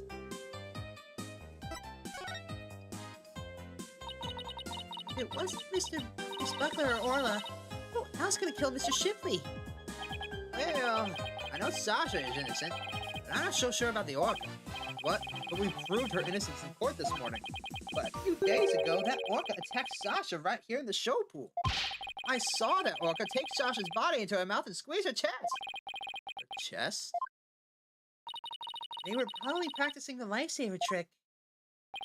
But Sasha was being crushed so bad she couldn't even blow the whistle. I wanted to help her right away, but look, I hate to admit it, but I froze. I'm a weak man. I can't protect anyone. I doubt there are many people who could put themselves against an orca. Everybody tried to talk her out of it, but she wouldn't give up on the practicing. When we said Orla could kill her, she said she trusted Orla. Yeah, well, everybody else seems to think Orla's a killer. How can you trust a creature that can't speak? You can't even know what it's thinking. With orcas and dolphins, you can have communications of the heart. You say Miss Buckler was mad. Was it because of the new show? Me and my big mouth. Okay, but you never heard it from me. There was a rumor that the captain wasn't going to let Sasha be in the new show. What? I don't know. It was just a rumor. I don't know if it was true. So Mr. Shipley was going to do the show by himself?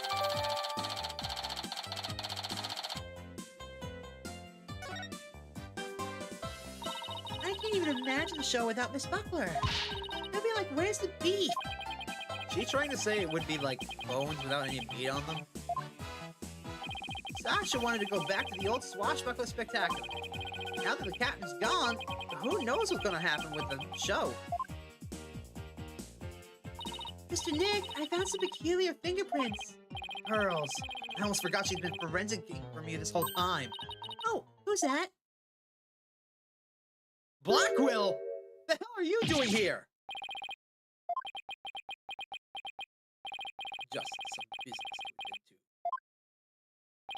Prosecutor Blackwell insisted, so I brought him along to get a little exercise. Is business with us? No, not you. My business is with that animal keeper there, Marlon Rye. You will be a witness for the prosecution tomorrow. You gotta be kidding me! Why would I want to testify against Sasha?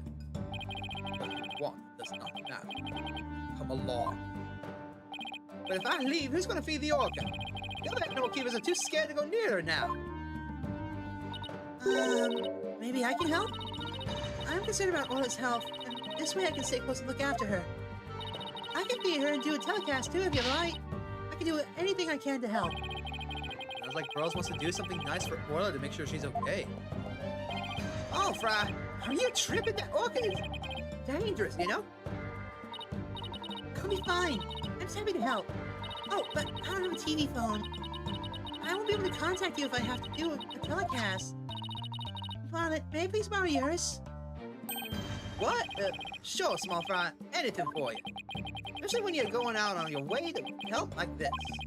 I don't know if I'm going to testify, but I guess I can at least hear what the police have to say. Thank you for your cooperation. Now, justice will be served with a strategy meeting.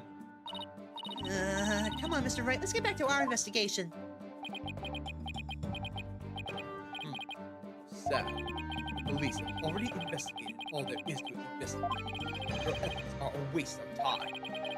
Nothing we can do to try and save our client is a waste of time, prosecutor. Today, the orca. Tomorrow, Sasha Buck. You intend to save the boat. You save people in your lives. But isn't money really your true motivation? Why not just admit you're only doing this for your own benefit? I could understand that much more readily than your empty, righteous talk. Our own benefits? That's not why we're doing it. We're not even getting paid. Now, Athena, try not to let him get to you. All right, we should be off, Prosecutor Blackwell. In justice we trust. I have never been so insulted. I'll be right back. I'm gonna need some water to wash away the anger.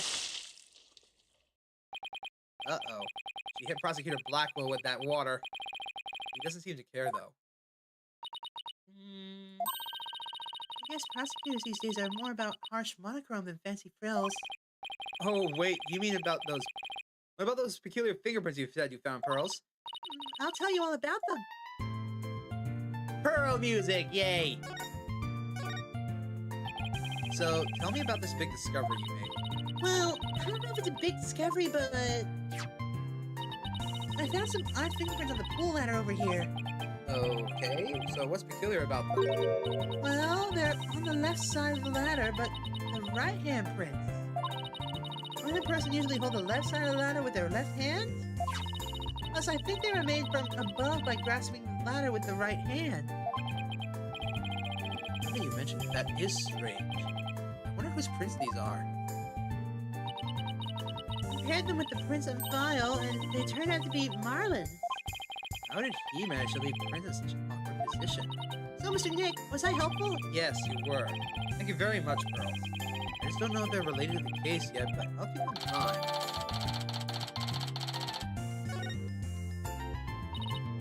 I bet Detective Fulbright doesn't know about these prints. I imagine their search wasn't as thorough here as the crime scene. You're probably right.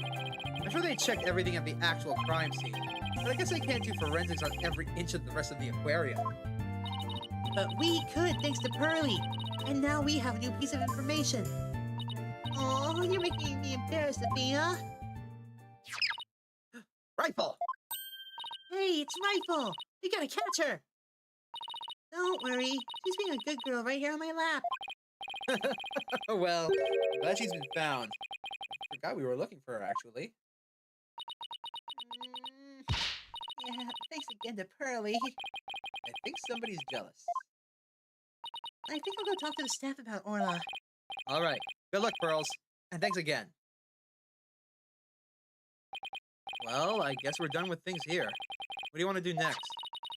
How about if we have Apollo check our mystery evidence? Oh, that's right. We haven't done that yet. Good idea. Let's stop by the office.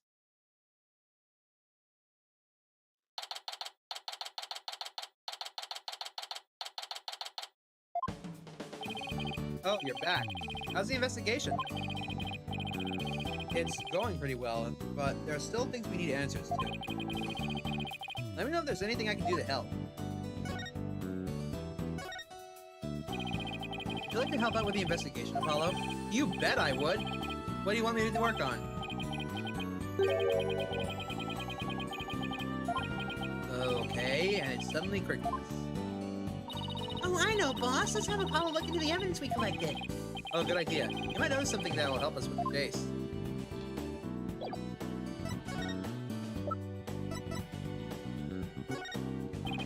Apollo, there's something I need your help with. You have work for me? What is it? Did you have this capsule checked out? I think it's some kind of medicine. Sure thing, boss. I'll go to a hospital or something and have somebody take a look. Let's see. Pretty sure the closest one is Hickfield Clinic. Good luck, Apollo, and thanks. I wonder if they'll let us see Sasha now. It's been quite a while. Let's stop by the detention center and see. We have something to deliver to her, too. Don't forget.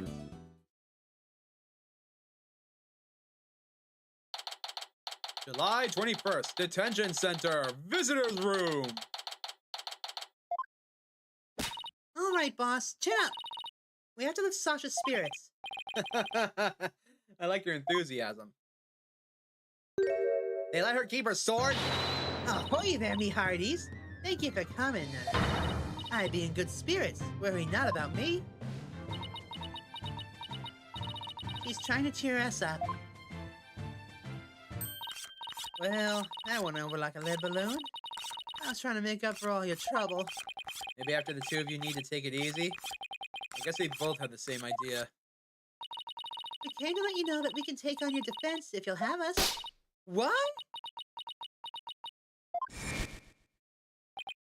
Is something wrong? Why is she hiding from us?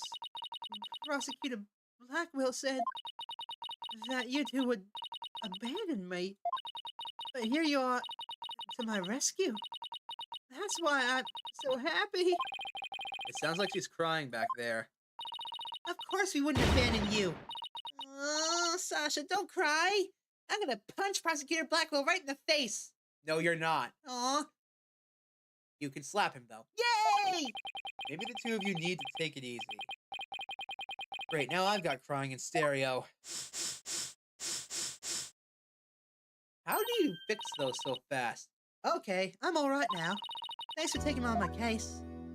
We're glad to do it. Well, now that you're both smiling again, we have a few questions to ask you. First things first, you know what this is? It was inside of Orla. Sorry. Alright, well, before we forget, Detective Fulbright asked us to give you this medicine. The bilge-sucking blackguard had the spine to send me a gift? Drip hard, no stash. I'll stand there and gape in like a weak little minnow. Have at ye.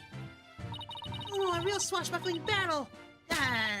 If it be a fight you want, a fight you shall have. Could you two please not drop into show mode out of the blue? It scares me. Okay, sorry about that. Yeah, I'll take that medicine. He's acting kind of funny. What is the medicine for, by the way? Well, I guess I can't keep it a secret from you two. I suffer from a heart condition. A heart condition? You better get to the hospital right now. Take it easy, Athena. She's in detention, remember? Don't worry, it's not as serious as it sounds. They can't fix it with surgery. Not serious? A heart condition is a heart condition. Don't tell us not to worry. Yeah, I'm sorry. The captain was just as mad at me the day before yesterday. We both got so worked up at one point. It was like a shark-eat-shark situation. Ugh, that sounds scary. You mind if I ask more about that fight? Well, let's ask her about the fight right now. Why were you arguing with Mr. Shipley? The captain knew about my heart condition, and he was worried about me. So he said he wouldn't put me in the new show. See? I'm not in the new flyer. Oh, you're right. It's just Orla and the new adversary, Red Stash. I was so upset and frustrated. I was still crying when I went to do the cleaning. I cried for quite a while before I drained the pool, too. But then, you know what? Orla did a trick to try and cheer me up. She acted out a scene where she defeats a giant octopus by sparking a ball at it. She spiked that ball so hard she even ended up breaking off one of the octopus's legs. What a dramatic way to cheer up a friend. So that's why we argued, because he wasn't going to put me in the show. But I was determined to be in the show yesterday. There's July 20th, you see, the anniversary of the death of the trainer before me. Azura Summers. The person Norma DePlume wrote about in her book. I wanted to explain to the audience that it was an accident, not murder. That's why I needed to be in that show so bad. So during the cleaning, I moved the skull rock to the orca pool. What? But why? It was a key prop. I figured the new show wouldn't go on without it. I thought they'd be forced to switch back to the old one. Wow, that was pretty extreme.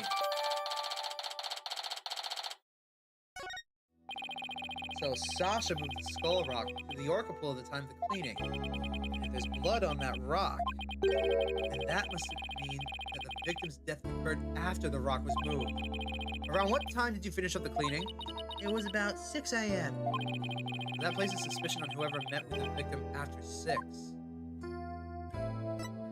Tell us about Azura. So Azura Summers was a trainer before you? That's right. He was a year older than me. He told me all about how to command order. I bet Azura and Sasha were like sisters to one another. She was the one who taught me the signals for the singing and lifesaver tricks too. After she died, I swore on this charm. I vowed to become a great trainer someday, just like Azura. What is that charm? It's a keepsake to remember Azura by. She always wore it. She told me once that she and her boyfriend had matching charms. I never found out who he was, so I couldn't give this one to him. I've had it ever since. You're keeping the memory of Miss Summers alive. The captain always carried around a memento of Azura too. Her walkie-talkie. The victim have a walkie-talkie on him? Maybe I should show Sasha the victim's photo and see what she has to say. So let me get this straight. That charm looks an awful lot like your security card.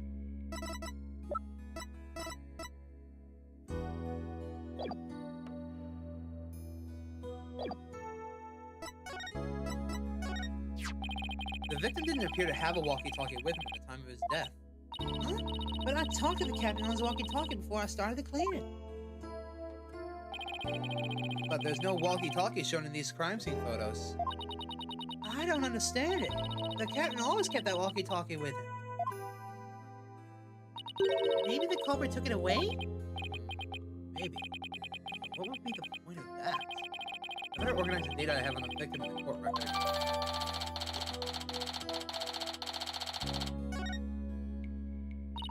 The captain always kept that walkie-talkie by his side. It was a walkie-talkie Azura used right up until her death. In the middle of the show, the orca brought Azura up to the surface in her mouth. She left tooth marks on Azura's walkie-talkie. The captain said he always kept that walkie-talkie with him, so he'd never forget. The walkie-talkie was really important to the victim. But now the captain's dead too. I'm the only one left who can protect Orla from the ship's doctor. Protect Orla from the ship's doctor? I wonder what she means by that.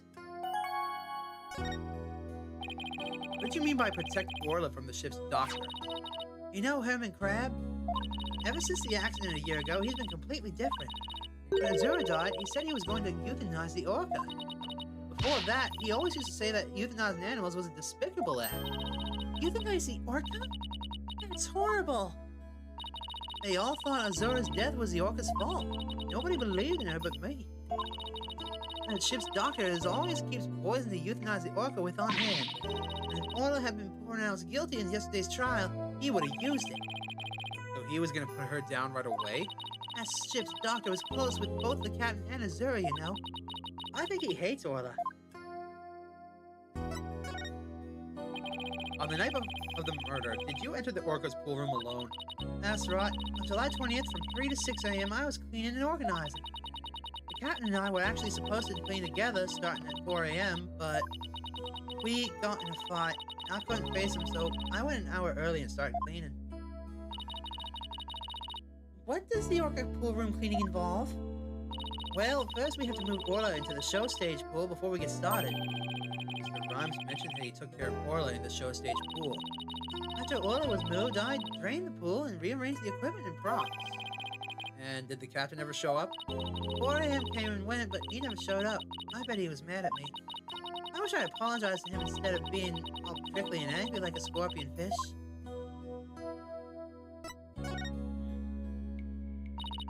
glad we could prove Orla's innocence, but we didn't know you would get arrested. As long as Orla's safe, I'm happy. I'm so glad I found you two. You guys are the best. I'm glad you found us too. You're the best, Sasha. I never imagined Orla's tricks would ever be used to commit a crime. Tell us more about that lifesaver trick. Yeah, sure. There's a little speaker on the cat's clothes and in the training dummies. That speaker can emit sound waves. When a trick command is issued with the whistle, Orla uses the sound waves as a guide to find the person she's supposed to rescue. I see. Does anybody else know about how that trick works? The entire crew knows about it, but it takes quite a bit of practice to be able to command the lifesaver trick. It wouldn't be easy to do for anybody who wasn't a trainer. That's why they suspected Sasha. And Orla can only perform one trick per signal. In other words, she can't perform two tricks at the time.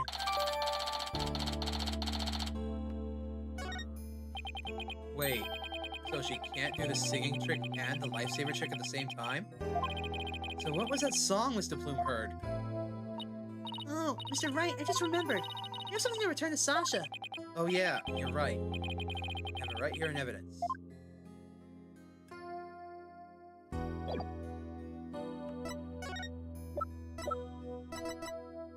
We already gave her the prescription, though.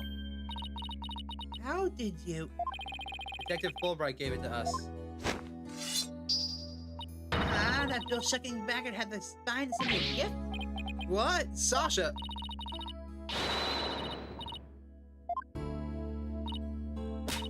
Be a fight you want, be a fight you shall have. Could you two please not drop into show mode out of the blue? We saw this already. Oh, sorry about that. Now, what were we talking about? Orla? I get the feeling Sasha was trying to divert the topic away from that medicine.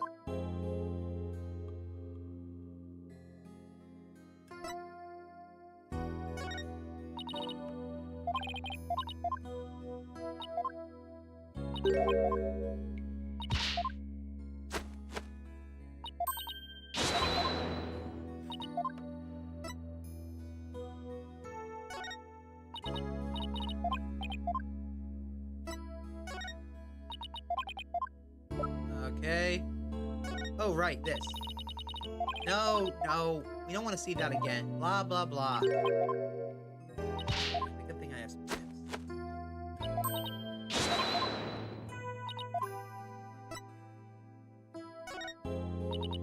Nope. Okay.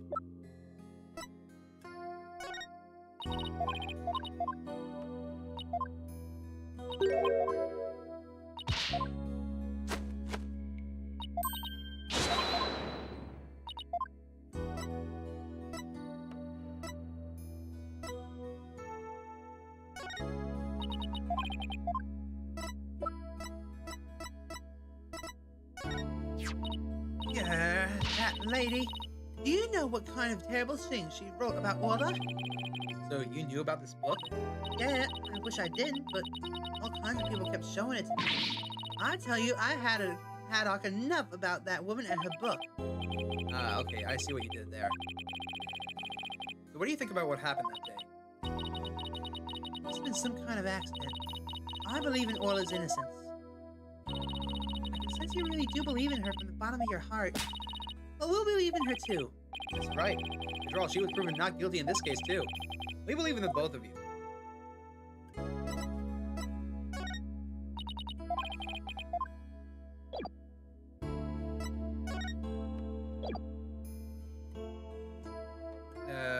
Okay, so what now?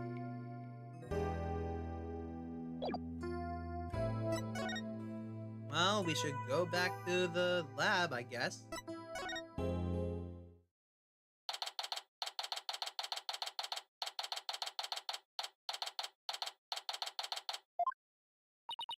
Dr. Crab, we found rifle.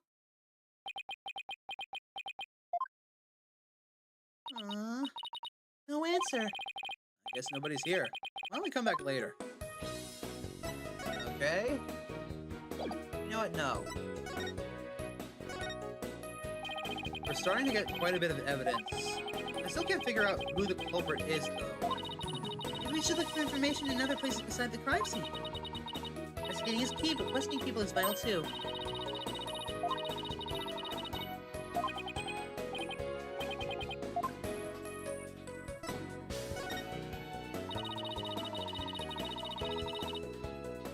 Oh, right. The feeling it has something to do with this case. Why would there be 2 songs? Must be something. I hate it when I don't know the answer. I'm gonna go for a little run to let off some steam. Athena, wait! Better not. You might forget what made you want to let off steam in the first place. Maybe...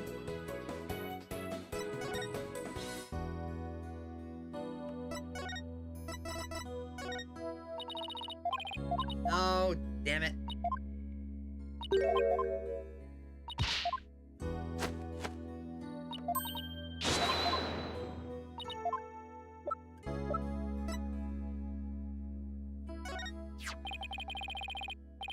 This is your calendar, isn't it, Sasha?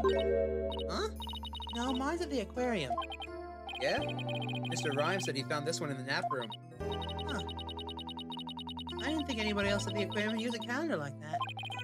The owner of this calendar had a meeting scheduled with the victim. This mystery person might be the killer. You better find the calendar's owner. I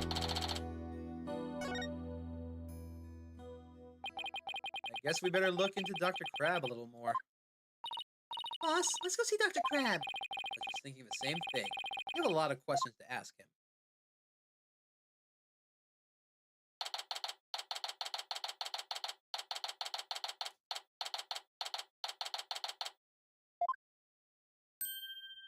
Pearly!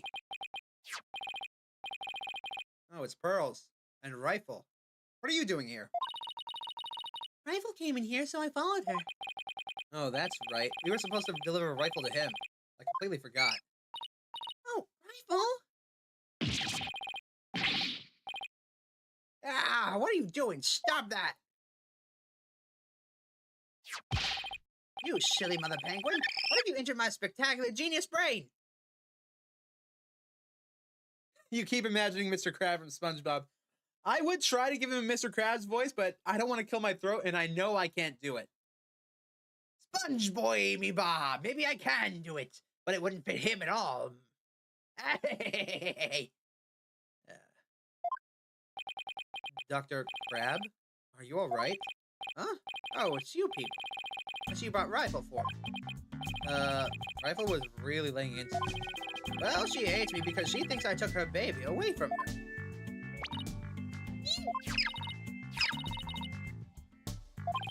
Gee, Rifle looked so happy. Is she actually playing with Sniper?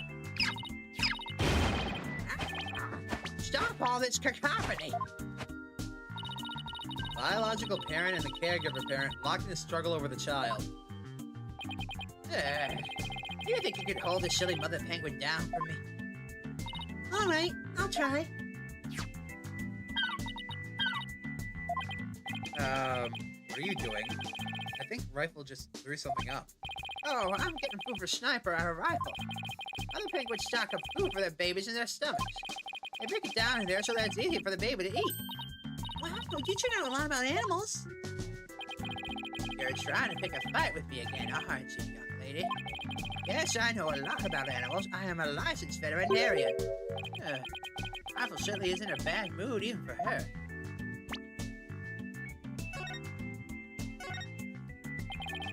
Is Rifle okay? Hold on. I'm checking her now. Girl in a strange outfit. Turn Rifle on her back, please. All right, Rifle, I'm just gonna turn you over, okay? Huh? What's this? Bottom of her feet are pink. Oh no! What kind of sickness is that? I have to get her to a doctor. Athena, get a hold of yourself. Dr. Crab is a veterinarian, remember? It's just something she stepped in by the looks of it. It's her stomach that's the problem. There's still something in there. Here we go. Bleh.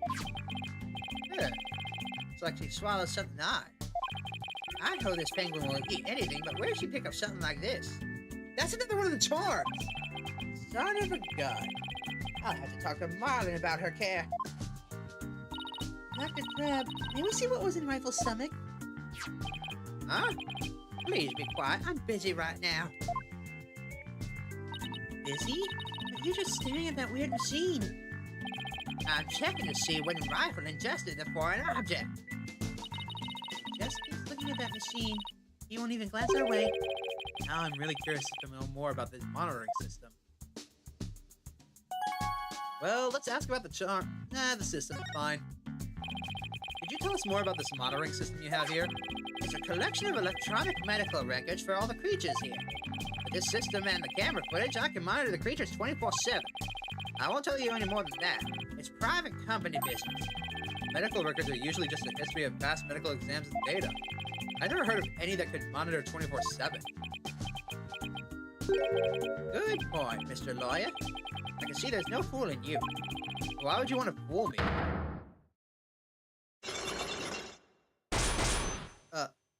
Oh. This guy's gonna be a tough nut to crack. I have my reasons. Well, in that case, let's ask her about the charm. Huh? This looks like the charm Sasha had. Dr. Crab, do you know anything about this charm? Charm? Hey! Leave that alone. That belongs to Azura. What was Azura's charm doing in Rival's stomach? That's odd. And Sasha was telling us about the charm earlier. Sasha said that she had Azura's charm. But that charm is still at the detention center. Hey, wait a minute. Didn't you Sasha say that Azura and her boyfriend had a matching charm? So this second charm must be the one that belongs to Azura's boyfriend. Dr. Crab, is it possible this charm belongs to Azura's boyfriend? I refuse to talk about such personal details of the deceased. Subject is closed. All right. Sure is touchy when it comes to Azura.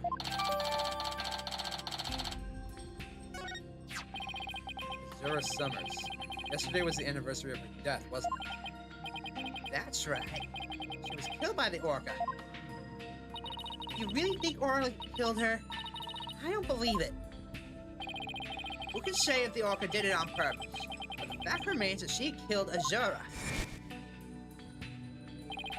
I was right there the day of her death a year ago. I saw the orca bite Azura with my own eyes.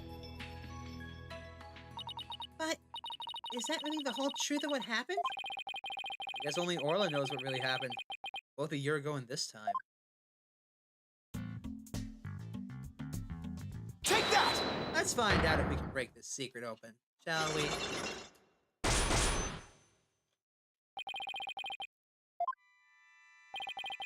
I want you to tell me about the monitoring system here. You don't let it out either, do you, Mr. Lawyer? They're just electronic medical records and feeds from security cameras. With these, I can monitor all the animals 24/7. And I say that's not true. I have proof that you can't monitor the animals 24/7 with this system. You didn't know how the charm got in there. Take that!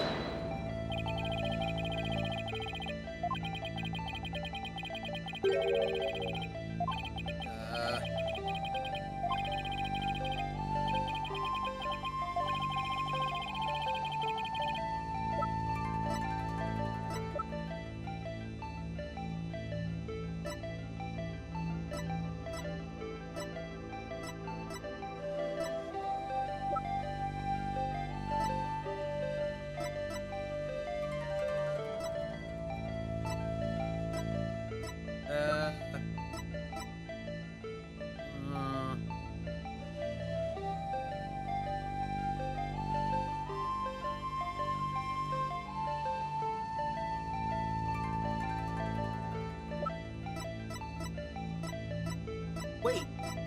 Duh. Take that! The security camera doesn't begin recording until 10 a.m. If that's the case, how could you possibly monitor the animals 24/7? Okay, you got me. I guess that was a pretty weak explanation, yeah? You're right.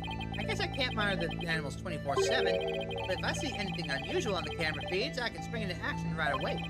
And if I can examine an animal, I can usually tell exactly what's going on with it. Wow, he's really confident in his abilities. But I say you still can't do that 24/7. But I'm here at the aquarium most of the time, and I can go anywhere at any time to examine an animal. Anywhere? I say that's not true either. I have proof there's a place you can't go. There's no way you can go into the orca pool. Take that! The only people who have access to the orca pool room are the owner and Sasha. So how can you say you monitor all the animals? Son of a gun. So you knew about the security card, did you?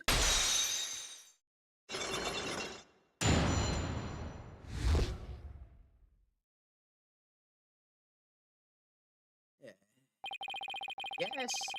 Time of security was imposed on this orca a year ago as a precaution. Due to Sasha's objections, I wasn't allowed to have a card. I guess she was trying to protect Orla from him. So you're monitoring the animals with a system that's private company business. But I have to insist you tell me about this monitoring system. Now you're trying to pick a fight with me? Very well. I suppose it's only fitting that the spoils go to the victor. I'll tell you about Ship-Shape Aquarium's ecological data organization system.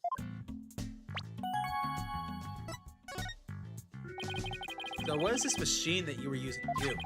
It's a system of ecological data organization developed in Europe. I call it the Torpedo. What do you think? Pretty impressive name, huh? Torpedo?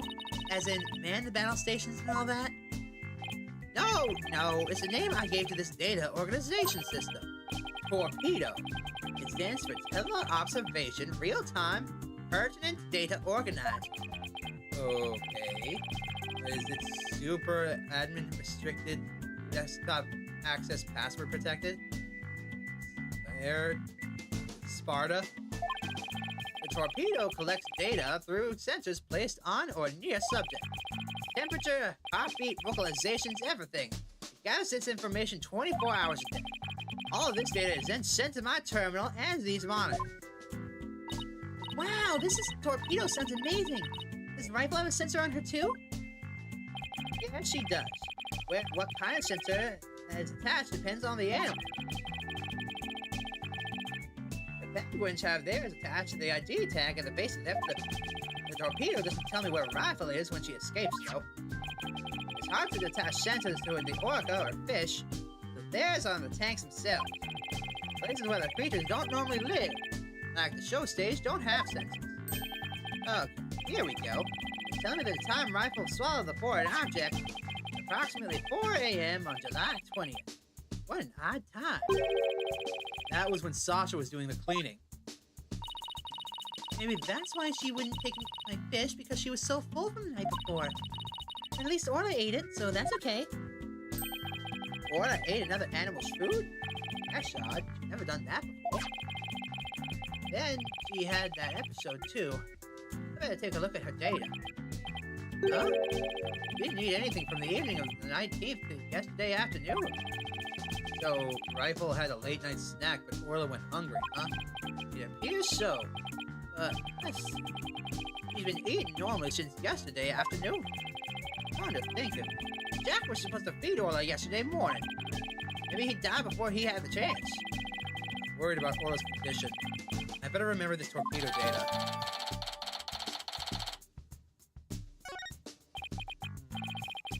I still wonder why he wouldn't tell me about the Torpedo. There we go. Dr. Crab, why did you want to hide the Torpedo existence? Well, it's a safe system that has been approved for the use in other countries, but it hasn't been legally approved in this country. That's why I always carry this terminal around with me. It's not something I want the police poking their nose in. You mean you're breaking the law? Which is why I was keeping it a secret. It would create a problem for the aquarium. I had Jack's permission. He felt the animal's care was more important than the legality. But we wanted to shield the rest of the staff, so we kept it a secret. Breaking the law is breaking the law. Let it be, Athena. In this case, breaking the law was for the betterment of the animals. I'll let it slide. But in some cases, lives can be saved by breaking the law. Do we simply allow the lives of our animals to be lost while we wait for the laws to change? He got you there. Now you're twisting things around. I would like to use this evidence during the trial tomorrow. But it may result in you and Ship-Shape Aquarium being brought up on charges. Well, I follow my own convictions, and I have no regrets. You're only doing your job. I can't blame you for that. I appreciate that. We'll try not to bring it up if possible. What? What's that sound? Another penguin? That's my ringtone. Hello? Dr. Crab speaking. Gee, that Dr. Crab sure likes cute things. Maybe he wanted it to sound like Sniper? Hello? Crab speaking. Son of a gun, you people again? Stop harassing this aquarium! Orla was found not guilty. Why on earth should she be put down? Huh? Come there on the 26th and explain. Fine. Just let me write it down in my... Son of a gun, where did my calendar go? His calendar? Could he be talking about that calendar? I realize that. When it comes to that, I'll use that jug to euthanize her. Mr. Wright, he said euthanize her. You better ask him more about this. I should try presenting that calendar to him, too. Eh? I thought y'all were done. What do you want now? Yo, this yours? Dr. Crab, isn't this your calendar? Yes, it's mine. What are you doing with it? Mr. Rhymes found it in the nap room. Oh. Oops, I must have forgotten it there when I tried to get some rest. It sure is a cute calendar. I guess you're crazy about penguins? Somebody gave it to me, okay? Now please don't tell anybody about it. It's embarrassing.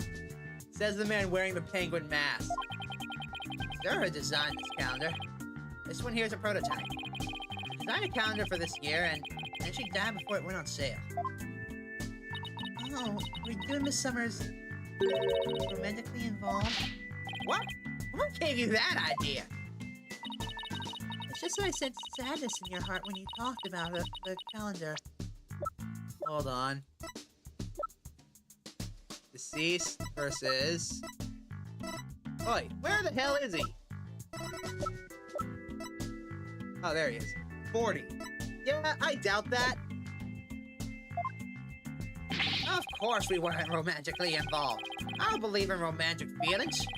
You look shaken, though. By the way, did you meet Mr. Shipley at 7 a.m. on July 20th as scheduled? No. We were supposed to meet, but Jack didn't show up. Is that really true? Sasha finished cleaning the orca pool from room at 6 a.m. Dr. Crab managed to get in the pool room somehow and meet with the victim. And he would have had the opportunity to kill Mr. Shipley.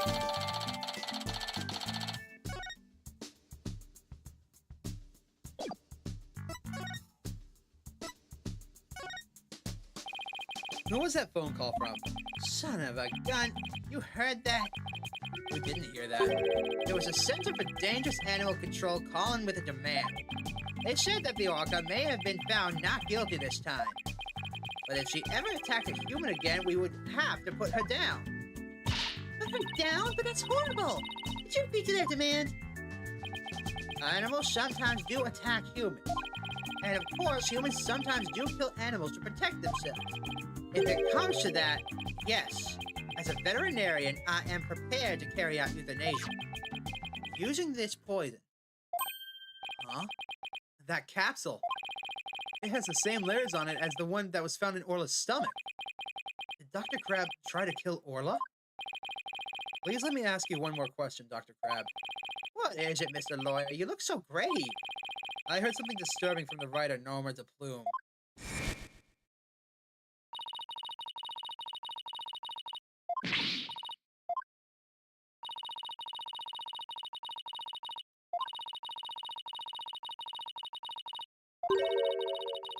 Then how the hell did that pill get inside of Orla?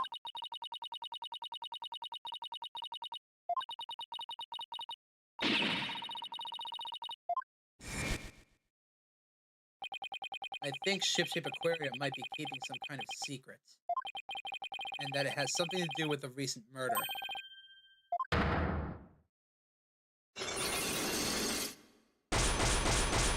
Yo! 5 Cyclops? That writer. She just has to stick her nose in everybody's business. Son of a gun. Should have dealt with it all the more carefully. How am I ever going to remove all these locks? Huh? Sorry, Sorry to interrupt, but Prosecutor Blackwell wants Dr. Crab. The Detective Fulbright? You again? You couldn't possibly have any more questions for me. Well, you see, we're having a little problem. We were going to call the animal keeper as a witness for the prosecution, but he's being very stubborn and refusing to testify. And so we thought we'd ask you to be a witness in tomorrow's trial. You really know? Well, I'm not taking sides. I'll tell what I know. No more, no less. That would be fine. Now, if you would please come along with me. Well, it looks like we'll have to continue our talk at the trial tomorrow. I don't know what secret you and this aquarium are hiding, but I'll uncover it if it'll help save Miss Buckler. Give it your best shot, then. See you tomorrow. Well, it looks like we'll be going up against Dr. Crab in tomorrow's trial. I bet he'll be one tough customer. Okay, we better get our evidence organized for tomorrow. I'll have Athena hold on to the evidence. I don't think I'll need it in court.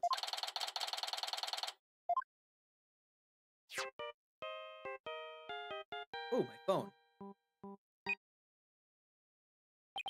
Hello? Mr. Wright, I went to Hickfield Clinic. Apollo, use your indoor voice. Sorry about that. Anyway, I found out a lot, so I wanted to tell you right away. It turns out this mysterious capsule is a powerful sleeping drug. Apparently, the brand name is 3Zs. Okay, yeah, it says 3Zs right on it. And they say the ship-shaped aquarium vet recently bought a large quantity from them. The vet, Dr. Herman Crab. 3Zs is supposed to be for people, but Dr. Crab told them it would work on other mammals, like orcas and dolphins, too. Oh, that's what that ringtone is, the Steel Samurai. Thank you. Thank you very much, Miali. I've been trying to figure that out. So Dr. Crab's euthanization poison was actually sleeping pills? When Orla almost drowned today, was it because she'd been giving sleeping pills?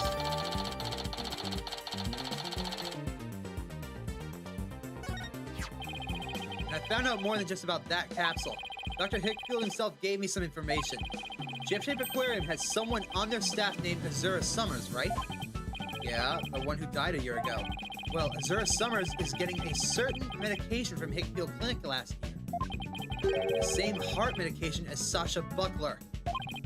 Really? Azura Summers had the same heart condition as Sasha? Nice work, Apollo. Thank you. We'll be coming up to the office soon. Okay, Trucy and I will be here. Well, we better get back to the office and be ready for tomorrow. What are you gonna do, Pearls? I thought I'd stay overnight here and be with Orla and Rifle. I'll be ready for a telecast during the trial tomorrow. Good luck to the both of you. Okay, shot in the dark. Just random shot in the dark. I think Sasha Buckler and Azura Summers are the same person.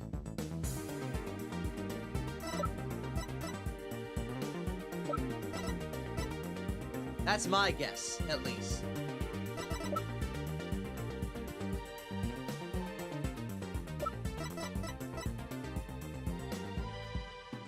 Either that or they're siblings or something. I'm not sure.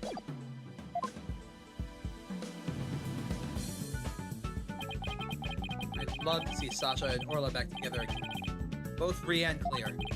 But before that can happen, I have to prove Sasha's innocence.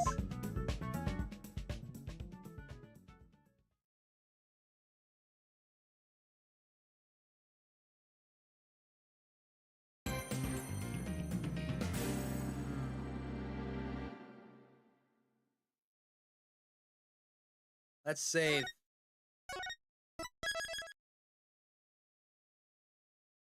All right.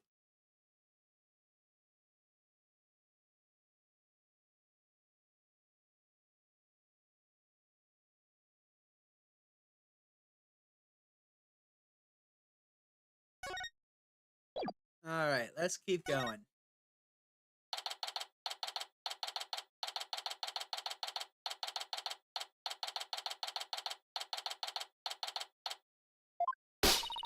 What?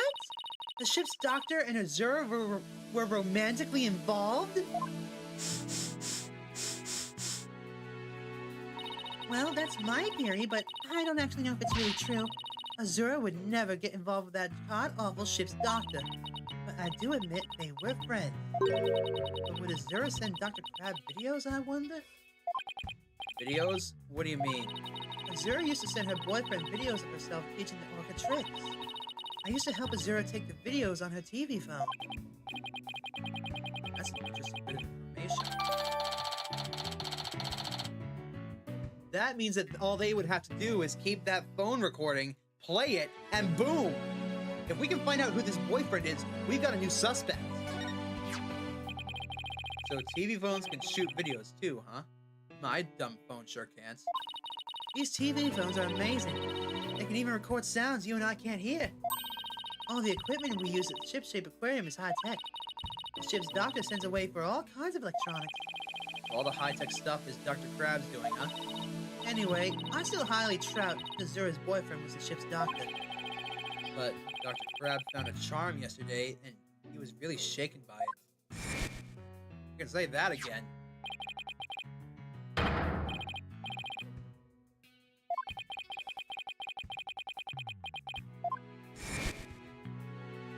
Oh. That charm looked just like your keepsake of Azura. Yeah, well, she did say she and her boyfriend had matching charms. The ship's doctor and Azura really a couple? I can't believe it. I think Dr. Crab will be called as a witness today. There are still so many unanswered questions. But I hope to solve them all in today's trial. I believe in you two. I know you can do it. I highly doubt. I highly doubt that, those two are romantically involved.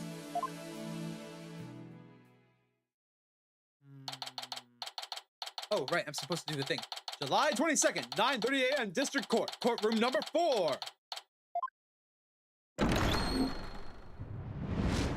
Court is now in session. All rise. Court is now in session for the trial of Sarah Buckler. The defense is ready. Now!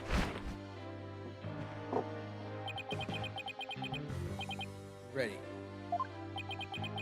Now I'm completely thrown off. Very good. It appears both the prosecution and the defense are ready. Yesterday, it was proven that the orca was not guilty and that the victim fell to his death. Prosecutor Blackwood, did your investigation of the orca pool turn up anything? It did. We found a bloodstain for the victim at the bottom of the pool. On this. Oh my, what a frightening looking rock. And you say it has bloodstains on it. Just looking at it gives me the willies. So, we can assume that there was no water in the pool at the time of the incident. Very good. What a clever little deduction. Well, it strikes you got a compliment for the prosecution for a change. Prosecutor Blackwell has completely tamed the judge with his carrot and stick approach. Guess I should have bought a few carrots of my own. Right.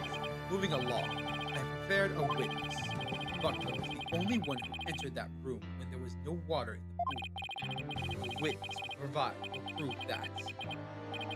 Come to the stand, witness. Believe it or not, his voice is really easy to do.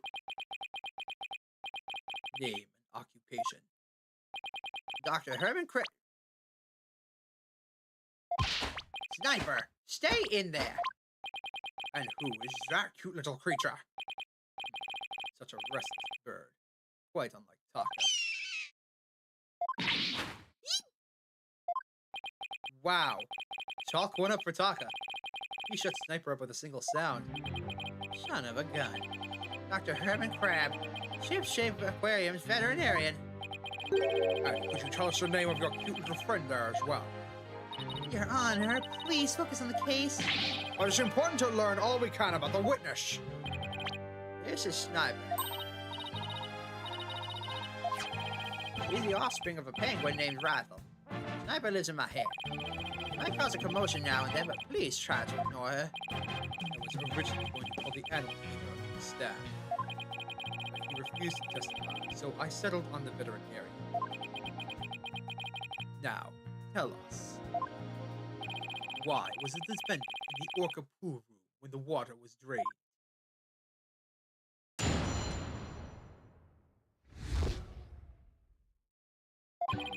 In the early morning hours of July 20th, Sasha was in the orca pool room. Sasha and Jack Shipley, the owner, were scheduled to do the cleaning together. During the cleaning, the pool water is drained. While the cleaning was going on, Marlon was taking care of the orca in the show pool. The pool water would never be drained unless the pool was being cleaned. And your claim is that the victim was made to fall to his death during the cleaning. Only Buckler and the owner had the security card necessary to enter the orca pool room. And we already know the truth from the security company's record of card usage. That the defendant was in the orca pool room during the time of the cleaning. The witness's testimony and the record of security card usage are conclusive evidence. So no one besides the defendant was in the scene, and the water in the pool was drained. Uh-oh. The judge already seems to be leaning towards the other side. We have to strike fast! Your Honor, we're ready for our cross-examination now. Oh, yes, of course. Please proceed then. The power of youth comes in handy at times like these. That was a good move right there, Athena. Good job! You prevented the judge from thinking about it too hard. Early morning hours of blah blah blah, you already heard me say this. Please press me. Hold it! Thank you. Why is the cleaning done so early in the morning? Essentially in the middle of the night. Our aquarium is open every day of the year without a break. So of course the cleaning has to be done at night when there are no visitors. Oh, I can relate to that. Oh yeah, bird scratches. Hell yeah. And I guess prisoners don't get to take days off. Sure are different around our office, huh, boss? You don't have to rub it in quite so enthusiastically. So, what was the intention? Was the defendant pleading low? No.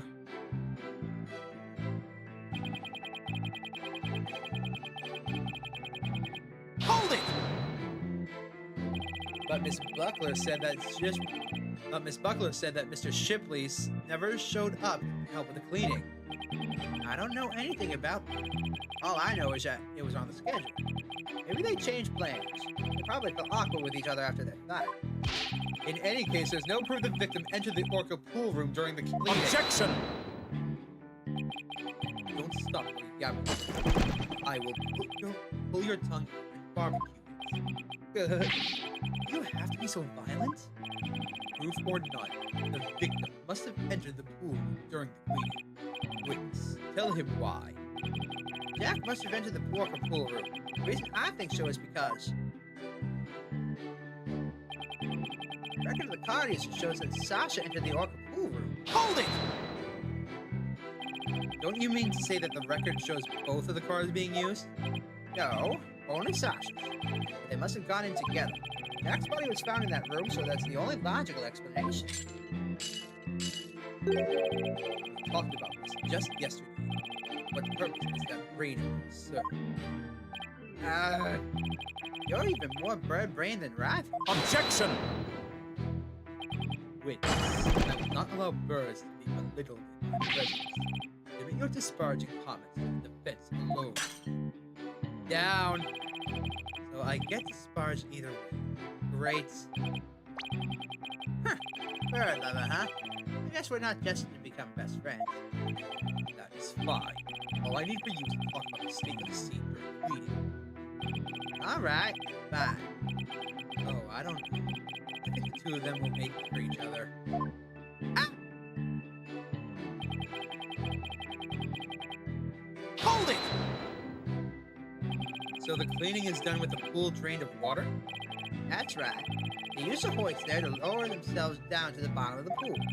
They could do regular cleaning with water in the pool, but this was an intensive session. I never cleaned my own lab, however. Don't you think it might be you then? I guess I can't talk though. Well, Sasha and Marlon come in and clean it up for me on occasion. I'm too busy myself. I have animals to look after, like this one, for example. Such an adorable little creature. And let's cheers in this bleak courtroom. The reaction to Taco is very different, as I recall. Oh, Talker's a fine bird too, of course. Please continue, Dr. Crab. Quickly now. As I was saying, Sasha was cleaning the orca pool room. While the cleaning was going on, Marlon was taking care of the orca in the show pool. Hold it! So Orla was moved all the way over to the show pool. Why is that? Well, it wouldn't do to get her covered in cleanser, now would it? Of course she would. You don't take a bath while you're cleaning the tub, do you? Excellent point. I usually clean the tub after I take a bath myself. I would decide to clean the shower stalls yesterday. Oh, yeah, bird scratches. They were cleaner than an Edo bathhouse by the time I was done. This Prosecutor Blackwell is a fastidious type. I polished it so well I bet the inmates are slipping and sliding around all over right about now. My leg! Maybe he's not so much the fastidious type as the prankster type. Somehow I don't think that's it either. Anyway, cleaning the orca pool is just like cleaning the tub. Pool water would never be drained unless the pool was being cleaned. Hold it! There's no possibility it would get drained at any time other than during cleaning. None. Shut down with a single word. Why are you so certain? Think about it. If the pool water were drained, what would happen to the orca? The poor thing. Whose side are you on, Athena? Exactly, young lady. Without water, Orla would be all right for a short period of time. But anything longer than that would pose a serious risk. She could even die. So the fact that Orla is alive and well is proof that the water wasn't drained on her? That's right. The orca pool and the show stage pool are next to each other. A hoist runs between the two to move the orca and equipment back and forth. When intensive cleaning is done, the orca is moved to the show stage pool first. So the water is only drained while the pool is being cleaned. Please add that information to your testimony. With no water in the pool, the orca could die.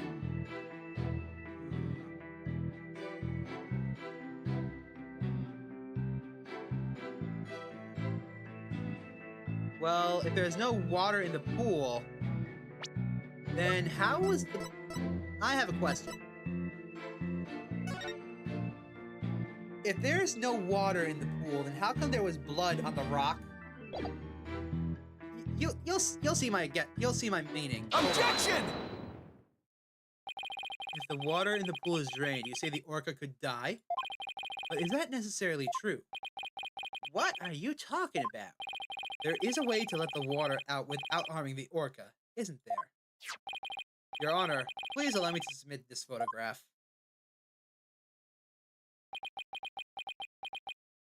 Oh, this is... As you can see, there's no water around the Skull Rock area. With the pool in this state, the victim could have been made to fall to his death. However, there is water on the other side of the partition, and Orla looks just fine. Son of a gun. In other words, if the partition is set up at the bottom of the pool, the water can be drained without doing Orla any harm. Are you implying the water could have been drained at a time other than during cleaning? Yes, there is that possibility.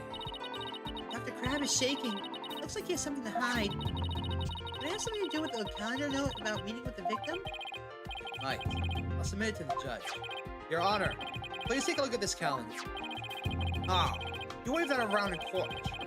No need to drag it out your souvenir today. Actually, I would like you to make note of the entry for the day of the incident. Let me see here. Meet at the captain at the orca pool at 7 a.m.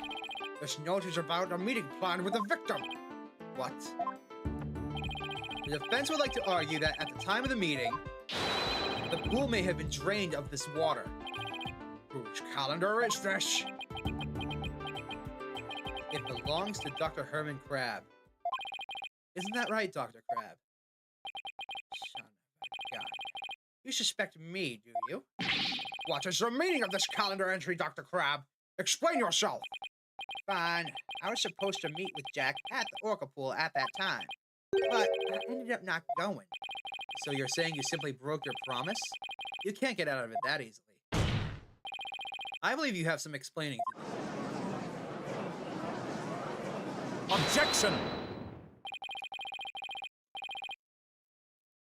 Your blade is sharper than I thought, right? But your cut was shallow, a mere surface scratch. There's a saying amongst prisoners: do not see, hear, nor speak too smooth, talking low.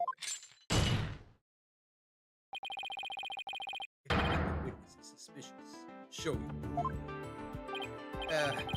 Calendar alone isn't good enough, huh? Not to prove the victim could have fallen to his death at that 7 a.m. meeting time. Let's put our heads together, boss. The victim could have fallen during cleaning when the pool was completely drained, or using the partition. It could have been at 7 a.m. when the water was partially drained. What would be the major difference in circumstances between these two possibilities?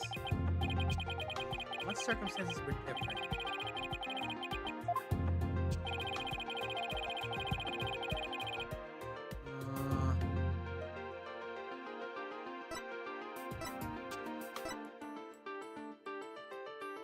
The orca would have been in there. If the murder occurred at the time other than during the cleaning, the orca must have been there. Oh, you're right. And that would mean that Orla witnessed the murder? What's this? You're sheathing your sword so soon. Stop yammering to me and show me how you wield your sword. Alright then, my sword is poised and ready. If the murder was committed at a time other than during the cleaning time, then Orla must have been present at the scene. If I can prove that the murder happened right in front of Orla, then I can prove that Miss Buckler is not guilty.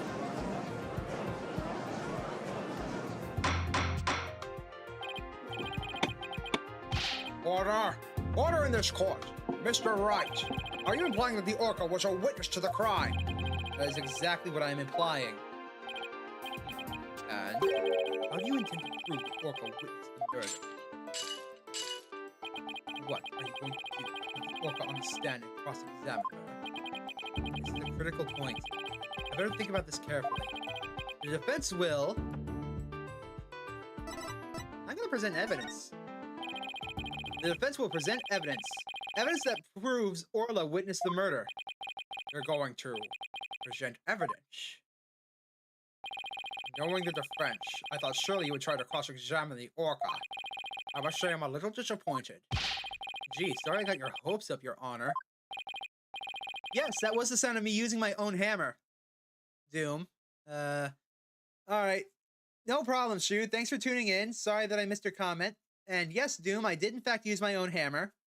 Very well, let's see this evidence then. What evidence shows that the murder took place right in front of the orca?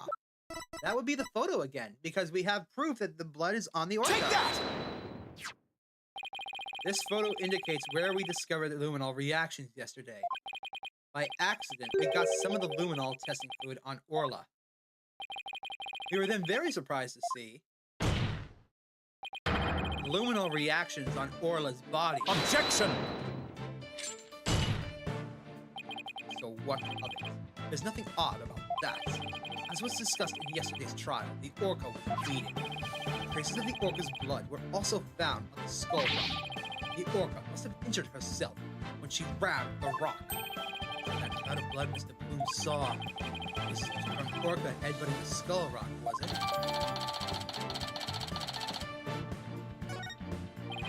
Those luminal reactions you saw on the orca are most likely from her head. Objection! But what's odd is the position of those bloodstains. Please take a good look at the photograph.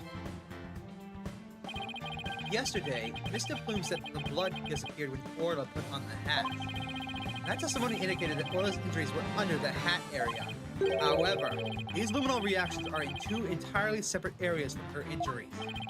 These bloodstains can't be Orla's own blood from when she was headbutted. Then where did the blood come from? It's my firm belief that it's the victim's blood. The victim was killed right in front of Orla, and the victim's blood splattered onto Orla's body.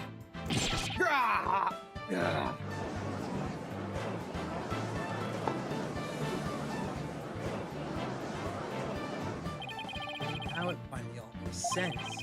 Orla was a witness to the murder, so that's why. Orla?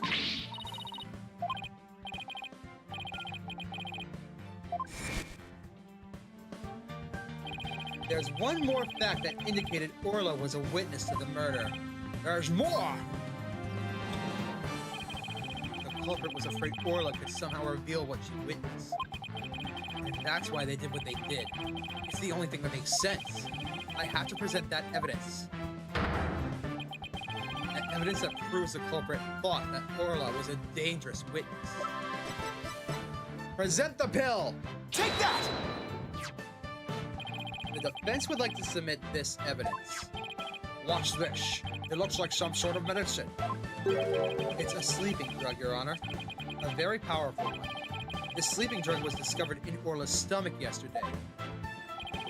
The culprit tried to drown Orla by putting her into a deep sleep. Tried to drown the orca! But why? Right. Are you trying to tell this court? The perpetrator tried to kill the orca in order to prevent a witness from talking? Do you really expect to defeat with that feeble attack? My sword has been drawn. I'm not about to sheathe my own evidence now. Orcas have an enormous potential for intelligence. The possibility that Orla could somehow manage to reveal the truth can't be denied. The culprit believed in this possibility, and that's why they tried to kill her. Dr. Herman Crab, you purchased the sleeping drug, didn't you? What? What? Does this mean the veterinarian tried to do away with the orca? Who but a veterinarian would better know how to disguise the orca's death? He could even prevent the police from examining Orla's body.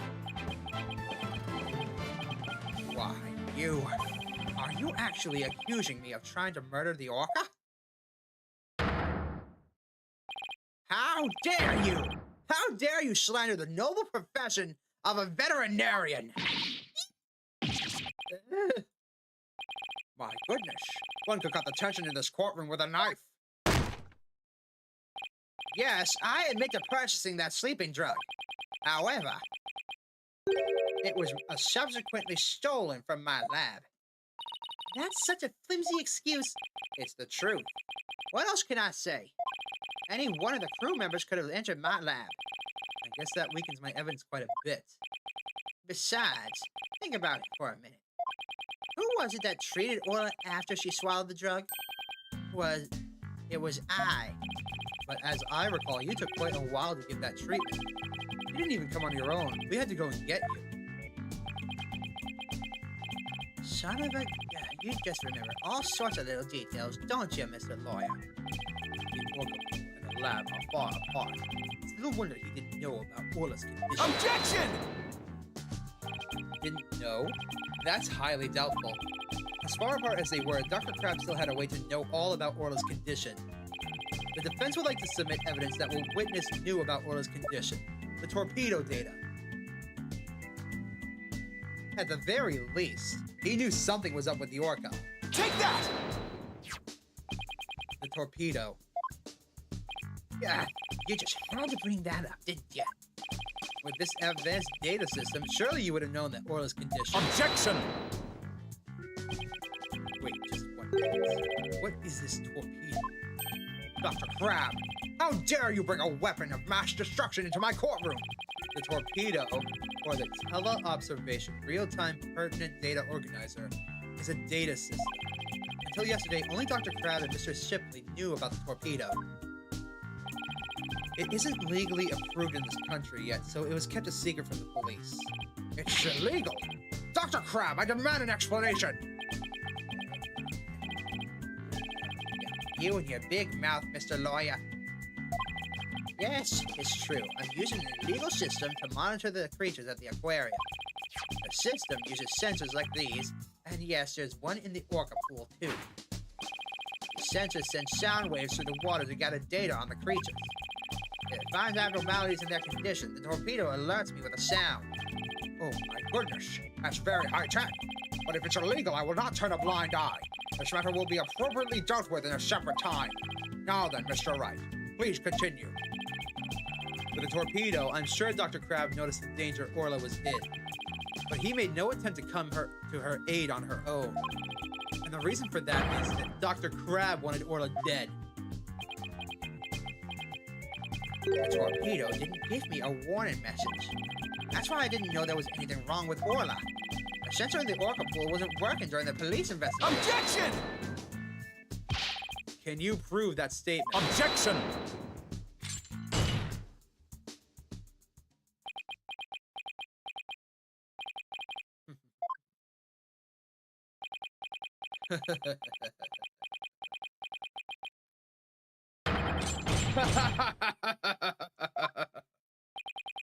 What's with him?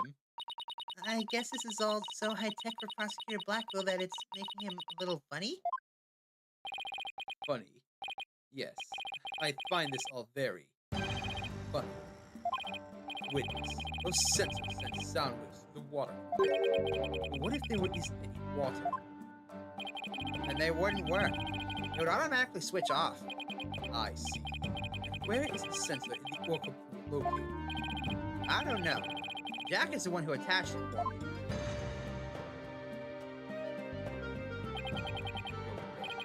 And I will tell you. The police found a sensor just like the one you showed us. They found it attached to the table at the bottom of the pool. Table? You mean the table in this photograph? That's right. Yeah, right. The table is on the skull rock side of the partition. It's affixed to the bottom of the pool. Can't be moved. Oh, and so if the water was drained from the skull rock side of the pool. Precisely. Without water, the torpedo sensor would not work. Witness, when did that sensor automatically switch off? Hang on, I'll look it up. The only times lately were during the cleaning 2 days ago and the investigation yesterday. Of course I knew about the pool being drained while they were cleaning it. But I had no idea they drained it for the investigation. No one let me know. That's why I didn't know about Orla's condition yesterday. Dr. Crab really did want to save Orla. Did you hear that right? Yes, the water can be drained without harming Orla or partition. But if the water is drained from the skull rock side, the sensor turns itself off. The sensor was always on except during the cleaning and the investigation. It means that there must have been water in the pool at all other times. It was never drained. In other words, no one but the defendant could have committed the crime. Ah! Damn it, no! We had him! We had him! Didn't you? Nah. Oop. Uh-oh. I knocked stuff down. Hold on a second. Now then. Order! Order in this court! This completely shatters the defense's argument.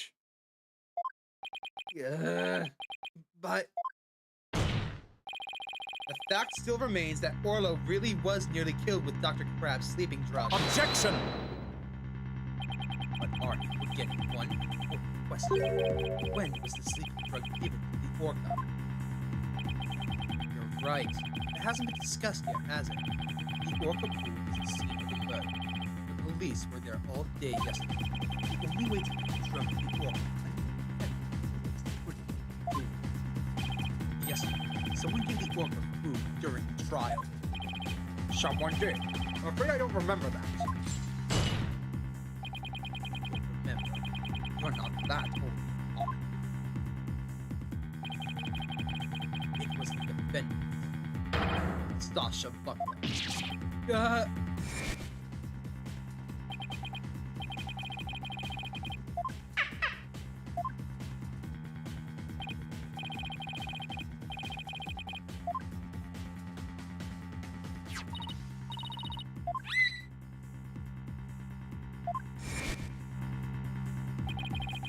So your argument is that Miss Buckler is the one who gave the orca the drug. The prosecution's argument hasn't changed. Butler made the victim fall to his death and then manipulated the orca to hit on her. Still not satisfied, he further planned to kill the orca with a sleeping drug. I didn't hear any reports of Dr. Crab being Orla. Maybe he didn't have a hand in Orla's murder after all. Is there anybody else who could have... If it's true the defendant is the one who fed the sleeping drug to the orca, that places even more suspicion on her than ever. Objection! The defense objects to the prosecution's claims. well. You still haven't admitted defeat. Prosecutor Blackwell, I don't appreciate the way you not only mentioned the parts that are convenient for you. What do you mean by that, Mr. Wright?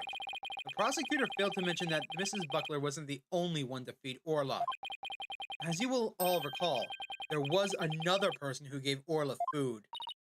Oh, you mean that person? Looks like Athena remembers now, too.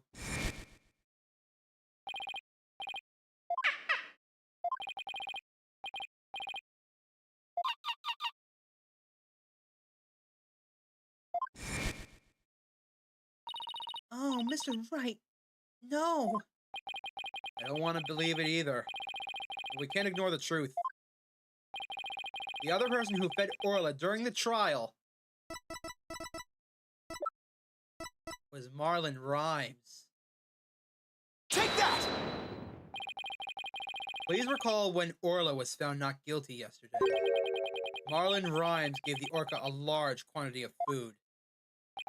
If the sleeping drug was mixed in with that food, it could be given to the orca without arousing police suspicion. Now that you mention it, I do remember that flip-flopper feeding the orca. Objection! So you remember.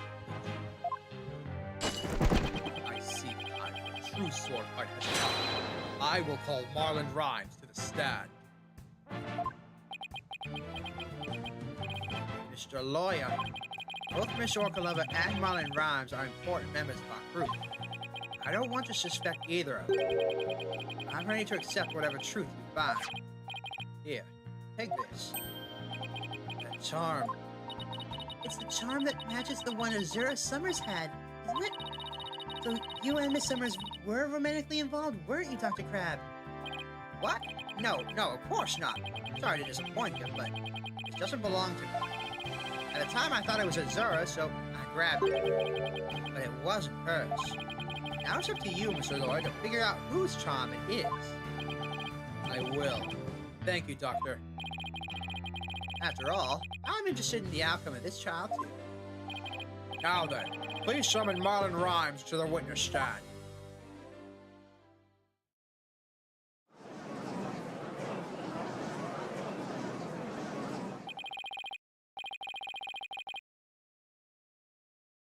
What's going on? What's everybody making that face for?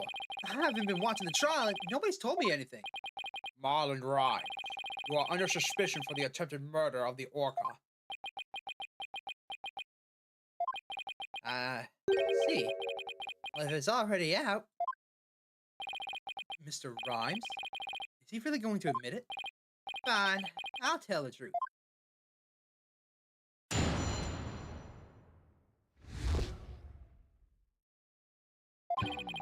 Sasha is lying to protect that orca.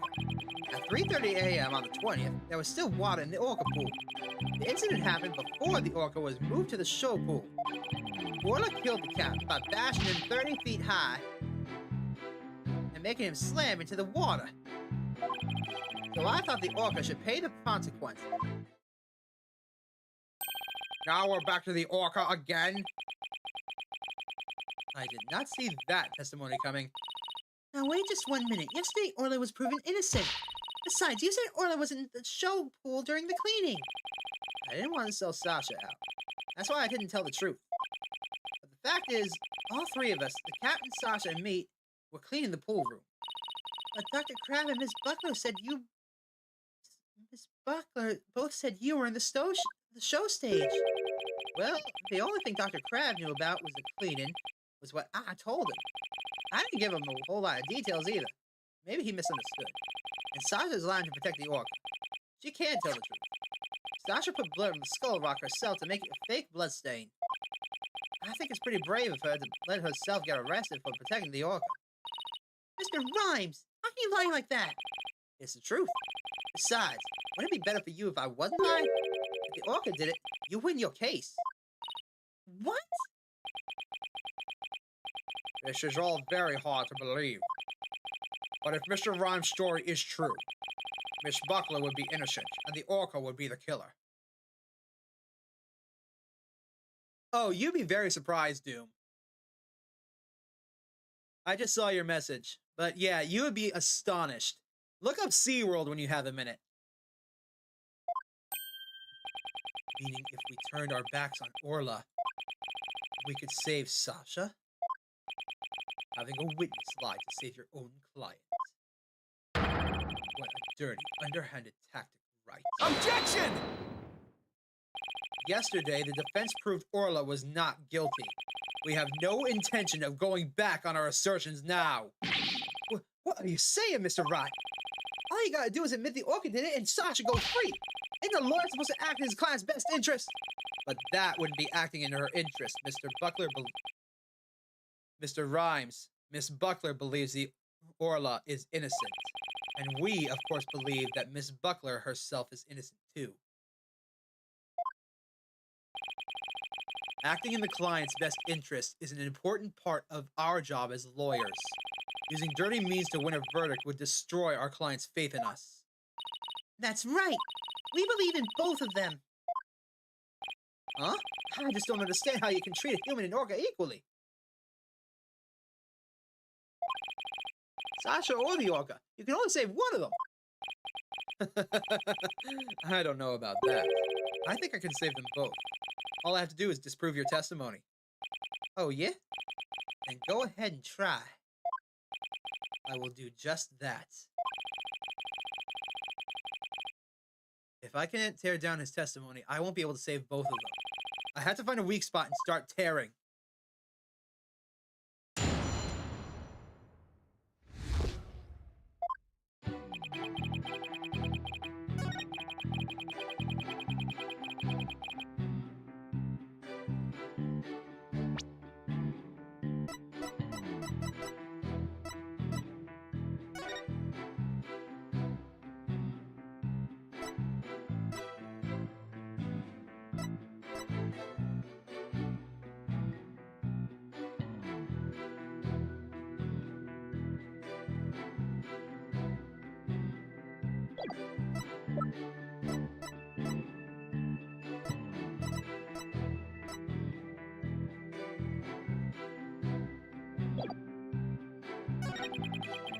It happened before the orca was moved to the show.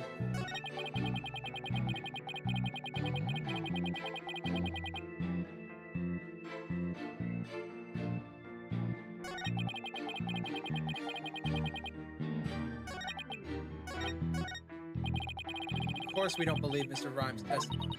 But he's suggesting the murder took place in the orca pool. Unless we can disprove that, we won't be able to save both Orla and Sasha. Hold it! What exactly do you claim Miss Buckler is lying about?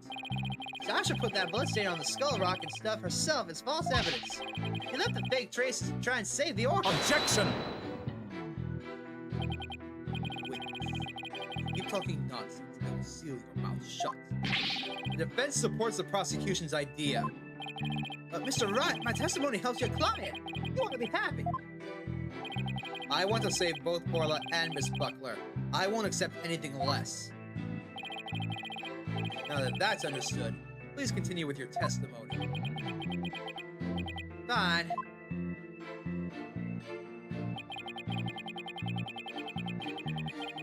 Hold it! When the victim was killed, how much water was in the pool? It was before the pool was drained for cleaning, so it was full.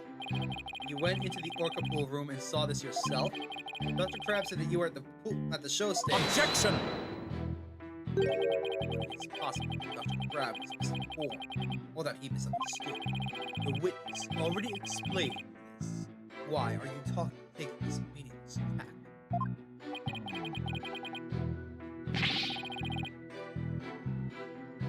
If you want to play games, Taco would be more than happy to play with you. Let me at it. Let me at it. We better be careful how we press the witness. Aka's watching us like a hawk. Witness, continue. Hold it! So you're saying the incident took place before the cleaning began? Yeah, I guess so. The cat and Sasha and I were gonna do the cleaning together. It's much more efficient than trying to have just one person do it alone. convince this case more lawyers simply mean more lawyers. Nothing more. What? You're one to talk. All you have on your side is a cantankerous bird. What about me? I'm up here all alone. Are you people done? You need to witness. Focus.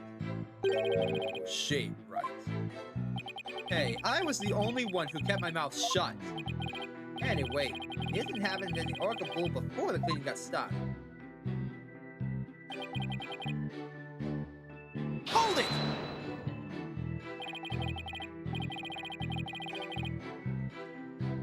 Can an orca even do that? Send a person flying up into the air like that? Yup, of course. I've seen orcas bashing seals 60 feet into the air. But naturally, oilers should do that as a captain, too. What a frightening thought. And you mentioned it so casually, Mr. Rhymes. Well, what else can I say? It's the truth. Mr. Rhymes claimed that Orla killed the victim by sending him flying into the air. Would something like that even be possible in the Orca group? Something about that statement that bothers me. So you witnessed the moment the victim was killed by the orca. Is that correct? Exactly. Hold it! And that's why you put the sleeping drug in Orla's food. Not gonna rap.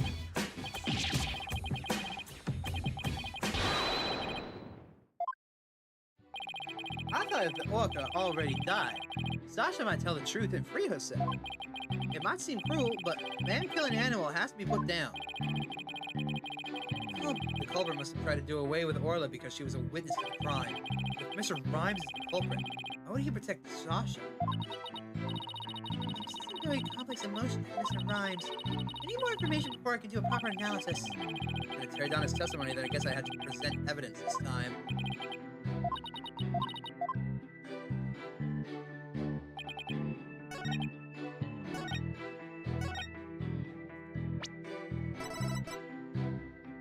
Right here. Objection! When lies are piled on top of each other, contradictions start to emerge. This time is no different. Are you saying there's some kind of inconsistency in my testimony? That's exactly what I'm saying. You claim that the victim was sent flying about 30 feet into the air. But the autopsy report shows that the apparent cause of death was from a 65-foot fall. What? Additionally, in your testimony a moment ago, you said at 3:30 a.m. on the 20th, there was still water in the Orca pool. With the pool being 65 feet deep, there's only 30 feet between the water and the ceiling. If the pool was full of water as you claimed, it would be impossible for the victim to fall about 65 feet as the autopsy states. Yeah, man! Mr. Rhymes claims that he was in the Orca pool room so that he could make these statements. But the truth must be that he was at the show stage just as Dr. Crab and Sasha testified. I believe that brings us back around to the orca didn't do it. I believe the witness's testimony from the very outset. I am grateful for you, Wright, for shutting down the witness. As I thought, the only person who could have killed the victim is Sasha Buckner. That fact still remains, whether the witness was the one who tried to kill the orca or not. Son of a... Mr. Rhymes was right about one thing. His testimony was advantageous to our case. Pointing out the contradiction in his statement will only drive us into a corner. As Prosecutor Blackwell said, suspicion against Miss Buckler has now deepened. Uh-oh. If I don't do something fast, the judge is going to find Sasha guilty. Mr. Wright, is there anything we can do? There has to be some way to prove that Sasha's innocent. At a time like this, the thing I do is turn my thinking around. Instead of trying to prove that Sasha couldn't have done it, I had to think about what made it possible for somebody else to have done it. Okay. As long as the crime scene is the Orca pool room, and Sasha is the only one who could have committed the crime, no need for faultless. Just finish him off with a swift verdict. It appears the defense has no objections. Very well. I will give my verdict. Hold it! Your Honor, please hold off on that verdict. But you are so quiet, Mr. Wright. You have something to say now. The defense has a counter-argument. You do? Pitiful. Such desperation. You will fail. Are you sure you're prepared to make that counter-argument? The worst of times are when lawyers have to force their restless minds. I will never forget those words, no matter how many years go by. Even though it's probably just a bluff, I'll give it to them with a smile. What if the scene of the crime was somewhere else? The scene of the crime? Somewhere else? What? You're finding fault with the police investigation now. As I understand it, the prosecution's argument is as follows. The scene of the crime is the Orca pool room. Only the defendant and victim entered that room when there was no water in the pool. Therefore, only the defendant could have committed the crime. That is correct. But if the scene of the crime was not the Orca pool room, then somebody other than the defendant could have committed the crime. Are you sure you know what you're doing? Where you're going with this? I might not be too sure, but I can't back down now. Mr. Wright, I hope that I'm wrong, but this isn't one of your bluffs by any chance. Of course not. The judge knows me far too well. And do you have a theory on where the actual scene of the crime was? Yes, of course. Think. Think of a place, other than the Orca pool room, where one could fall to one's death. And by all means, please share your theory with the court. Where was the real scene of the murder? The show pool, obviously. Take that! The show stage pool might have been drained of water at some point as well. And if so, it would be just as possible to fall to one's death there as the Orca pool. Right. What you're doing is a disgrace in your profession. I sincerely hope you have some basis for what you're suggesting. Of course I do. And well, as soon as I think of something, the victim's body was found in the Orca pool. How you explain Objection! How about if, after the victim was killed in the show stage pool, his body was moved to the Orca pool? How about if? What kind of presentation of your argument is that? You had better have a reasonable explanation as to how the body was moved. There's no turning back now. I have to think of a way the body could have been moved. Is there something at the scene? I called this! The hoist! The hoist! Take that! The hoist runs between the Orca pool room and the show stage. The stretcher can be hung from the hoist to move things like Orla or the skull rock. The stretcher could have also been used to move the dead body. Yes, if the stretcher can move the Orca or the skull rock, it seems likely that it could also move a dead body as well. Wow, somehow that worked. I might just be able to pull this off. If the show pool was the scene of the crime, somebody else could have done it. Objection! You desperately spew conjecture, and now you even make up a crime scene. Uh-oh, he's free. Ah! Not again! You don't have the soul of a warrior. You don't deserve to be on the battlefield. And even your fabrication is half-baked. It's a disgrace. What do you mean half-baked? The hoist can be operated from the Orca pool room only. Shit! And the only person who entered the Orca pool room was the defendant. So even if the body was moved, the only one who could have moved it was the defendant herself. Ah! Stop that!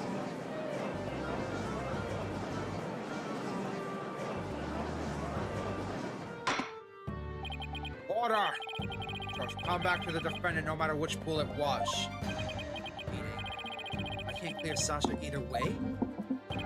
Sasha said she moved Orla and the skull rock. And I believe her. So could it be possible that she moved the body herself without being clear? aware of it? Mr. Wright, you have an objection to the prosecutor Blackwell's claim. Do I have an objection? Claim that the defendant moved the body.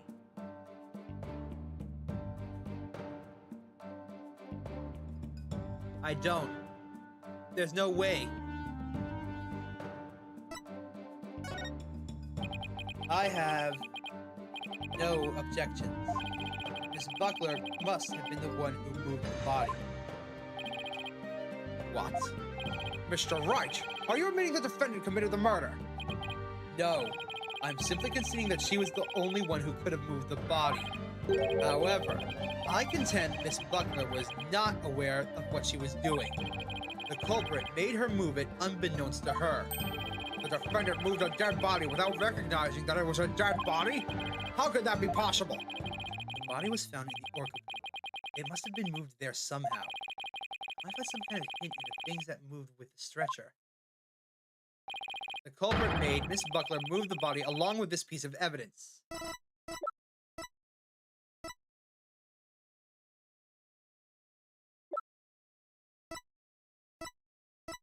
The only other evidence that moved was the skull rock. Take that! The skull rock? Miss Buckler told me yesterday that she moved the skull rock when she was cleaning. The only two things Miss Buckler moved to the orca pool are Orla and the skull rock. I would like to suggest that the victim's body may have been inside the skull rock. What? Hidden inside the rock, the body could have been moved to the orca pool with the hoist. At the show stage, Marlon Rhymes loaded up the skull rock with the body inside, and then he used the walkie-talkie to let Miss Buckler know that the rock was loaded. Miss Buckler operated the hoist from the orca pool room and moved the stretcher. She moved the rock without knowing the body was inside. Do you really think there's enough space inside this skull rock to place her body? The swashbuckler flyer indicates it could be possible. Please, focus on the question at the bottom left. Oh, it says, who will obtain the gold coins hidden in the skull rock? In that case, I suppose the rock is most likely hollow. What's more, if the body was inside the skull rock, it explains the remaining unanswered questions. Such as?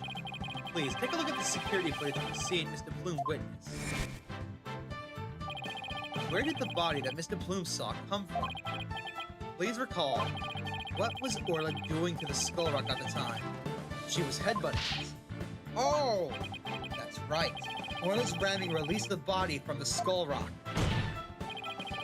The body had been placed inside the skull rock and moved there from the show stage.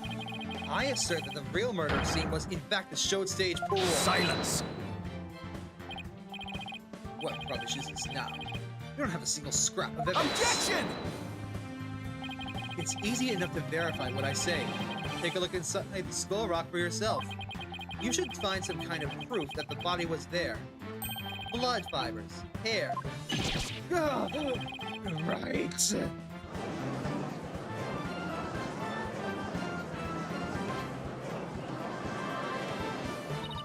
Mr. Wright, that was incredible! You turned things completely around! And to think, it all started with that half-baked bluff, too! That was a close one. You really want to add that last bit? If the murder took place at the show stage, then who was the perpetrator? It is naturally the person who was at the show stage. Mr. Rhymes, weren't you the one who loaded the skull rock onto the stretcher at the show stage?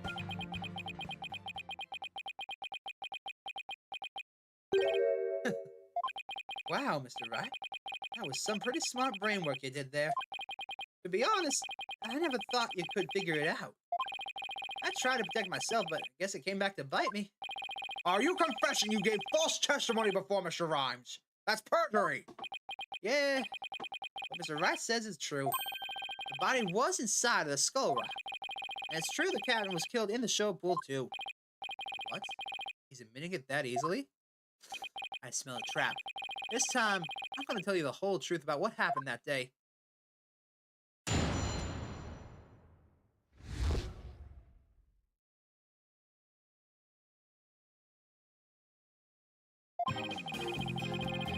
show pool, the orca shot the captain up into the air. Then the captain came down and slammed into the water. I can still remember the spectators' screams clearly. All Sasha did was move the body. He was trying to protect the orca. When Mr. Plume witnessed the orca find the body, I freaked. So now we're back to the orca again, I see. If you were going to give testimony like that, why did I bother putting you on the stand? All I'm doing is telling the truth. That day, Sasha wanted to do the old version of the Swashbuckler Spectacular. So I suggested she hide the body in the Skull Rock and move it to the orca pool. I was going to figure out what to do with the body after the show was over. The orca is the one that killed the captain. It wasn't me and it wasn't Sasha. It was Mr. Rhymes' idea to hide the body in the Skull Rock? But if Mr. Rhymes is the culprit, how would he protect Sasha? False charges against Sasha would mean he himself would escape suspicion. So why? Mr. Wright, how about you leave this to me? Athena, you mean you heard something? Yep, noise. This according to Mr. Rhymes' heart. But that means somewhere in his testimony there's an inconsistency with his emotions. All right, Athena. Give him a good counseling session then. You got it, boss. Widget, showtime. Hell yeah! Huh? What is this? What are you getting, Athena? This testimony is pretty complex. Feeling of deep sadness and intense anger are being called up. Those two emotions appear to be running out of control. Out of control emotions? Is that going to be a problem? We'll have to probe their cause if we want to get the true emotions in testimony. There might even be an odd or unnatural spots in his testimony that he isn't even aware of. All right, let's probe for the cause of his out-of-control emotions then. I'll explain how to probe.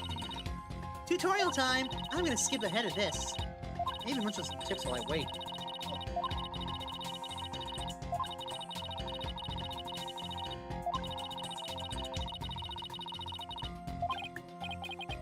Great. All right, let's get started. Widget!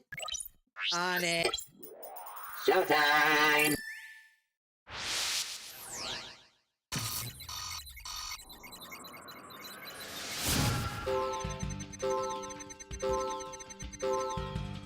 Uh-huh.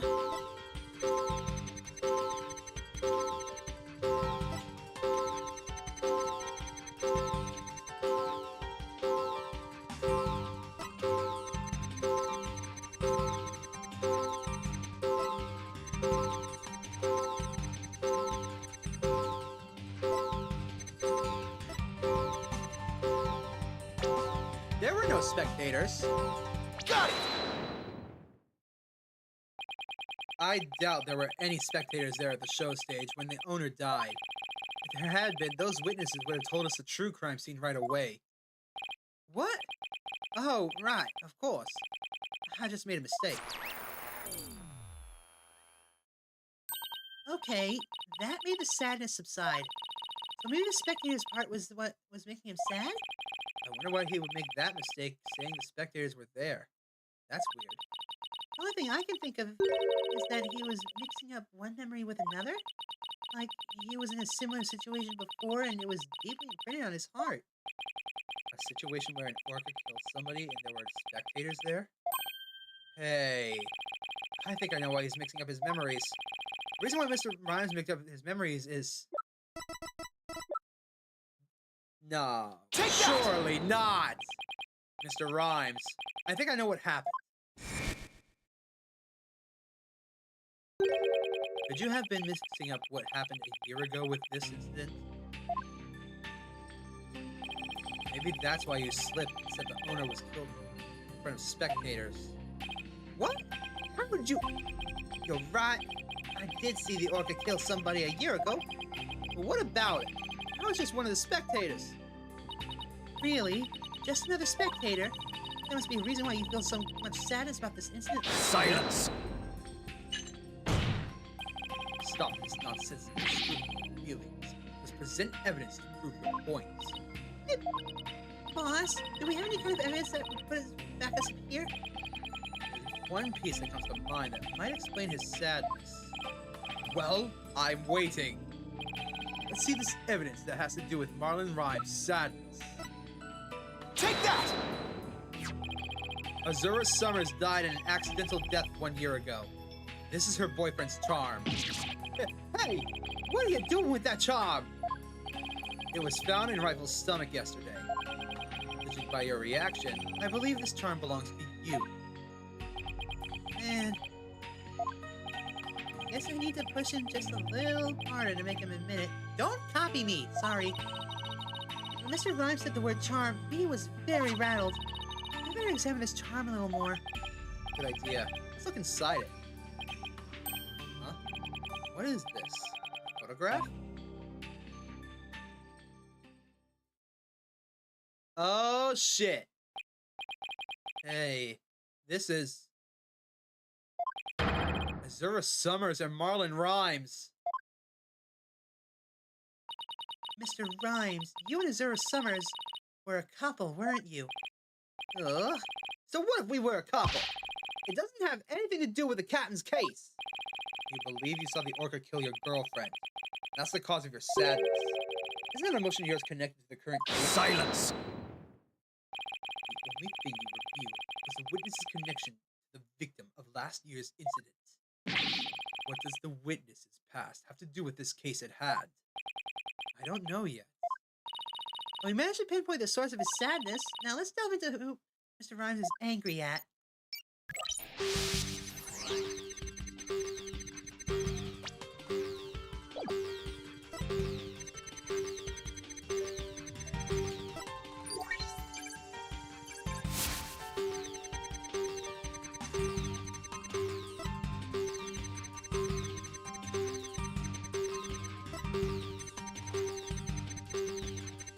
There's only one thing consistent with all of these.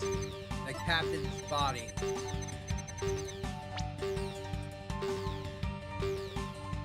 Got it! Or not, he's pissed at the orca, isn't he?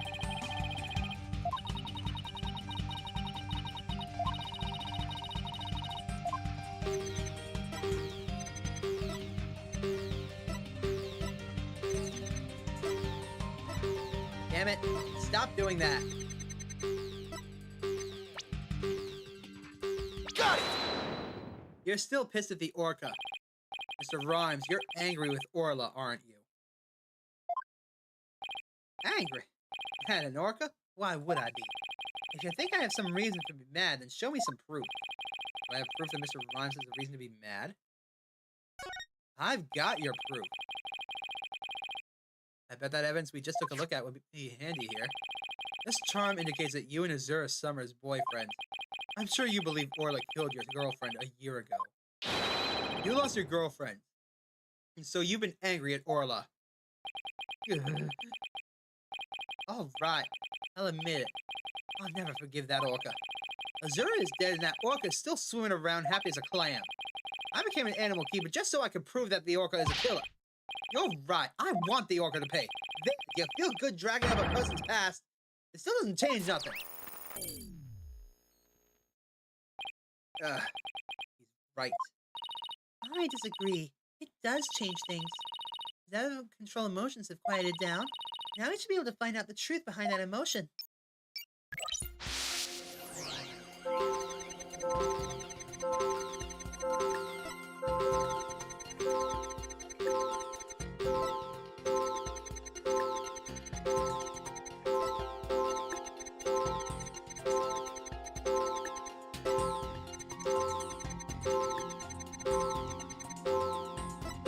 Okay, give me some help.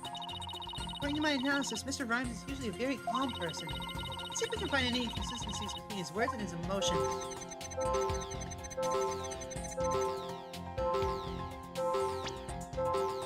Got it!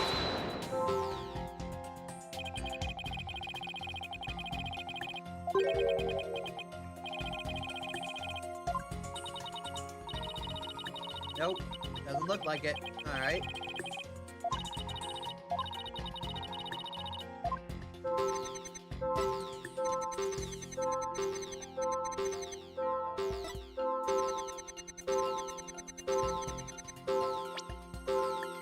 Got it! Nope, okay.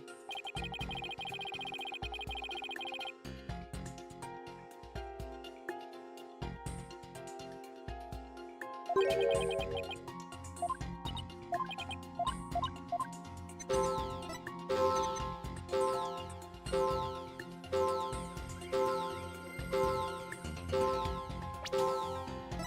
it!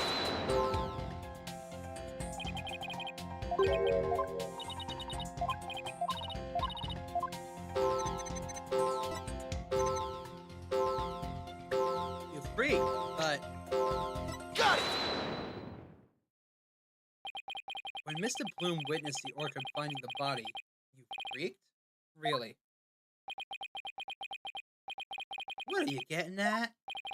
With Mr. Bloom as a witness, Orla was guaranteed to be accused of the murder. Didn't it work out exactly as you'd hoped? In order to have Orla put down, you made sure Mr. Bloom witnessed that scene.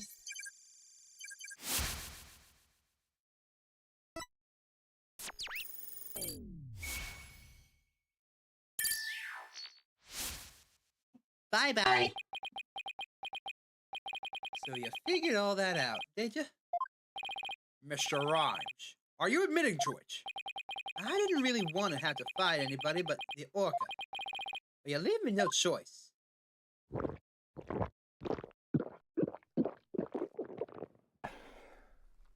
How'd you just do? What the hell?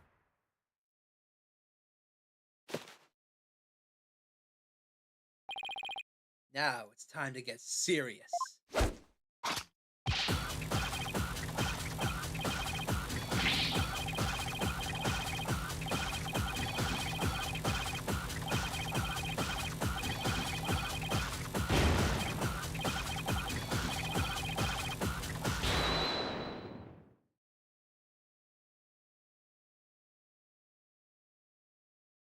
How much do you want for whatever the fuck you just drank?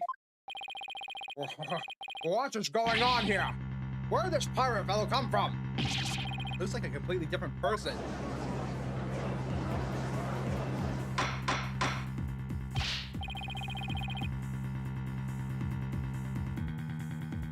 Order! Order! I will have order! If I don't have order, Prosecution Blackwell will yell at us!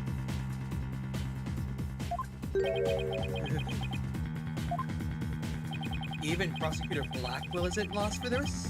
Uh-oh. So I plan to have that wench be a witness? Yeah, you caught me out. It'd be true I thought that Orca's murderous ways should be found out. That'd be why I schemed to have the Plume see the body. So you admit it. You deliberately framed Orla. Ah, it'd be true. But what skin be that off anybody's nose? That Orca be a murdering, scurvy dog. I may have a grudge against the Orca, but I always felt grateful towards the captain. The Orca murdered Azura and the captain of it, so of course she should walk the plank. I don't have a response to that. I agree that it wouldn't make any sense for him to kill the owner. Why would he? But his hatred for Orla, on the other hand, comes through loud and clear. Wait a minute. If killing Mr. Shipley doesn't make sense, who would it make sense for Ryan to kill? Maybe my theory's been wrong. Your Honor, I think I've just become aware of a new fact. Oh? And what is that? Now that we know Mr. Rhymes can speak with Orla, it turns the premise that we've been arguing under on its ear.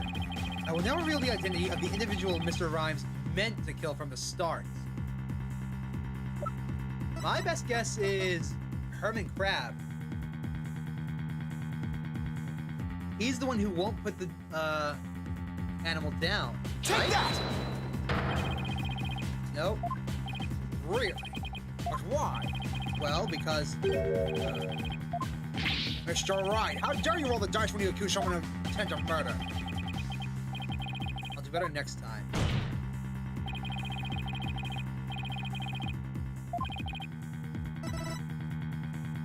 Take that! What? So the witness's intent was to kill the Orca? Exactly. The witness's intended victim was not Jack Shipley. From the start, it was all a scheme to kill Orla. Orca was his true target. But Jack Shipley is the one who died. The orca is alive and quite well.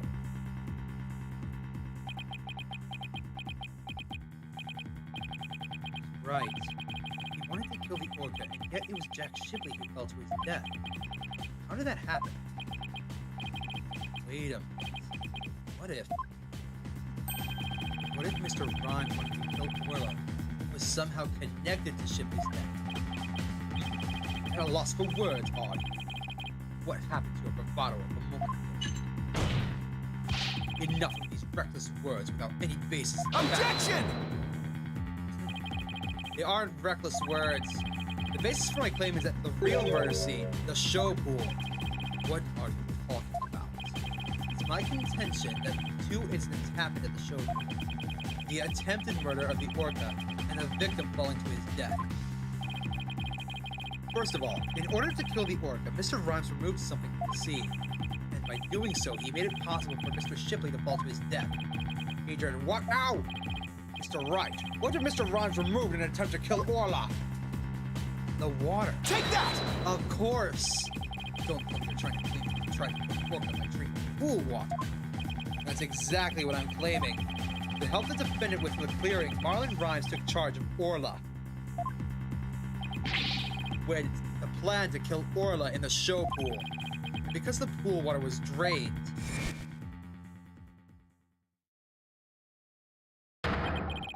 it made it possible for Jack Shipley to fall to his death in the show pool.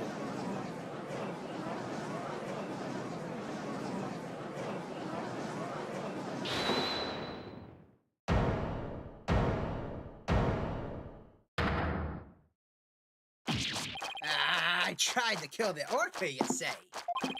Can you even prove there was nary a drop of water in the pool? That day, I was simply looking after the orca. Why would I have the monstrous thought of killing it? Objection! You claim you were looking after Orla in the early morning hours of July 20th, but I don't think you were doing a very good job of it. After all, Orla wasn't given anything to eat during that time. How would you know such a thing? I know because of Orla's record here in the torpedo data system. This system continuously records data on the subject it monitors. From Orla's record, we can tell exactly when she ate or didn't eat. Sink me. Nobody ever told me about that dastardly contraption. Only a few of the ship-shape aquarium staff knew about it. According to Orla's records, she never ate in those early morning hours of the 20th.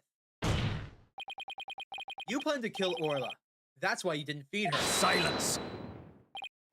You're wasting time. What proof do you have of that? Perhaps the orca simply wasn't hungry. He's right. I don't have any proof. If Orla simply didn't eat, then that would create an inconsistency. Where did her fish go? Her fish? Good question. Where did it disappear to? Fish. What does it matter? What relevance does it have to the case? Cease this stalling with inconsequential questions. Stop delving into the depths of the orca's stomach and delve into the case instead. Objection! But wait, it may seem like a small inconsistency, but it's an issue of great importance, I think. What are you driving at, Mr. Wright? How could the fish disappear? Somebody must have eaten it. So who came to the show stage and ate Orla's fish? I think I might have a pretty good idea. I believe there must have been a visitor to the show stage that Mr. Rhymes didn't notice. Visitor? Are you trying to introduce yet another suspect at this 11th hour?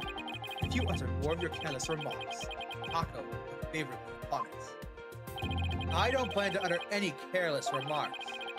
If my remarks will actually be related to the case or not, I don't yet know. Don't worry, boss. If Taka comes this way, I'll fend him off. But do try to keep your remarks careful. Somehow, Orla's fish disappeared. Somebody must have visited the show stage. But who? This was the visitor to the show stage. It was Rifle. I believe Rifle the Penguin visited the show stage. First an orca, now a penguin. Why would you be saying such a thing, Mr. Lloyd? I didn't see Rifle during the wee early morning hours. Do you have any proof Rifle visited the show stage? If you be a lawyer of any sort, show me your evidence. The bottom of Rifle's feet were pink for some reason. That fact is a clue that Rifle was indeed on the show stage. I had to present that piece of evidence that connects Rifle to the show stage. The sign! Oh my god! This is the proof that Rifle visited the show stage. I was wondering why that was a thing. Look here. Steps, steps, steps, steps right in the paint. Those look like penguin feet. Take that! Oh my, what a cute little shot. Look at all those adorable stars. These stars are actually starfish. Miss Buckler painted the sign. In the early morning hours of the 20th, she left the sign at the show stage to dry. Mr. Rhymes kept an eye on the sign for Miss Buckler while the paint was drying. Aye, that'd be true. But what be your point? On the sign is proof that Rifle visited the show stage. Proof of the penguin's visit.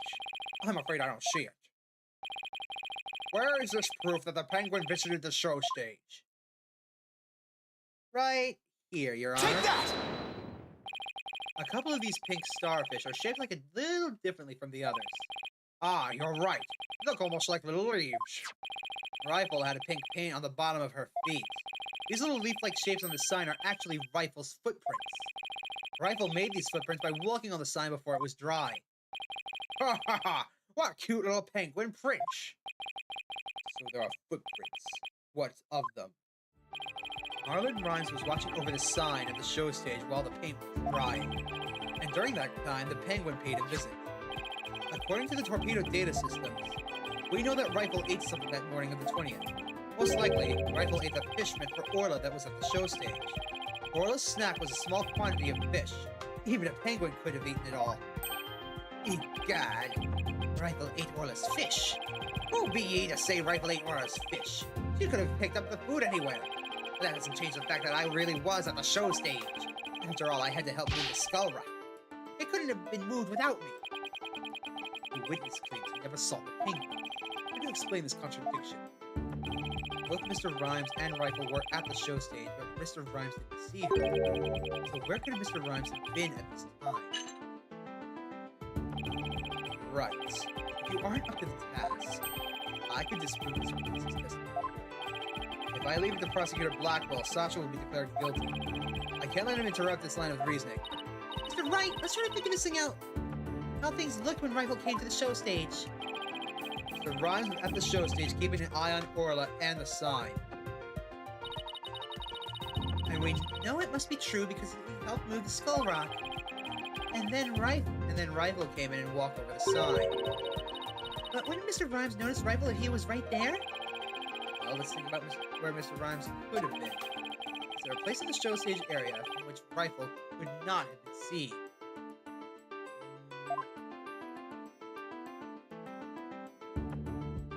The only place I can think of where he couldn't possibly see the penguin would be in the water. What? Inside the pool? But you're right. If he was inside the pool, he wouldn't have noticed Rifle. So are you saying Mr. Rhymes was underwater the whole time Rifle was eating? No, not underwater. When I think about what he was trying to do, the answer is clear. Now I'm finally starting to get the whole picture. Just like yesterday. Must you two always be whispering to each other? Why don't you go and admit that resorting to a penguin will get you nowhere? Objection! Oh, I don't know about that. The fact that Mr. Rhymes didn't notice Rifle is such a small inconsistency. I agree to that. But it is a very key point that proves what Mr. Rhymes was trying to do. The show stage pool is very deep. If Rifle came to visit while Mr. Rhymes was at the bottom of the pool, he would have never noticed Rifle. Orcas can be out of the water for a short period of time without sustaining damage. But if they're out of the water for a long time, they will weaken and eventually die. In order to kill Orla, Mr. Rhymes had to drain the pool. And while the pool was drained of water, Mr. Shipley fell to his death. The show stage pool is about 65 feet deep, just like the Orca pool. Without water in the pool, a person could be made to fall 65 feet. Mr. Rhymes probably wondered what to do. If he continued with his plan to kill Orla, how would he dispose of Mr. Shipley's body? So he devised a plan to kill 2 birds with 1 stone. What? How? Mr. Rhymes went down to the bottom of the pool and put the victim's body in the rock. He then had Mrs. Buckler move the rock and the body together. Silence! And the witness made the defendant do this somehow without arousing her suspicion. That's right. Mr. Shipley told Miss Buckler that she couldn't perform in the new show. Miss Buckler became upset and wanted to switch back to the old version of the show. So, Mr. Rhymes conveniently suggested that she take Hyde a prop for the new show. Mr. Rhymes had manipulated Orla using her singing and lifesaver tricks.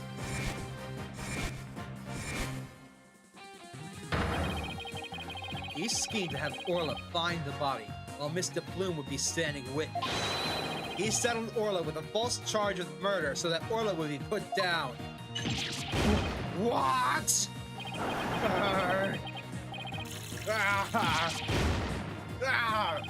So the fact the witness didn't see the penguin.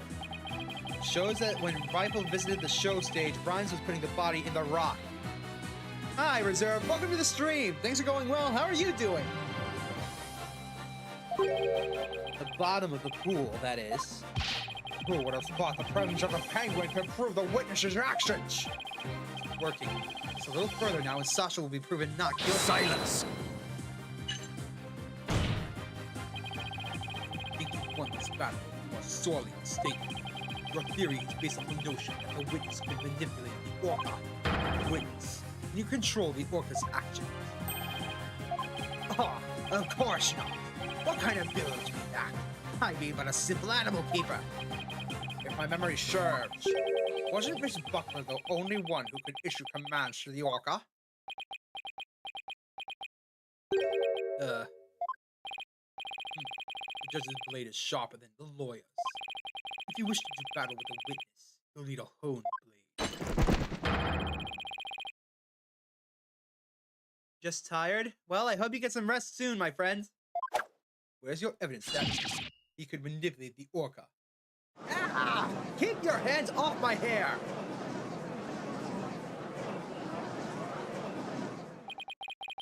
Rune, Rhymes had to have manipulated Orla in order for his plan to work. But how can I prove it? Well, it appears this line of reasoning has become unsustainable. Objection! Well, it appears that I was mistaken. Athena? I've analyzed the hearts of all kinds of people. I have enough experience to see when I look into your heart, you haven't given up. So that objection was my way of speaking up for your heart. She's right. Why would I become a lawyer again, only to give up? I have to keep fighting. Athena, thanks. With your help, I've remembered the old right way. The right way? Your Honor, I'm not finished with presenting my argument. You have anything else to ask the witness? Cross-examine all the witnesses and presented all of the Objection! No, I have not! All the witnesses? I don't think so. I haven't cross-examined the most important one. The central figure in both cases. The central figure. The one involved in not only the case of a year ago, but this one too. I never called her as a witness, but it's time to do so now. Who are you talking about? I demand you tell the court immediately. Who is the central figure in both cases? Your Honor, you're about to get your wish. Ladies and gentlemen, we have officially one-upped Phoenix Wright cross-examining a parrot. Phoenix Wright is about to cross-examine an orca whale. Take that! The defense calls the central figure in both cases Orla the orca.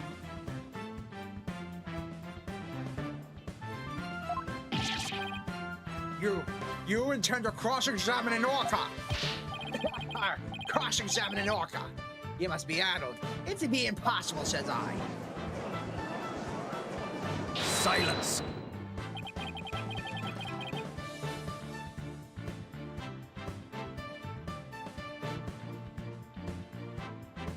This absurdity is beyond the pale. How do you expect to question an orca, a creature incapable of speech? Objection!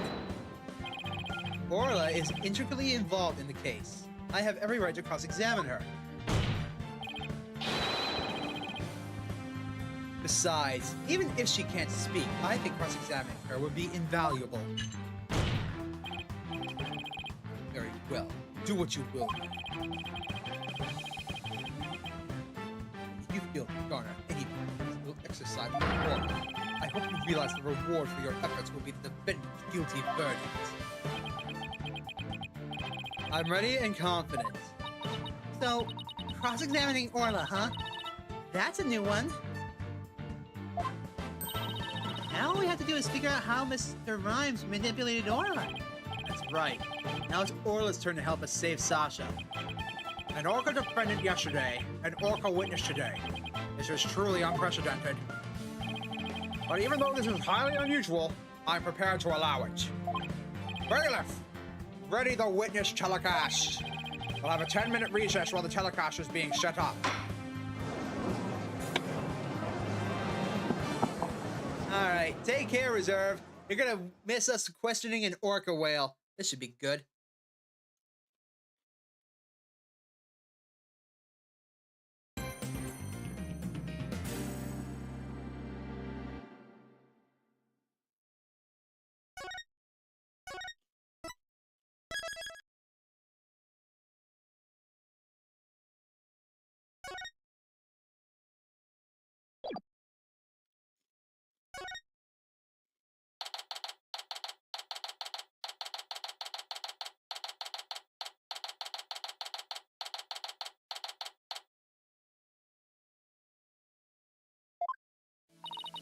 Leave it to you to think of something like calling Orla, Mr. Wright. Well, she's the only one who knows all the answers after all. I just talked to Pearls and she said Orla seems to be feeling fine. Now we have to try and figure out how Mr. Rhymes manipulated Orla.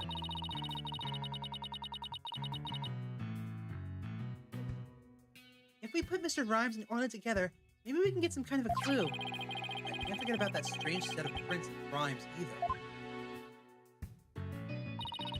I really appreciate you trying to save both Orla and me. I had no idea that Marlin hated Orla like that. Just like I've been shocked by a torpedo ray. Of course he would hate the killer whale that murdered his girlfriend right in front of him. Oh, Mr. Plume! You've been watching the trial? Oh yes, I came to make a declaration of war. A declaration of war? No matter what the result of today's trial, I will report the truth in my new book. Even if that truth goes against what I wrote in the Killer Whale. I don't know what the truth is. Not even about what happened a year ago. Dr. Crab, Azura died right in front of my eyes, in the middle of a pirate show. She suddenly fell from the orca's back and began to thrash about in pain. The orca was singing a song and then started headbutting Azura over and over. Finally, the orca took Azura in her mouth and brought her to the side of the pool. Just before she died, Azura was holding her chest in obvious pain. She was holding her chest? Her heart condition. Wait a minute. Could that be... I don't think Orla was to blame for the incident a year ago either. What? I think the cause of Miss Summers' death might have been her heart condition. Heart condition? What heart condition? I've never heard anything about it. Miss Summers had a prescription with Hickfield Clinic for a heart condition. The orca didn't kill her. I think it's possible her heart condition did. What? Azura had a heart condition too? I guess she hid it from everybody. Just like I did. So that means the orca was innocent a year ago too? It's a theory, but I think the orca headbutted Azura to check on her. And then did the lifesaver trick to rescue her. So there was no need to put the orca down after all. So, you really did intend to put Orla down? No. Jack and I were against such a thing from the start. But you said you were going to euthanize the orca. Yeah, I'm wondering about that. Dr. Crab, about this capsule. It's not a poison, but a sleeping drug, right? That's right. Even if Orla attacks sometime, even if Orla attacks someone, or even if the Center for Dangerous Animal Control demands she be put down, I never had any intention of killing her. I would use sleeping pills to make it look like she was dead, then set it free. That's why I purchased so many of them. Oh, that's why? I never considered the possibility that that poor woman's death was an illness. He seems pretty disturbed to be wrong. I simply want to know the truth. That is why I will tell you who my client is. The day I witnessed the owner's death, I was there at the request of an animal keeper. Marlon Rhymes. That is correct. That day my client called me to ask me to investigate the orca pool. He must have wanted you to witness what Orla was going to do. Why did you decide to tell us this? I decided to protect my client was standing in the way of the truth. I couldn't allow that. I'll be watching to see how all this unfolds. Good luck to you, blue and yellow girl.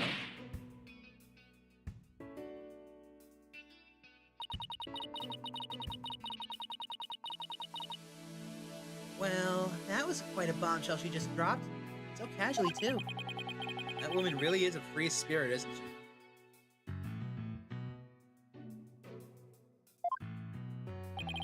You remember what you said yesterday, Mr. Lawyer? That you'd expose any secret if it would help you save Sasha.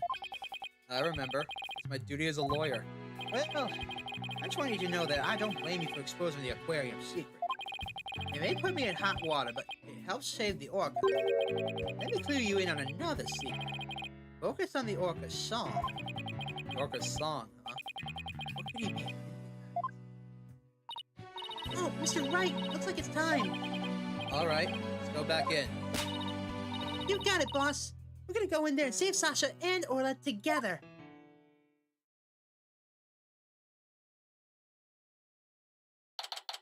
This has to be the single dumbest thing we've ever done. And I am here for it!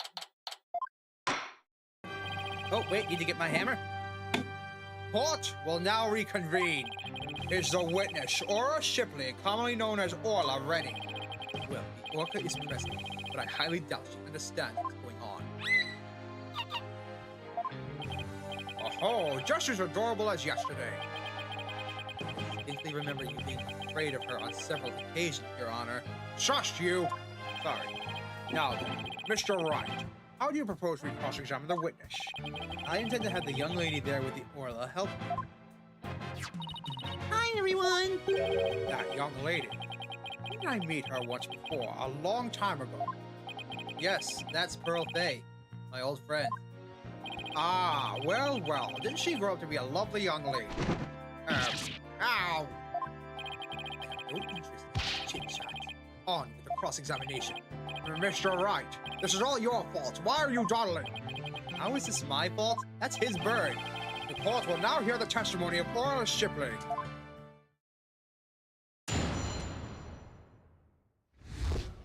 How Orla was manipulated.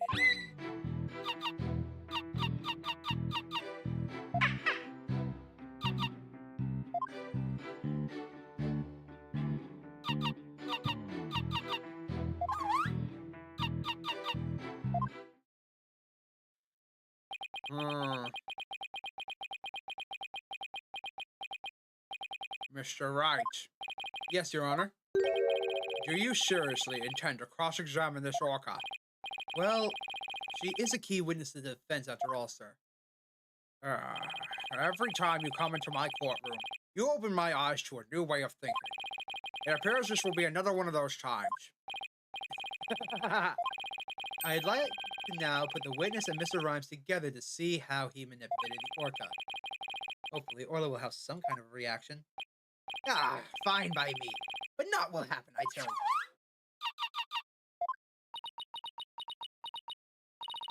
you. Mr. Rhymes was right. Nothing's happened.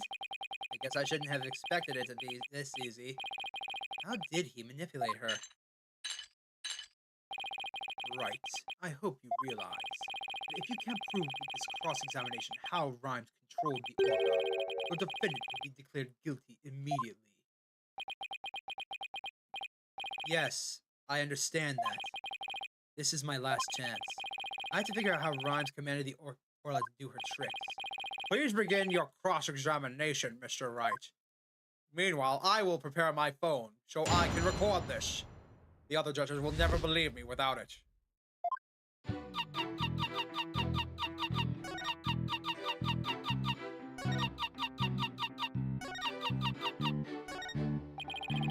If I could actually communicate with Orla, this case would be solved in an instant. Even if we can't understand what she's trying to say, at least we can understand her heart. Let's figure out how Mr. Rhymes committed her. I'm sure Orla will confirm it. Why did Mr. Rhymes make Orla do those tricks? Are you seriously gonna make me press? Fine. Hold it! Mr. Shipley, I'm afraid Tweet won't get us anywhere. This is your plan of action. If you are incapable of interpreting Orca's speech, this entire exercise is flawless. Objection! You leave the interpretation of Orla's heart to me. All right, girl, what do you gotta say? Let me hear it.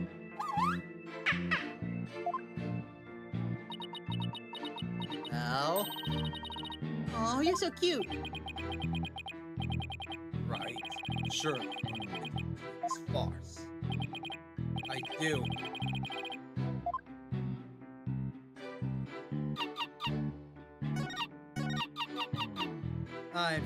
Hold it! I'm just gonna pray and hope. Shipley seems to want to communicate something. Perhaps she's hungry? Miss Faye, could you give Miss Shipley a snack? Certainly. One moment.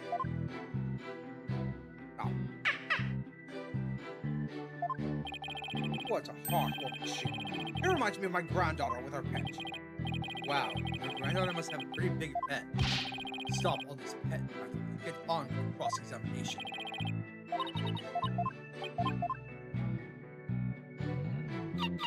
They're gonna make me press every single one of these, aren't they? Hold it!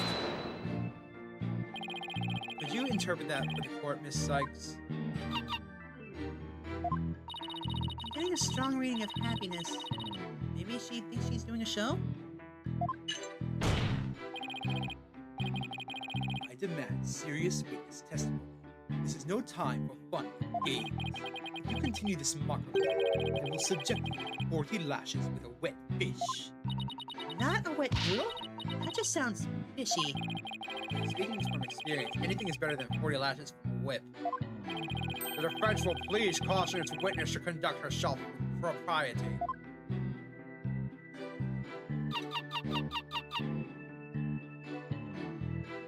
Hold it! Instead of impersonating an orca band, could you show us the lifesaver trick? That's why I won't do what you want unless you give it the proper signal. Oh, doesn't Orla sing beautifully? Orca's singing voice is much more melodic than me. Neither one of us should quit their day job. Please continue your testimony. She's an adorable creature. I never get tired of looking at her. Silence! I, on the other hand, have had more than I fill of this tomfoolery. Enough is enough. Sounds like Prosecutor Blackwell is about to blow his top. What should I do? No, we're gonna stop here. I don't want to piss off Prosecutor Blackwell anymore. I'm done playing games. I will now explain how Orla was manipulated by Mr. Rhymes. In order to respond to a command, Orla needs to hear the sound of a whistle. Mr. Rhymes isn't a trainer. I doubt he'd know how to give her the signals himself. So that means he had help. So how did Mr. Rhymes issue commands to Orla? From beyond the grave! Summer's boyfriend has videos of her doing a whistle to make Orla do the tricks. Take that! Sasha told me during an interesting story about Miss Summers. Zura used to spend her boyfriend videos of herself teaching the orca tricks.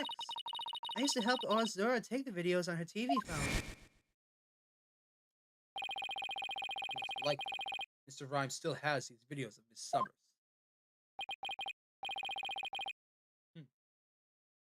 Miss Faye, could I ask for your help? Of course, Mr. Nick. What is it? You're using Mr. Rhymes' TV phone, correct?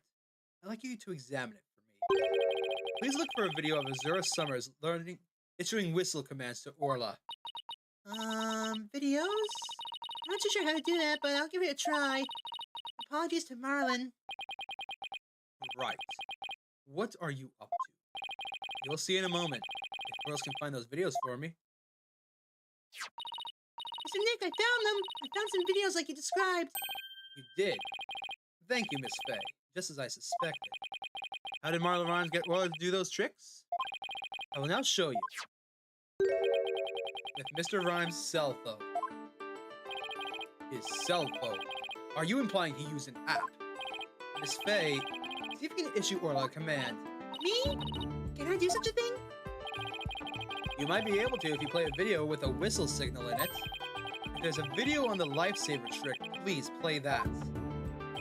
Before you do though, please put the practice dummy in the pool. Practice dummy? Alright. Here it goes. There, sank to the bottom. Now I'll play a video.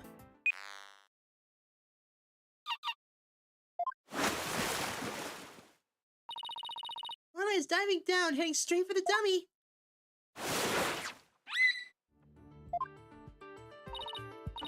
Aw, what a smart girl you are, Orla. Lifesaver trick was a complete success, Mr. Nick. Thank you, Miss Faye. You were a big help. Now I have proof. Unbelievable. You actually pulled it off. That was the lifesaver trick we saw yesterday. Is Miss Faye an orca trainer now? No, Your Honor. I'll explain after we try one more trick. Now let's see if we can command Orla to do the singing trick. Miss Faye, if there's a video of the singing trick, please play that one. Certainly. Let's see, is this a video?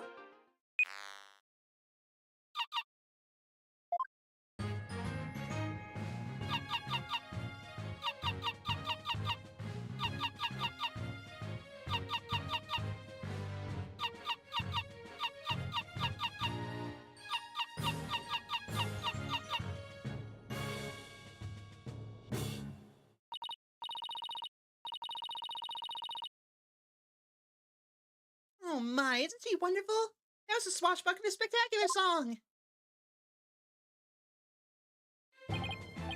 Oh, what a lovely singing voice. It wasn't bad. By the way, how did Miss Faye give the orca those commands? Marlon Rhymes has something on his phone that his girlfriend, Missouri Summers, sent him. The videos of Miss Summers issuing commands to Orla with a whistle. If they have Orla listen to the sounds of those signals, anyone at all could command Orla. Oh my, anyone at all? Yes, I believe so, Your Honor. All they would have to do is play those videos. Mr. Wright, please submit those videos as evidence. I'm getting the sneaking suspicion the judge just wants to try it out for himself. Miss Faye, could you send those videos to the TV phone here? Alright, sure. Got him. Alright, I'll try playing one.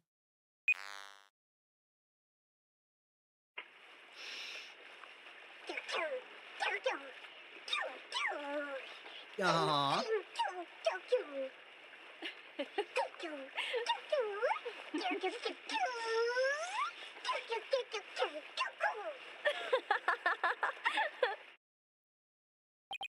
So this was a training session a year ago, huh? But wait a minute. Something about that song that bothers me.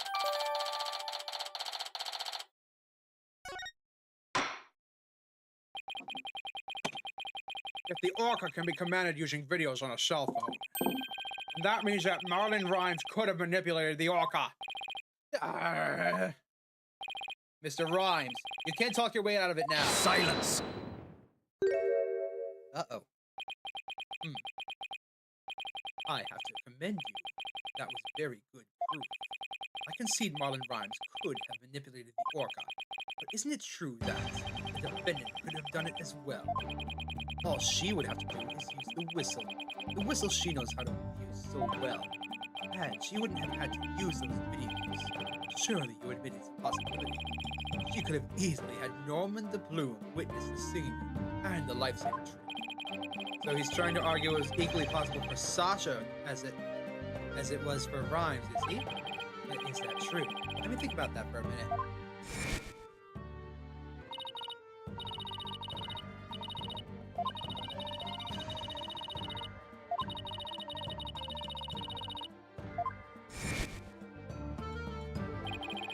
culprit made sure Mr. Bloom heard the song and saw the lifesaver trick. Could Sasha have shown these two tricks to the witness?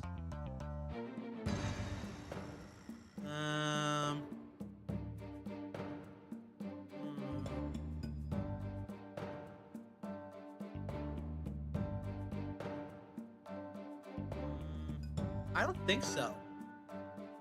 Yeah, I don't think so. No, I don't think Miss Buckler could have created the same conditions as the culprit. You challenged me to a battle. I hope your sword is sharp. Let me see those sword skills of yours. You worry, my sword is drawn and ready this time. My sword is evidence that the two tricks couldn't possibly be shown at the same time. It's the whistle. Right here. She can't do two at a time. Take that! Mr. Plume said that in her testimony that she witnessed these two tricks at the same time. However, that fact is inconsistent with how Orla performs tricks. How Orla performs tricks? What are you talking about? Orla can't perform two tricks at once. She performs only one trick per whistle signal. That's how she's been trained.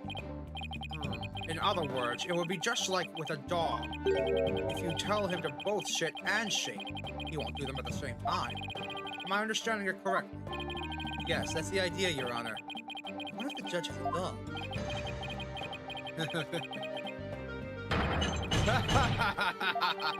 What a farce. So you are saying that the witness somehow managed to produce an impossible scenario?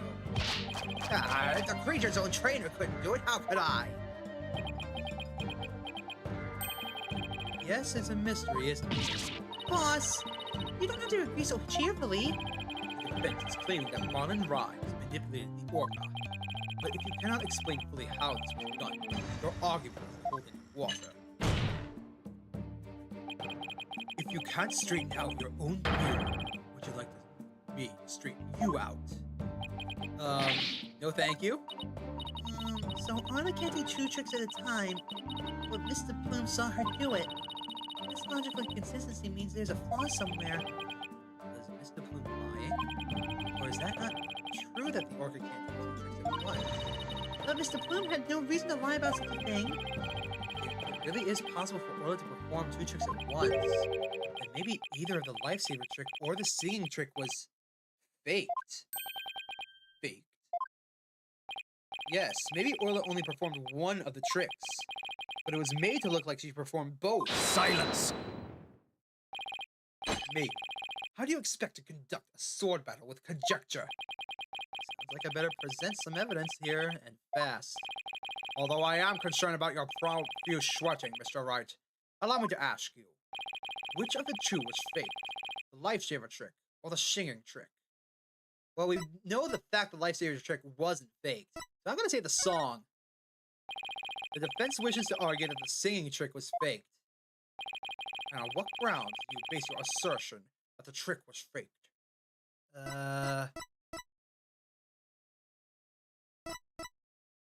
Well, I'm guessing it's the video? We haven't used it yet. Take that! This is a recording of a recent Swashbuckler spectacular. In this recording, Orla sings the same song she sang for Miss Fay earlier. But Mr. Plume said this song is different from the one that was sung a year ago. The song is different.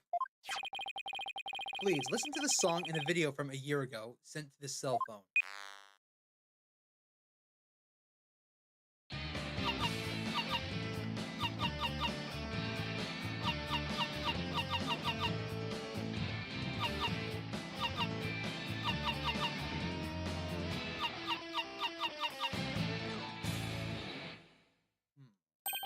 Yes, it sounds quite different from the song Orla sang for Miss Fay earlier. And yet this is the same video that Miss Fay used to issue the command to Orla to sing. By having Mr. Plume listen to the song recorded in the cell phone video, the true culprit made Mr. Plume think that Orla was singing the song from a year ago.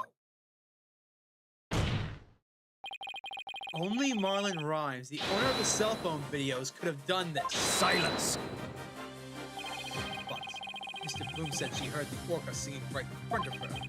How do you claim she made her think that? How was the song recorded and played? I intend to explain that too, of course. What? The answer lies somewhere in the Orca Pool visitors corridor. Marlon Rhymes played the song recording using the speakers above. Take that!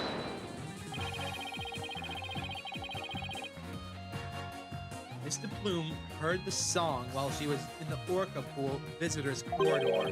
There's a speaker in that corridor so that visitors can hear the orca sound. Then the song was played with that speaker. How?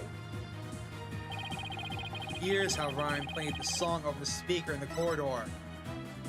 It can apparently be used to broadcast inside the aquarium's speaker lines. That's how he pulled it off. Take that! Mr. Rhymes could broadcast the song and the video to the speaker by using the walkie-talkie. And he could get Orla to do a trick by letting her hear Miss Summers' whistle signal too. He played the singing one through the speaker, and he made Orla do the lifesaver trick. All of this was the doing of the true culprit, Marlon Rhymes. This is what you did, isn't it, Mr. Rhymes?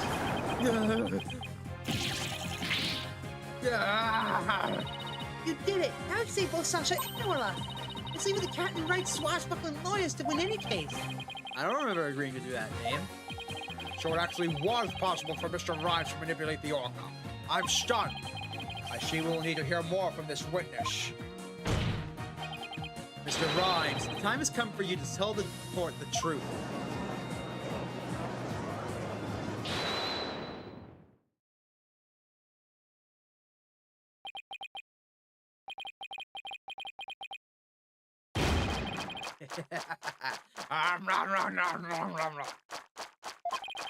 So I use a walkie-talkie, you say? Sorry, but you're dead wrong, me bucko. It be impossible, says I. What do you mean impossible? I shall sing you a little shanty dissing your scurvy theory. Hark you well now. I'm not rapping. You can't make me rap. The dissing of Phoenix Wright. Oh!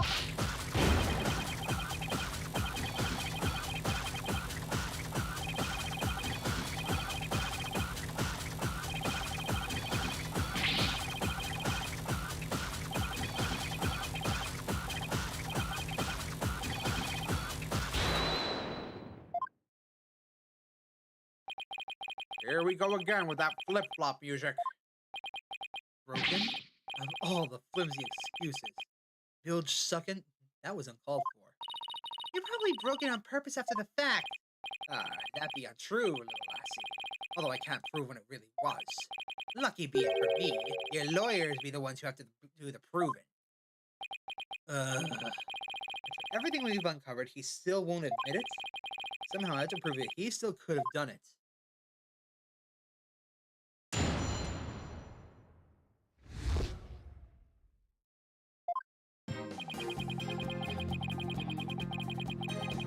Hold it! Mr. Rhymes, are you sure it was your walkie-talkie that was broken? Of course I be, sir. Although it doesn't have to be name written on it. But you can't prove it be not me walkie-talkie, now can you? Never save Sasha this way. I have to figure out how he got a command to Orla. Rhymes, could you get a command to Orca? Your theory crumbles. Everything you've done will go up in smoke. I be not on the prosecution side either, mind. The defendant to be innocent, says I. But either way, the walkie-talkie was broken, and that be the truth.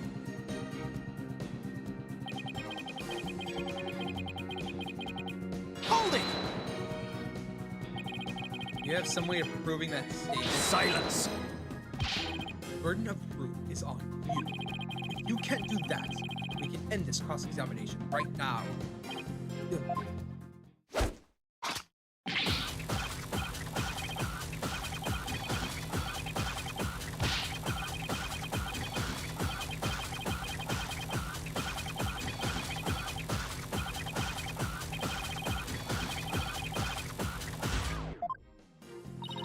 Oh, he makes me so mad. We gotta come up with our own freestyle, boss. Let's get him back with evidence instead, shall we? No singing! Huh? Witness, Please continue your testimony about the walkie-talkie. Without the freestyle. Hold it! You made a big blunder? What happened? After I helped Sasha with the cleaning, I dropped it by accident and broke it. You wish to see it? I still have it with me. It does indeed appear to be broken. With me walkie-talkie broken, there'd be no way I could have done what you said. I couldn't have given the orca any commands. Well, your walkie-talkie broke. Isn't that just so convenient?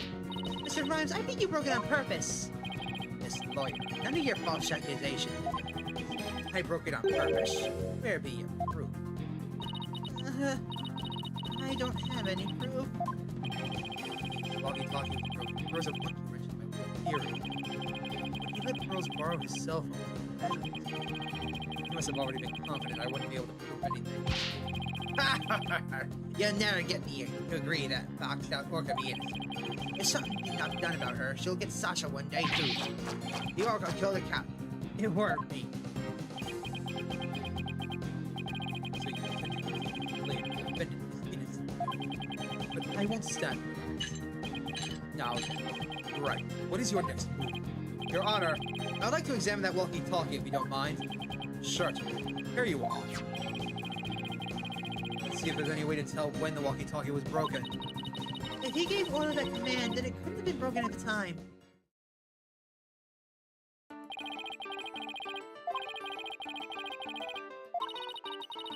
Yep.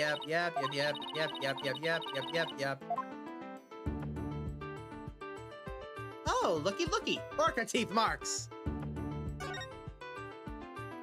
Huh? Look at these. They look like teeth marks. Hey, you're right. A bite this big. I wonder if it was Orla. Wait. A walkie-talkie with tooth marks. Didn't we hear a story like that just yesterday?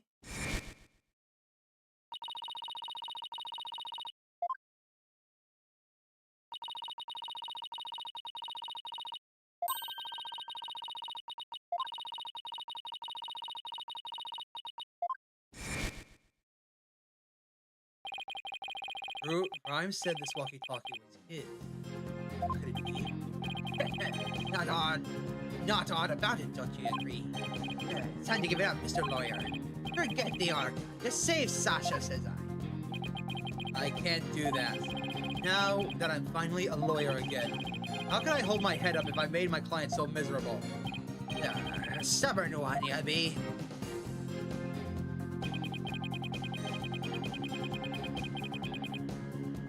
Hold it! There could have been some other way besides the walkie-talkie to issue the command. Silence!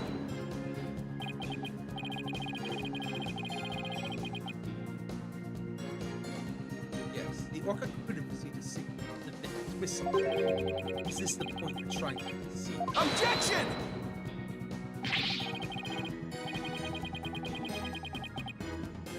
No, that's not what I'm saying. Some other way besides the whistle.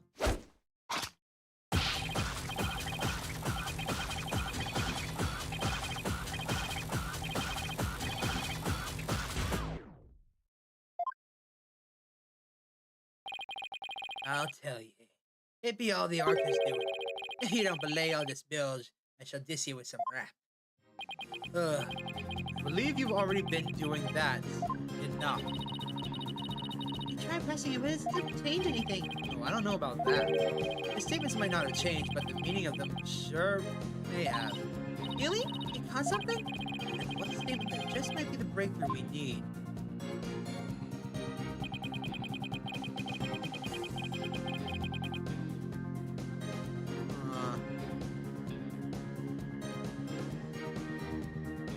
Hold it! Are you sure it was your walkie-talkie? You could have stolen a broken one from somebody else.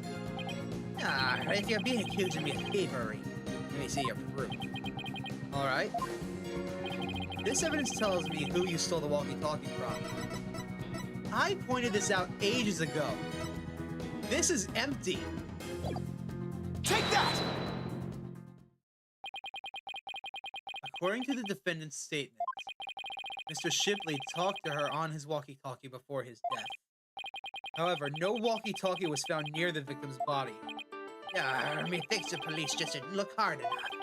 Besides, the captain's walkie-talkie wasn't broken. Be that not right?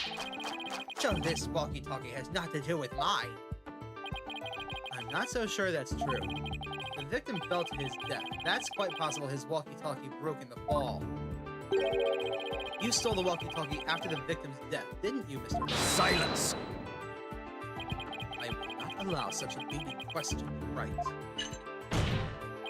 If you claim the walkie-talkie belonged to the victim, show me your evidence. Certainly. I plan on doing just that. Please, look at these tooth marks here on the walkie-talkie. Tooth marks. Ah, yes, I see them.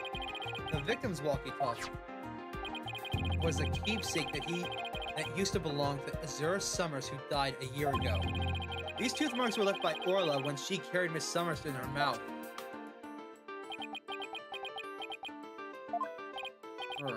If this is Mr. Shipley's walkie-talkie, then Mr. Rhymes' walkie-talkie is still unaccounted for, which means he could have used it to command the orca after all. And that's not all, Your Honor. The only one who could have taken the victim's walkie-talkie is the culprit himself. The fact that Marlon Rhymes has the victim's walkie-talkie is proof that he murdered Jack Shipley.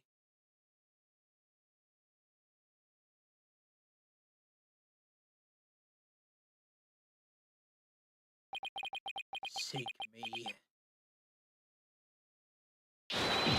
Yarr! Yarr.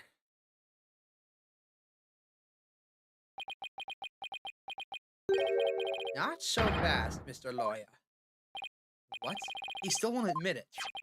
This walkie-talkie be mine, says I. Then how do you explain the tooth marks on it? I've had many the run-in with that orca myself. She bit me more than once, and me walkie-talkie too. Evidence of our fights are carved here into me body. My goodness, I can clearly see the tooth mark scars on your skin. What? Are those really scars from being bitten by Orla? Oh, Lord.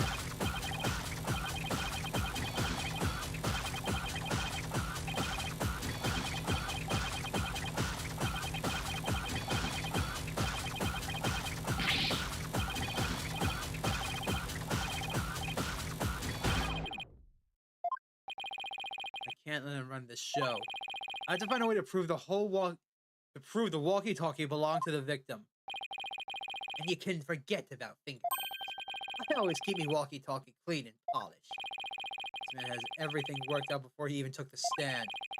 But I won't give up. There has to be a way. Mr. Wright, I found something interesting. The tooth marks on the walkie-talkie. Notice anything funny about them? Funny? Funny how? Something is different about them compared to the other tooth marks we've seen.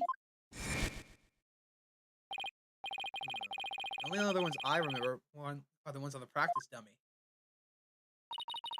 It's just a tiny difference. It might not even mean anything. Right now, we need to consider every possibility we can, no matter how small. If I can figure out what's different about the bite marks, maybe I can somehow prove Rhymes' walkie-talkie actually belongs to the victim.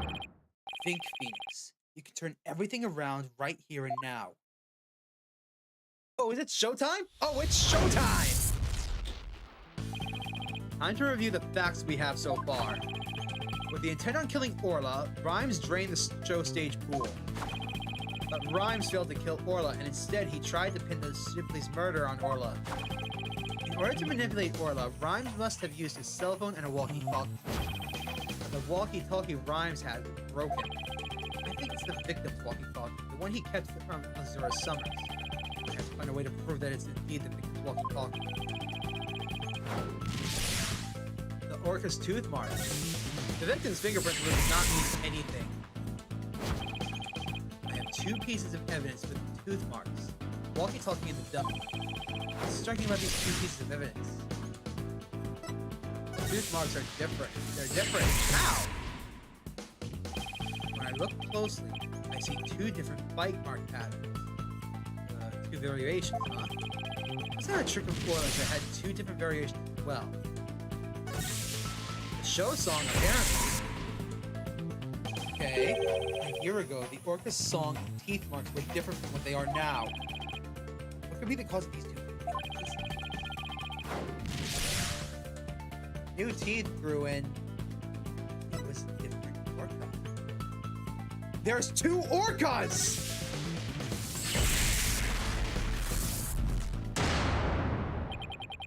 I'm starting to think there are two different orcas. The one a year ago and Orla now. And if the orca a year ago wasn't Orla, it means the bite mark on the walkie-talkie isn't Orla's like Rhyme says it is. Now I can finally prove the walkie-talkie belongs to the victim.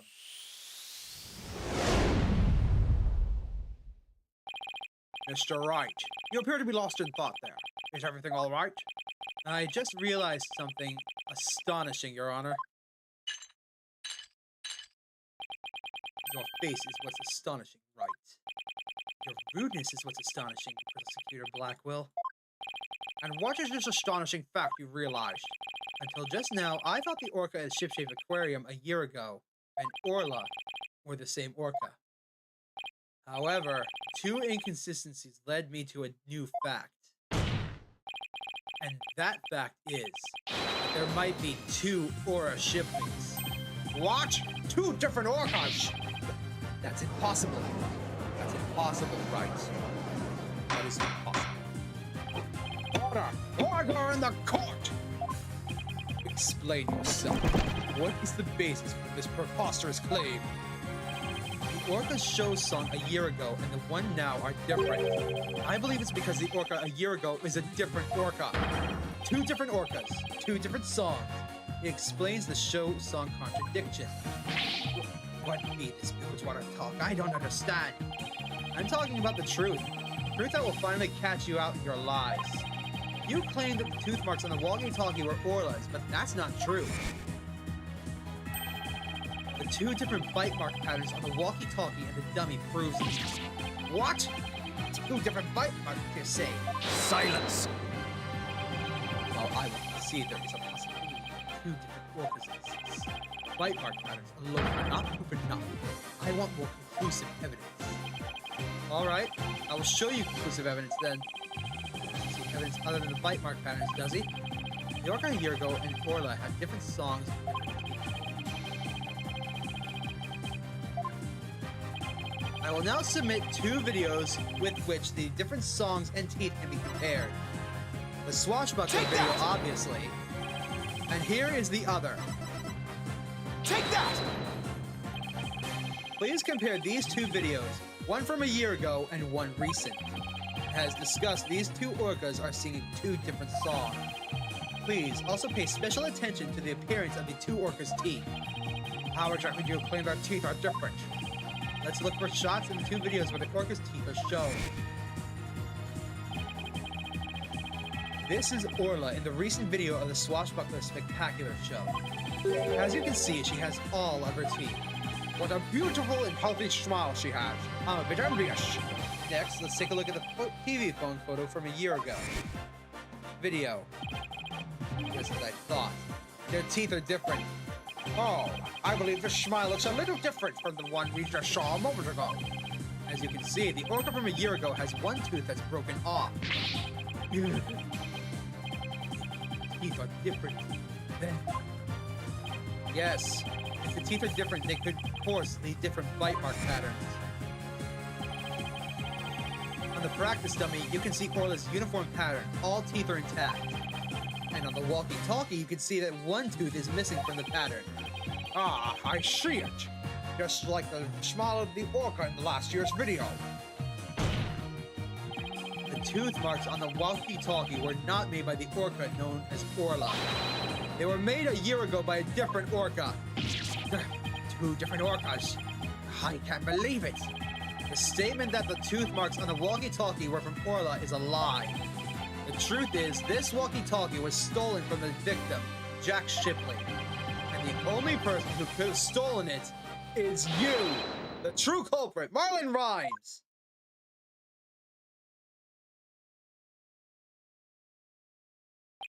No, They got it all wrong. I feel the fault of that orca.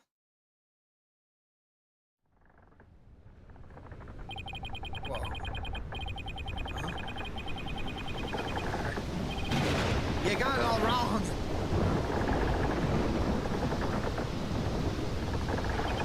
Blimey. It be the orca's fault. It can't be. Ah!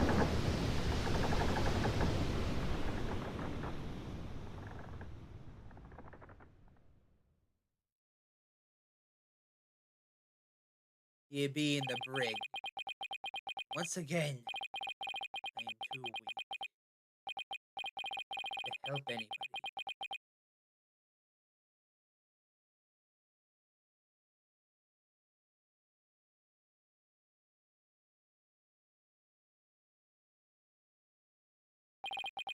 Well, it would appear we should hear more from the defendant about Aura Shipley.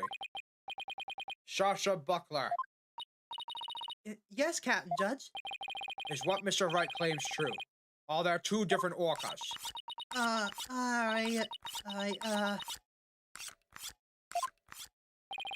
secret that Ship-Shape Aquarium was hiding was about Orla, wasn't it? Dr. Crab told me to focus on the orca's song. He hinted it would be a clue. Phoenix is right. The one we call Orla is the second Aura Shipley. There actually used to be two orcas at the Ship-Shape Aquarium. I used to call the first Aura Shipley just Aura for short. Aura and Orla are sisters. The captain rescued them both when they got beached on the shore. But Orla was in bad shape. The ship's doctor had to look after her for a long time. Both orcas loved the captain, so we decided to keep him on the Ship-Shape Aquarium. Why didn't you say anything about there being two orcas? Well, because after the accident a year ago, Aura was put down. What? Aura is dead. Yeah, the Center for Dangerous Animal Control demanded it. Apparently, the captain and the ship's doctor begged them. We put the first one down, so please leave the second one alone, they said. Anyway, after the accident a year ago, the captain told us he was going to put Aura in the private show as Aura Shipley. He asked us to keep quiet about Aura's death until the time was right. What a surprising and complex tale. Did all Ship-Shape Aquarium employees know about this? No, just a select few of us. Mr. Rhymes, did you know about this? Of course not, mate. How would I? Tell me, Mr. Rhymes, did you plan on killing Orla from the start? I planned to do it during the cleaning, so I drained the pool. I figured if I didn't do something about that beast, Sasha's life was in danger. Sasha trusted that orca, just as much as Azura did. I wanted to protect her. I couldn't help Azura, so I felt like protecting Sasha was the least I could do. My duty. I built up my strength so I'd be ready to kill the orca. I even fought with sharks. The captain realized my plan and I tried to save the orca. And that is why you killed Jack Shipley. Now the report from the crime lab finally makes sense. The report from the crime lab. In court yesterday, you will recall I showed a photo of the victim lying on his back. According to the lab, the bruise on the victim's right wrist was Rhymes' handprint. His handprint? I didn't know how it would fit in with the case until I heard Rhymes' story just now. Oh! But now we can imagine the reason for it being there. Rhymes must have made his handprint when he fought with the victim over the orca. A handprint made during a struggle. I don't care what happens to me anymore. I deserve the death penalty. I'm the one that killed the captain. Please give Sasha her not guilty verdict. You accept your defeat well, I see. Let me be your guide to hell. Get on with the verdict, your baldness. It seems this unprecedented trial that began with an orca as a defendant has finally come to close. Sasha is saved! Orla's gonna be so happy! Sasha's not guilty verdict is coming. Why do I still have this strange nagging feeling? Rhyme's handprint on the victim's right wrist. Is it really the result of a deadly struggle over the orca? I can't shake the feeling that handprint has something other hidden meaning. Is this trial going to end without revealing the whole truth? Very well. This court finds the defendant, Shasha Buckler. Hold it!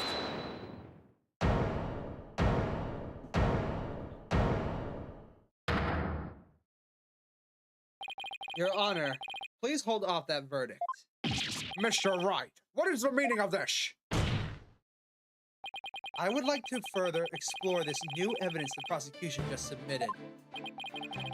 What complaint did you have? You are just about to get your not guilty verdict.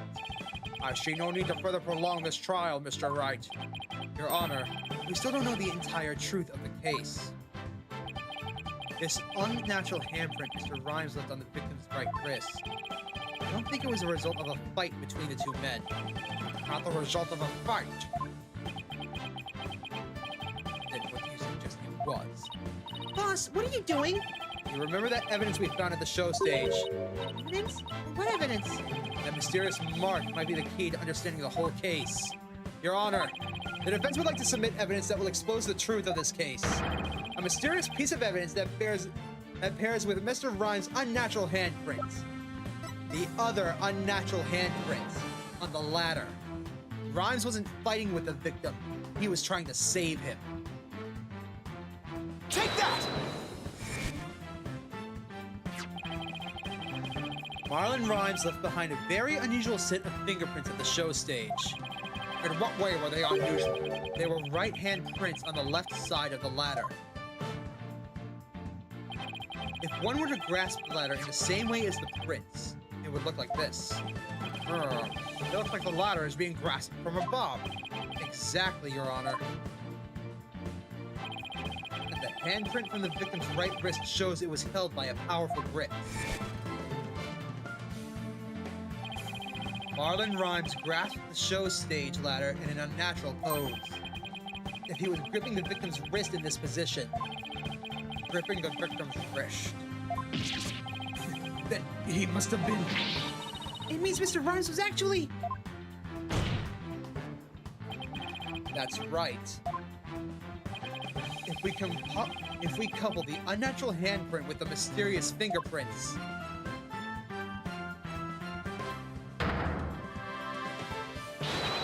we see that Marlon Rhymes was trying to save the victim's life. What? But that can't be. It's impossible. Why don't we ask Mr. Rhymes himself? Yeah? Mr. Rhymes, we want to hear the truth directly from you.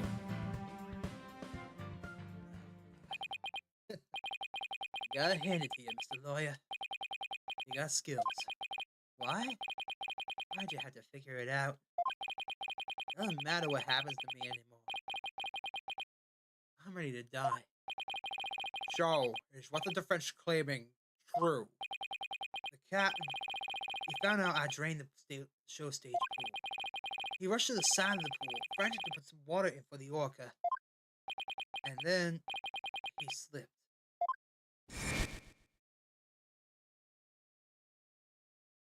Captain, give me your left hand!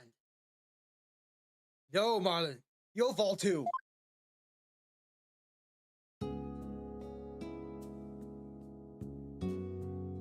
Forgive me, Marlon. I didn't realize what deep pain you were in. But please, please don't blame Orla. It's nobody's fault. Not Orla's, and not yours. Hey.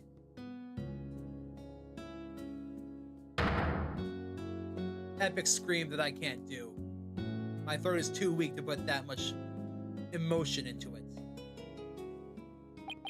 So, Jack Shipley's death is an accident. Why didn't you tell us that you didn't kill the victim? Because I have no right to live anymore. I'm ready to get the death penalty. The captain died because of me. And then on top of it all, I used his body to frame Orla. I was going to kill Orla. She wasn't even to blame. She didn't do anything wrong. The only thing I can do now is pay for all I've done with my life. Can't do nothing. Couldn't save the cat. Couldn't avenge Azura. Mr. Rhymes, you had the wrong idea about Miss Summer's death. Not even the first Aura Shipley was responsible for her dying.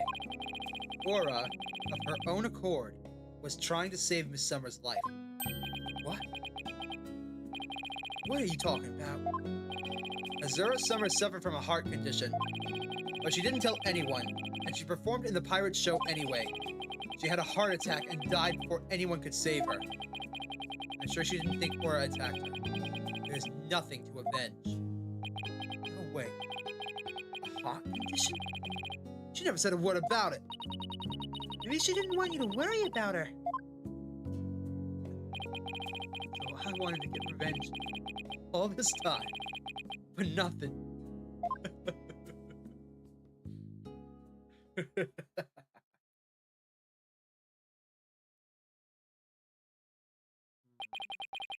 So neither case was murder. Not a year ago and not this time either. Your responsibility in this matter is great, but I believe you can be rehabilitated.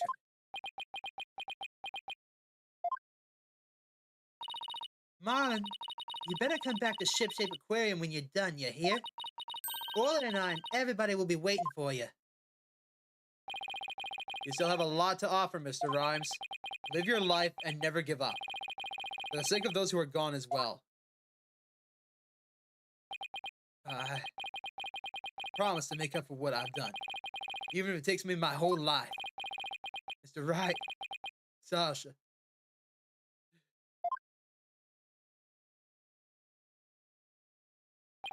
Thank you. Thank you.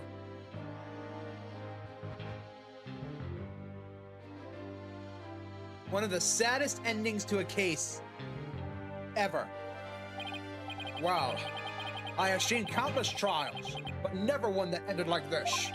I don't know how, Mr. Wright, but you always seem to manage to turn things around. I think all this excitement has taken a few years off of my life. Is that praise or a diss?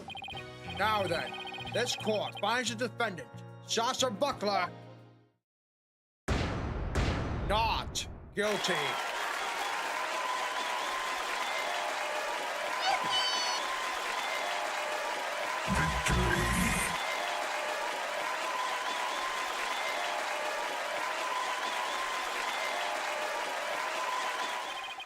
Court is now adjourned. I love this hammer. If you guys want to see the hammer, go and check out the community post I made about it. Now then. July 22nd, 5:11 p.m., Shipshape Aquarium Orca Pool. Congratulations on your win. Thank you for all your help today, Pearls. All I did here was have fun with Orla.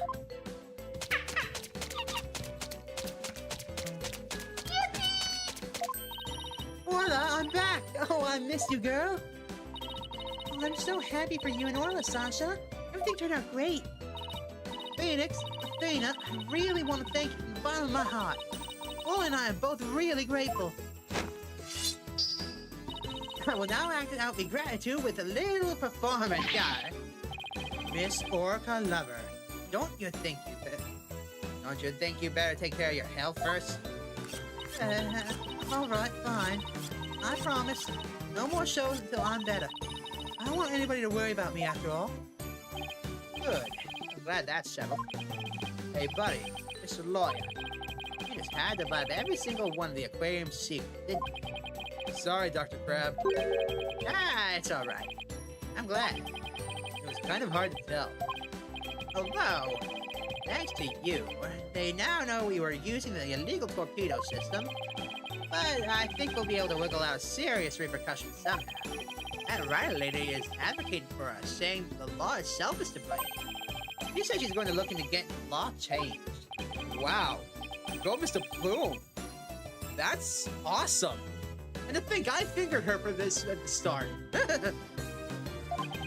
There's one thing you didn't figure out, by the way. Keep this to yourself, will you? We don't want it getting out in public. Remember that appointment I had written down in my calendar? Oh, you mean meet the captain at the orca pool at 7 a.m.? That note meant the orca pool on the supermarine aquarium, not ship shapes. What? Why are you supposed to meet there? Jack and I, we visited the supermarine aquarium once a month. Any ideas why? To get dolphin therapy treatment? No, silly. Remember I told you?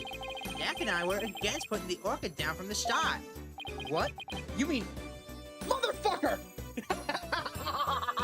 You made it so that the orca lived at the other aquarium! We just pretended to put the first Aura Shipley down. The supermarine aquarium is harboring her for us.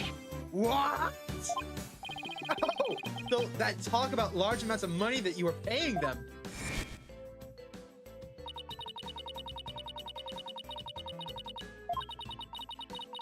That makes sense. They're paying so that the aquarium doesn't have to. They're taking care of it all.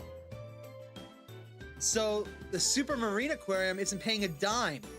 That's all on this aquarium. Awesome. We were paid for Aura's care. You wouldn't believe how much fish the orca eats.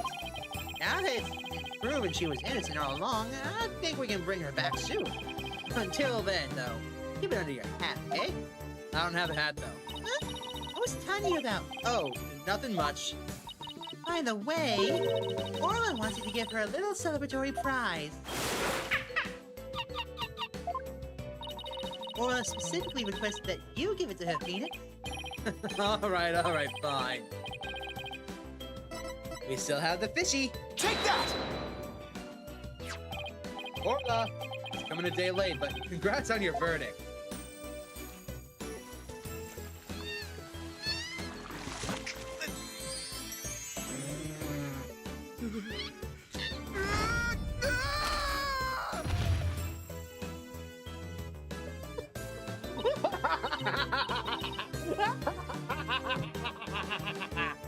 Oh my! You lucky? That's Orla's best trick, the thank you kiss trick. Oh, Orla, I'm gonna be next. For one of the saddest cases, it sure ends on a hysterical note. And so the curtain fell on my first trial in years. I'm looking forward to the comeback of Sasha and Orla's swashbuckling spectacular.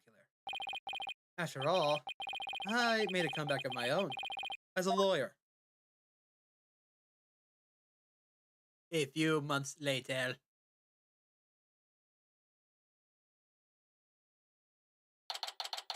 Date, unknown. Time, unknown. Ship-shape aquarium. Entrance. It's been a while since I visited Ship-shape aquarium. Now that Sasha's recovered from her illness, she's performing today. There's still some time before the show starts. I think I'll wander around.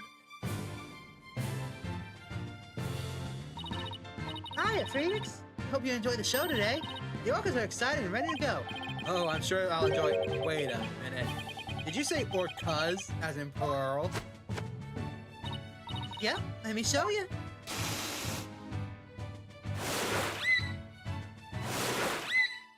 Hi, Aura. Hi, Orla. What? 2 Orlas? Don't tell me. Yeah, you got it right. Aura Shipley the First has returned to Ship-shape Aquarium. We be the 3 pirate sisters. We be out to stop the evil Scallywag League led by Red Stash and the Giant Octopus. Well, I don't want to get in the way of their rehearsal. Guess I better go. Well, if it isn't Blue Boy, did you come for my book signing? Oh, Mr. Plume. There's a book signing? Yes, my new book is just out. It's called Ship-shape Aquarium, Don't Pull the Plug. The book signing will be held here in this room. After all, the vet owes me a favor. Yeah, she got them to approve the use of the torpedo. I'm grateful. But why does she keep coming to my lab to bother me every single day? I next work will be entitled Sniper, The Penguin Leaves the Nest.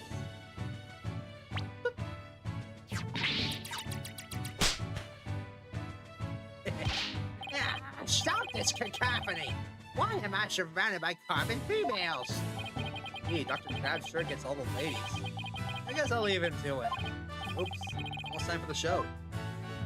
Phoenix, you better come back here, Mr. Lawyer. Where have you been, Dad? Tom and Athena already went in. While we were waiting, I brought some souvenirs to take back to the village. Sorry to keep you both waiting. I bet they'll love your souvenirs back home, Pearls. By the way, I heard a certain someone is going to be in today's show. A certain someone? I wonder who it could be. Oh, it's almost time. The show's just about to start. Come on. All right. Let's go to the show stage then. I saved you all seats, Mr. Wright. Oh, I can't believe I get to see the show again. I'm so happy I want to dive in the pool. You better not. I think they'll call security. You're welcome in the pool anytime, Athena, but Red Stash is the best swimmer of all. Huh? We've got playing Red Stash's role. Sasha, Aura, and Orla are ready to go. Hey, I know that voice. Yeah, you even know it. Marlon is back and is playing the role of Red Stash. It'd be the new Swashbuckler Spectacular. Hope you enjoy it, you buckos.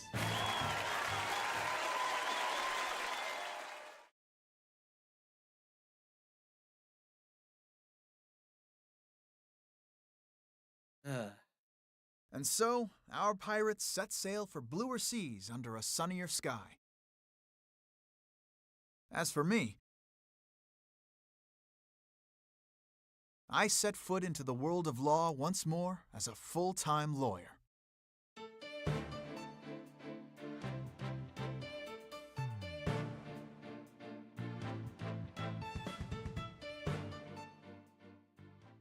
The end. That was fun! Congrats! You've unlocked a special bonus in the music and background settings screen. DD commemorative. Okay, that's cool.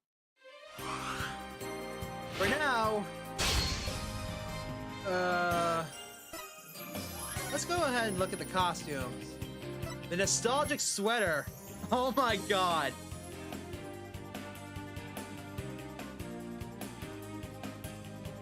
So that's the clothes that he wore when we first met him. Oh, I see. Street clothes? Really? I mean, I can dig it.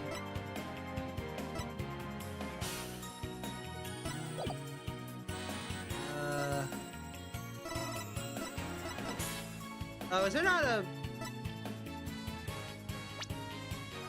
Maybe it's under this one? Hold on. I'm looking for the concept art gallery. There we go.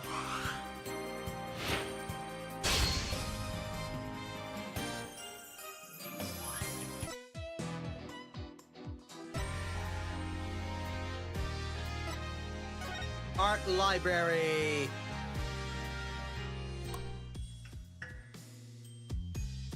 Dual Destinies.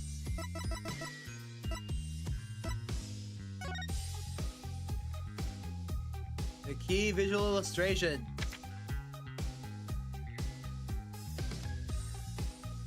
Yo, this is cool.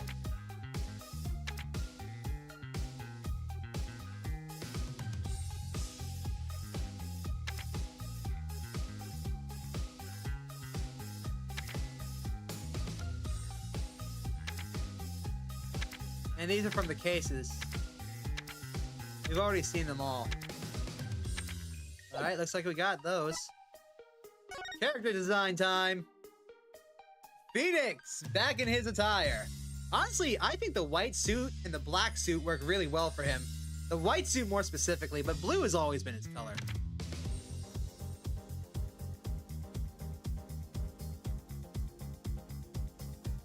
So one of his designs had scars and more collars. Interesting. Here's Athena. Yeah, I always wonder this. How come she has only one glove on? Is that like a techie thing? For a widget?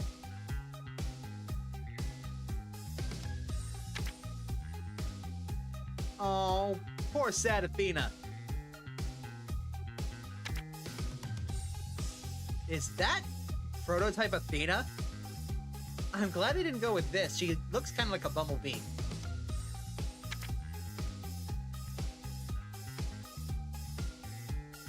She has to have a side tail, big, gigantic flower on her head. Short hair, bob. Her hair in the shape of a musical note. Big tails, quad tails. Fascinating. And hats.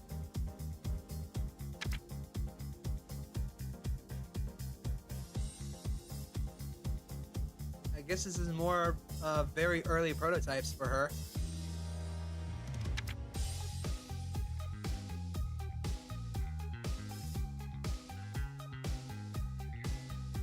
Hold on, how come she's got the laser gun thingy?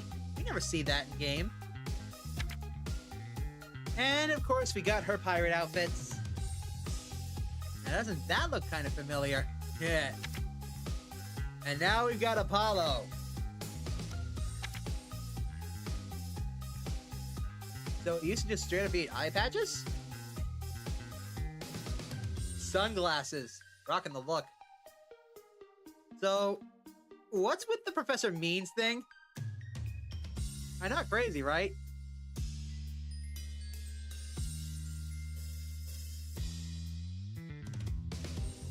And who be this person, I wonder? There's Apollo, and there's Clay. Here's Apollo in street clothes. I wonder why that was a thing. And here's Trucy. And here's Pearls. That hairstyle does not work for you. Sorry, Pearls.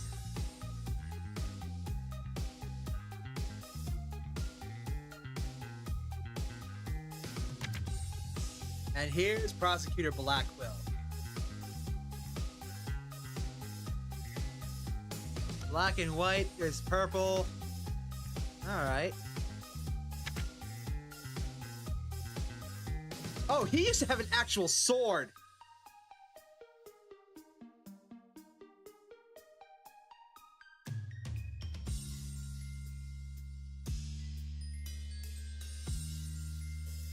I wonder if we ever see this expression from him. Yo, this used to be Simon? Dude! I like what they went with, but damn, this is a good second.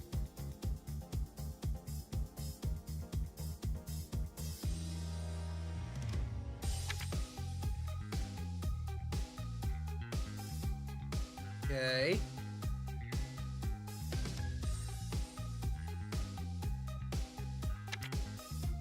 Ah, Bobby Fulbright. Hey, look, it's Gumshoe. At least it's a tire. Yeah.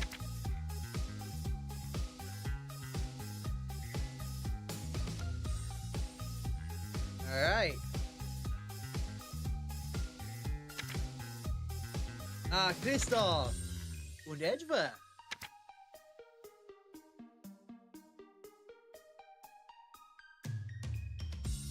Originally, Edward might have had a mustache?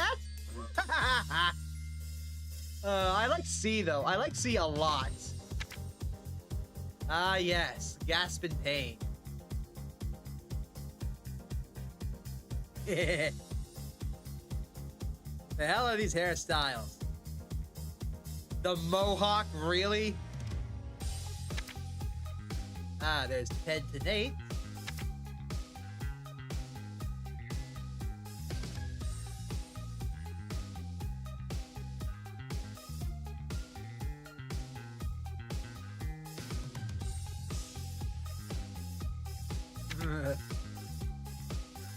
That's what he looks like underneath the thing? Alright.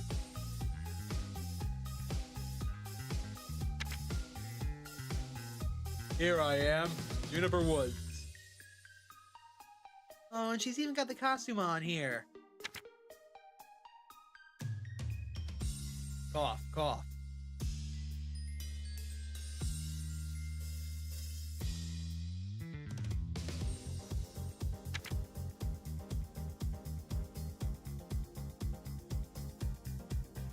short hair? What the hell? What is that?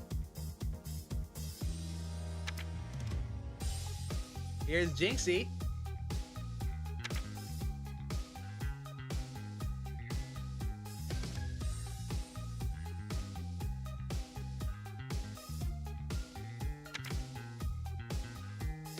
And here's Damien.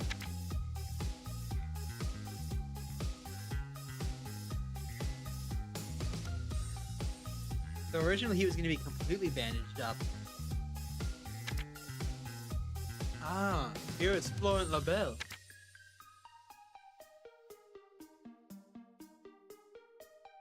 So they're really... Oh, wait, never mind. I was about to say there wasn't really much change in his design, but I stand corrected. Originally he was going to have longer hair with curlers. Fascinating. Ah, yes. Phineas Filch. Yes. I was originally apparently going to have beard and more facial hair.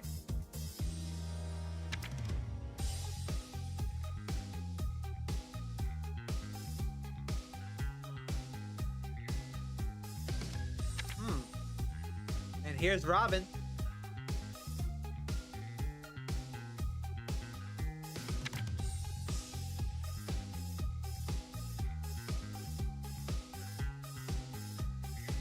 Okay, that is adorable on the bottom left.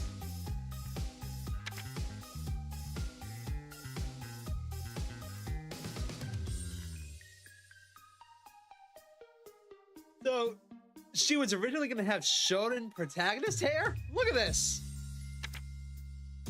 Ah, and here's Hugh O'Connor. Fun fact, they actually point out his name pun in the case. I think that's the only time they ever do that.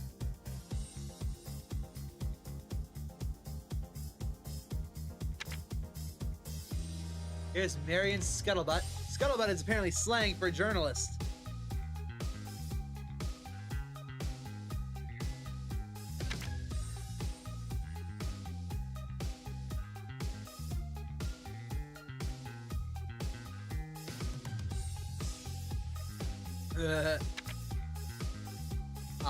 Aristotle me. I know sir. Originally, he was gonna have a gigantic freaking nose. Like, over his lips big. Or very tiny, and look like Zeus.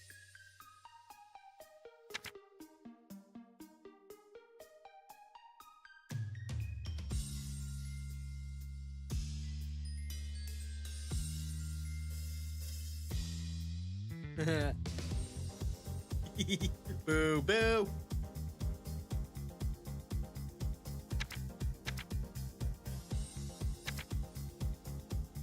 And there's Solomon Starbuck, man. I guess he's up in space now. Alright. He even had the whole parachute escape thing planned out. Ah, yes! It's time for Yuri Converse!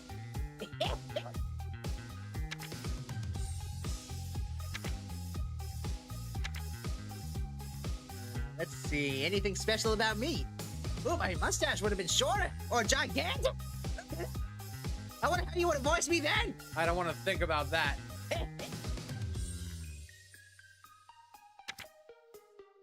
Ah, it's time for Aura.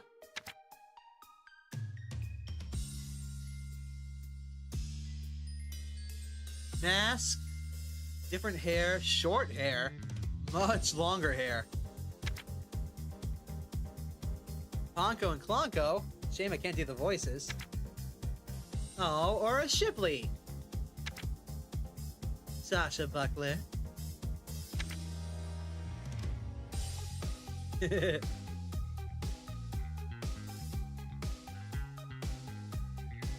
So not much changed throughout her design, it looks like. And then we got Marlon Rhymes.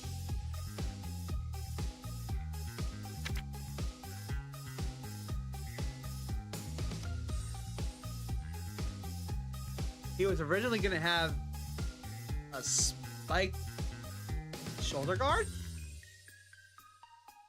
and giant lips, apparently. I'm glad they didn't go with that design choice. Here's Norma de Plume. Don't look at it.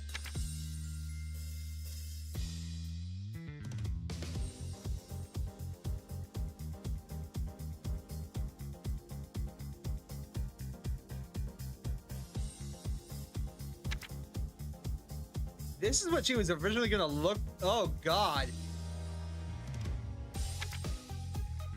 Herman Crab.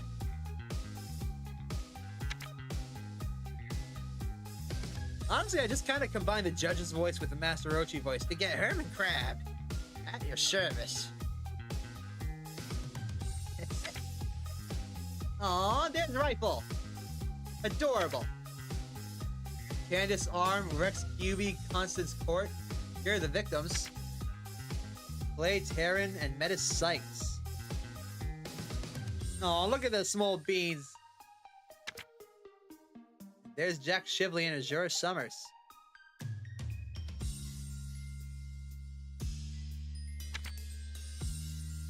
Wait, commission? These are promotional pixel arts? Yo! That is amazing. Eat Capcom exclusive stickers? They're adorable! I'll take one anime in this art style, please. Bumrap Ryan, he designed specs, concept illustrations. Oh, poor fellow. Phony Fanty, design specs. And we're done with that, at least.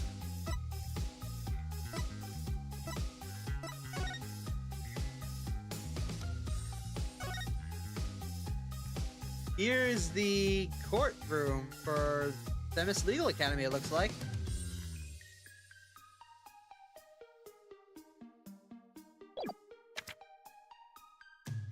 And here is the QB Manor. That looks awesome, by the way.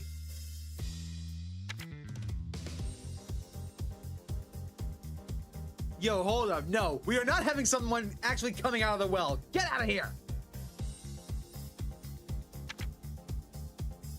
Here's Themis Legal Academy.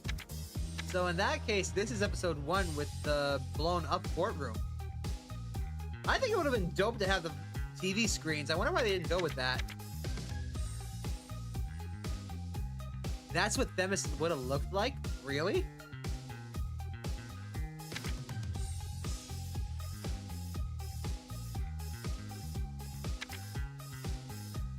Here's episodes 4 and 5.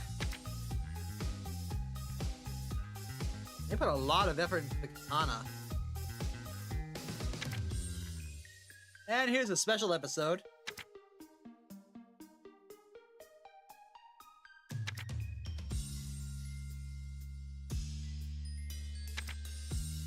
All right.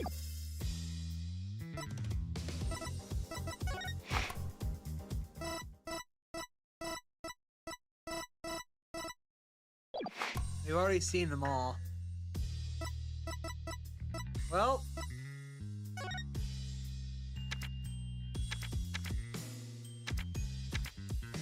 we've already seen all of these as well. Alright, so I'm going to leave things off here. Thank you all so much for watching. Please be sure to make an impact in someone's life today and make it a great one.